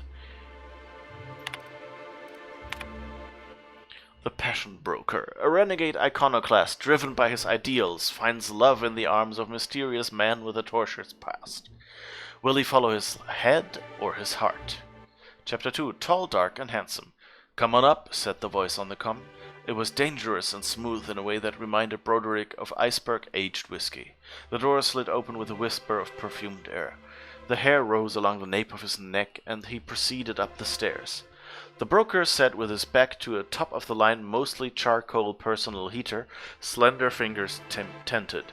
So this was the mysterious recluse who manipulated Monarch from afar.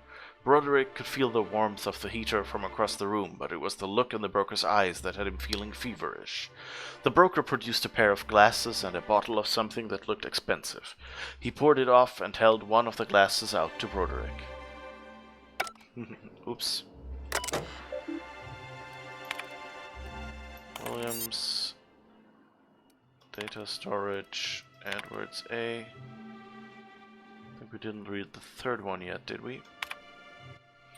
Clinic of the Heart. A battle-hardened young Earth Directorate soldier visits a remote clinic on Monarch to heal his injuries. But when he meets Gail, an elegant older nurse, she goes to work on his heart as well. Wasn't her name Abigail? Jesus. Let's talk about self-insert fiction. Chapter 34, Healing Touch. Fletcher held her tightly. His strength had returned, that much was clear. Yet here he remained, at the clinic, with her. He shook his head as if he'd read her mind with his perfect green eyes. Gale, the Earth Directorate's calling me back. They want me protecting Byzantium. But I don't know how to leave, not after what we found together. Then stay, she whispered, letting her breath warm his air. I can certainly find a position for you here. Oh my, how lewd.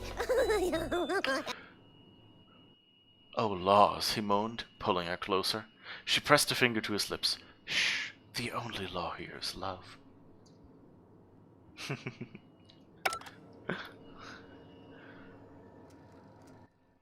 That's confused you then? Oh, you're back. Okay. Yeah, we just found the nurse from downstairs' romance novel.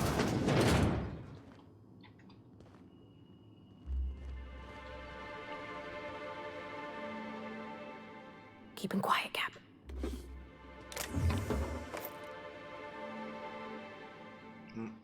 Not much else here.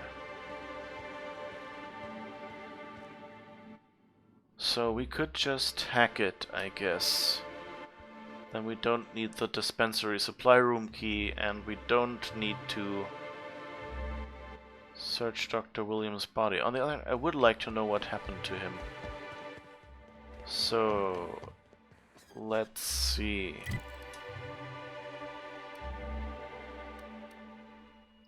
Yeah, let's go over there. Velma seem out of sorts to you? She's always cranky.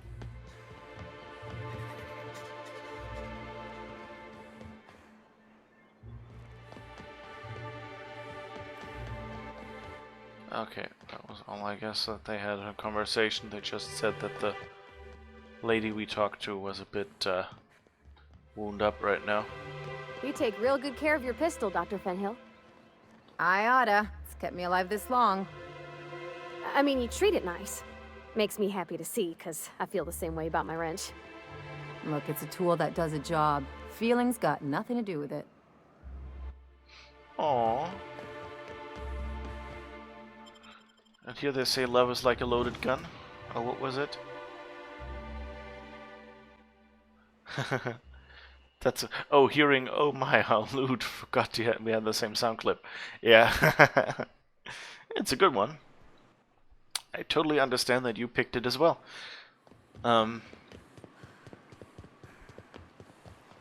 Whew.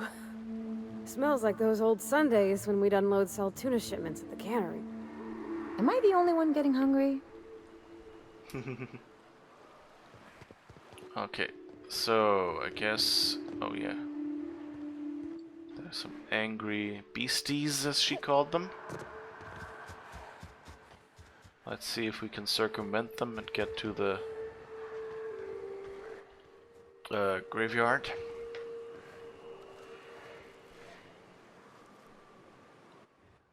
It'll turn out Tucker's 35 and married to an iconoclast. Yeah, it kind of sounds like she's a bit overprotective, so that wouldn't surprise me too much. Oh, there's a church here. Get ready. Oh. That's smart. Nice one. Get it off! Get it off! Get the spitters. Whoops. Okay. Didn't see those.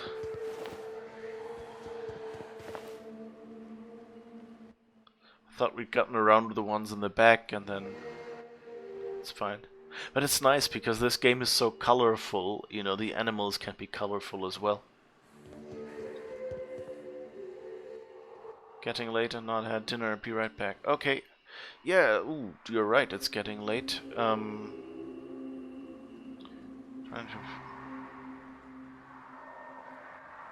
Yeah, I'm actually probably about to end it here anyway. So, but let's finish at least our grave robbing first.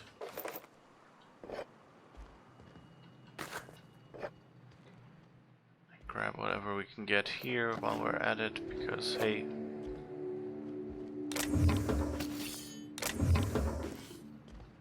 Because it doesn't say we're stealing here, right? So, this is totally fine.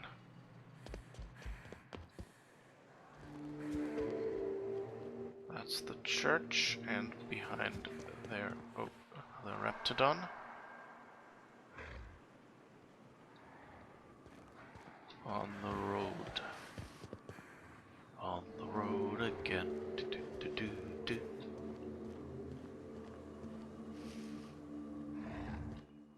And there's more Raptidonus. Raptidonna. Let's try this special hammer for once. Take your best shot, asshole! Whoops.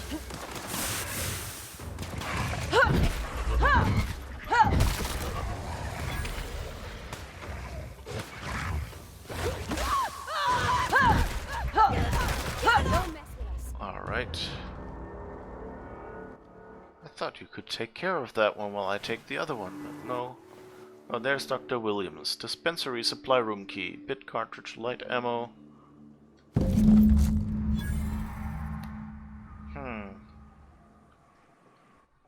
So he's not actually buried here, he just died here.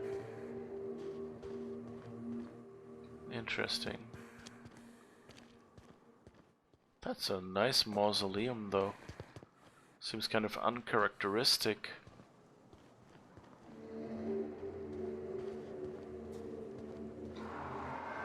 Huh. Interesting. Why would they have mausoleums? Like, are those for, like, chairmen or something?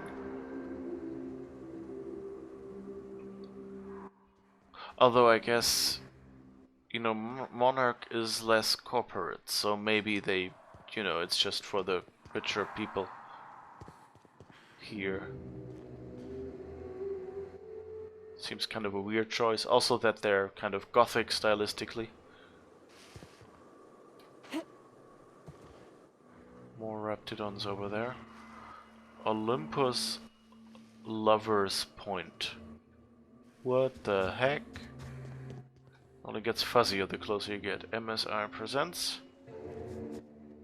In case of slipping or falling over edge, do not grab or hold onto safety rail. Any damage or repairs needed to the rail as a result of your death will be billed to your estate. That sounds like what we know here about the people. Oh, and there has been damage to the rail. That doesn't look good. Oh, and that's... I think that's sulfur fumes coming from below or something.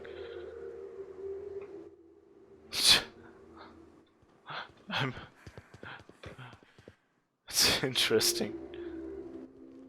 I mean, you know, you can kind of even expect that to happen today, you know, like if the entire planet is a sulfur planet and, you know, like everything just smells like that, you kind of, I guess you kind of get used to it, you know, as long as it's not, you know, lethal doses.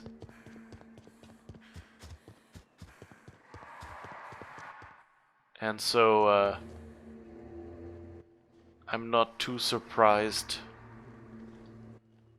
that maybe they'd still, you know, make a romantic outlook point or something.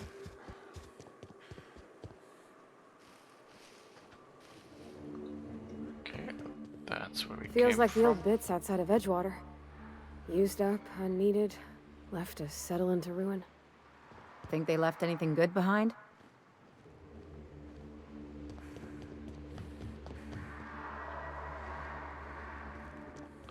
I wonder if we should come back here with Max. He'd probably have something to say.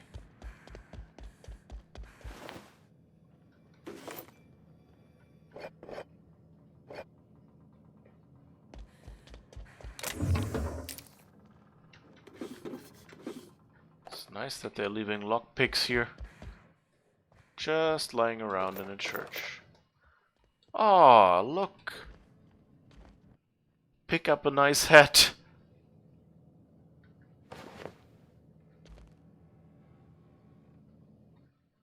Aw.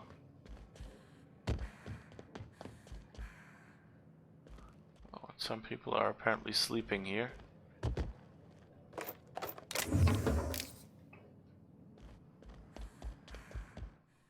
I would feel really bad about, you know, like, stealing whoever might still be sleeping in here or something, stealing their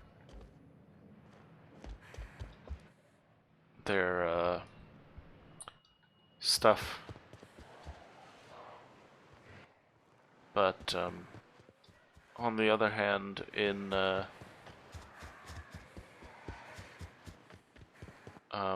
you know, in a game, it's kind of like, yeah, they expect you to be kind of stealing because they put the items there to help you play the game. So I'm just going, you know, like suspending my suspension, or like suspending my disbelief, I guess, or my immersion for a second, and just grabbing the stuff and going, okay, that's... Reminds me of the crew cabin on one of my first ships. You reckon the smell ever goes away? Maybe the wind off the sea helps.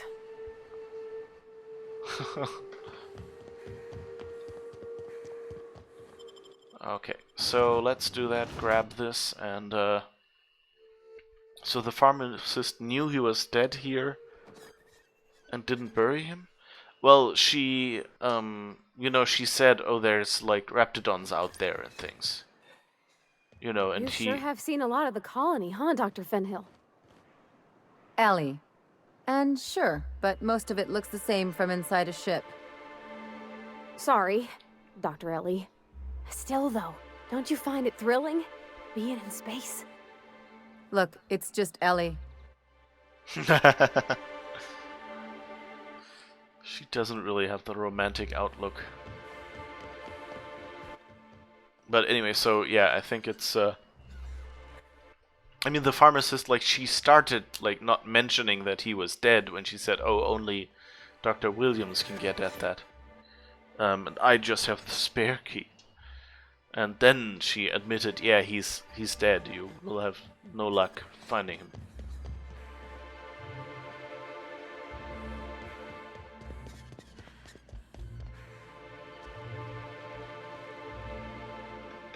Nice and easy.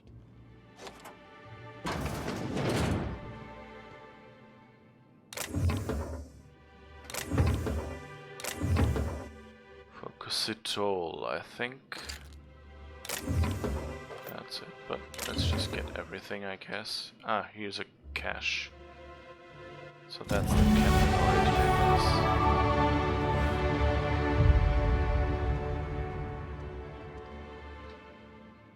guess. Let's close the door again.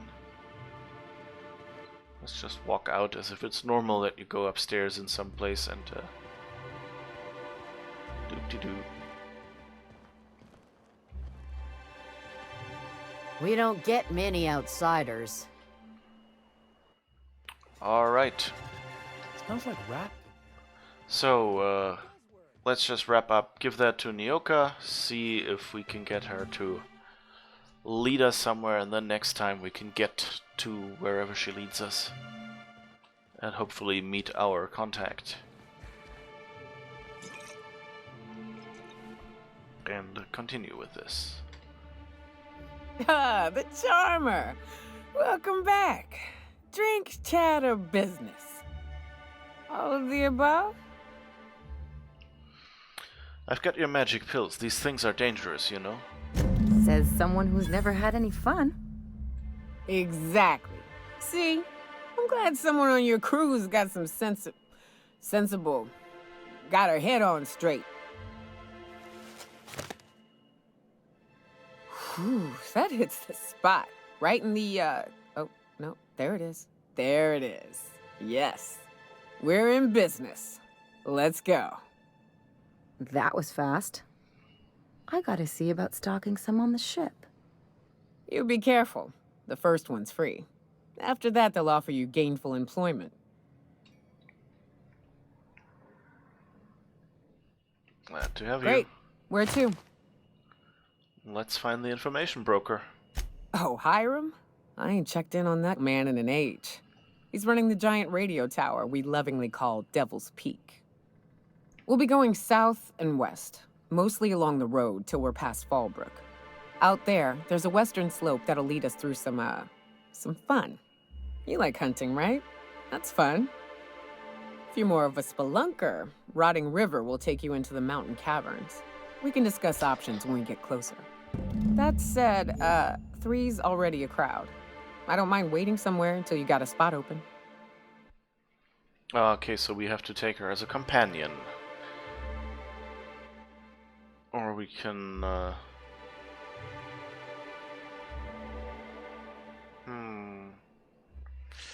guess we'll send Parvati home, just because, seems they might get along a little bit better. I guess let's try that, Parvati. Wait on the ship. We need Nyoka's help for now. Mighty big gun you got there. I'm looking forward to seeing you use it. That's a pretty big gun for a hunter. I don't know what the game's like on Terra 2, but out here, the daintier weapons ain't gonna cut it. Manosaurs require stopping power. Yeah, but what's left after you're done with them? Alright. But I guess that's it for today. I hope you had some fun. Yeah, and there will be a stream again of The Outer Worlds next week, same time, same channel, same space time, same space channel, as the Batman quote can be mutilated to sound like. We also get some skill points that we can invest then. Any part of the Manticore that is left will eat you. Maybe, yeah. Okay, so that will be it, and we also have brand new weekday streams. They start, so this one starts at 5 p.m. and ends usually at 9, but now it's almost 9:30 because I ran a little long. The weekday streams start at 6 and go for about 2 hours. They're on Monday, Wednesday, and Friday. So if you're interested in watching me play Assassin's Creed Odyssey, that's the time to be. I'm doing a New Game Plus playthrough, so my second... If I'd known we were set to lounging, I'd have recommended a bar. My second playthrough will be that.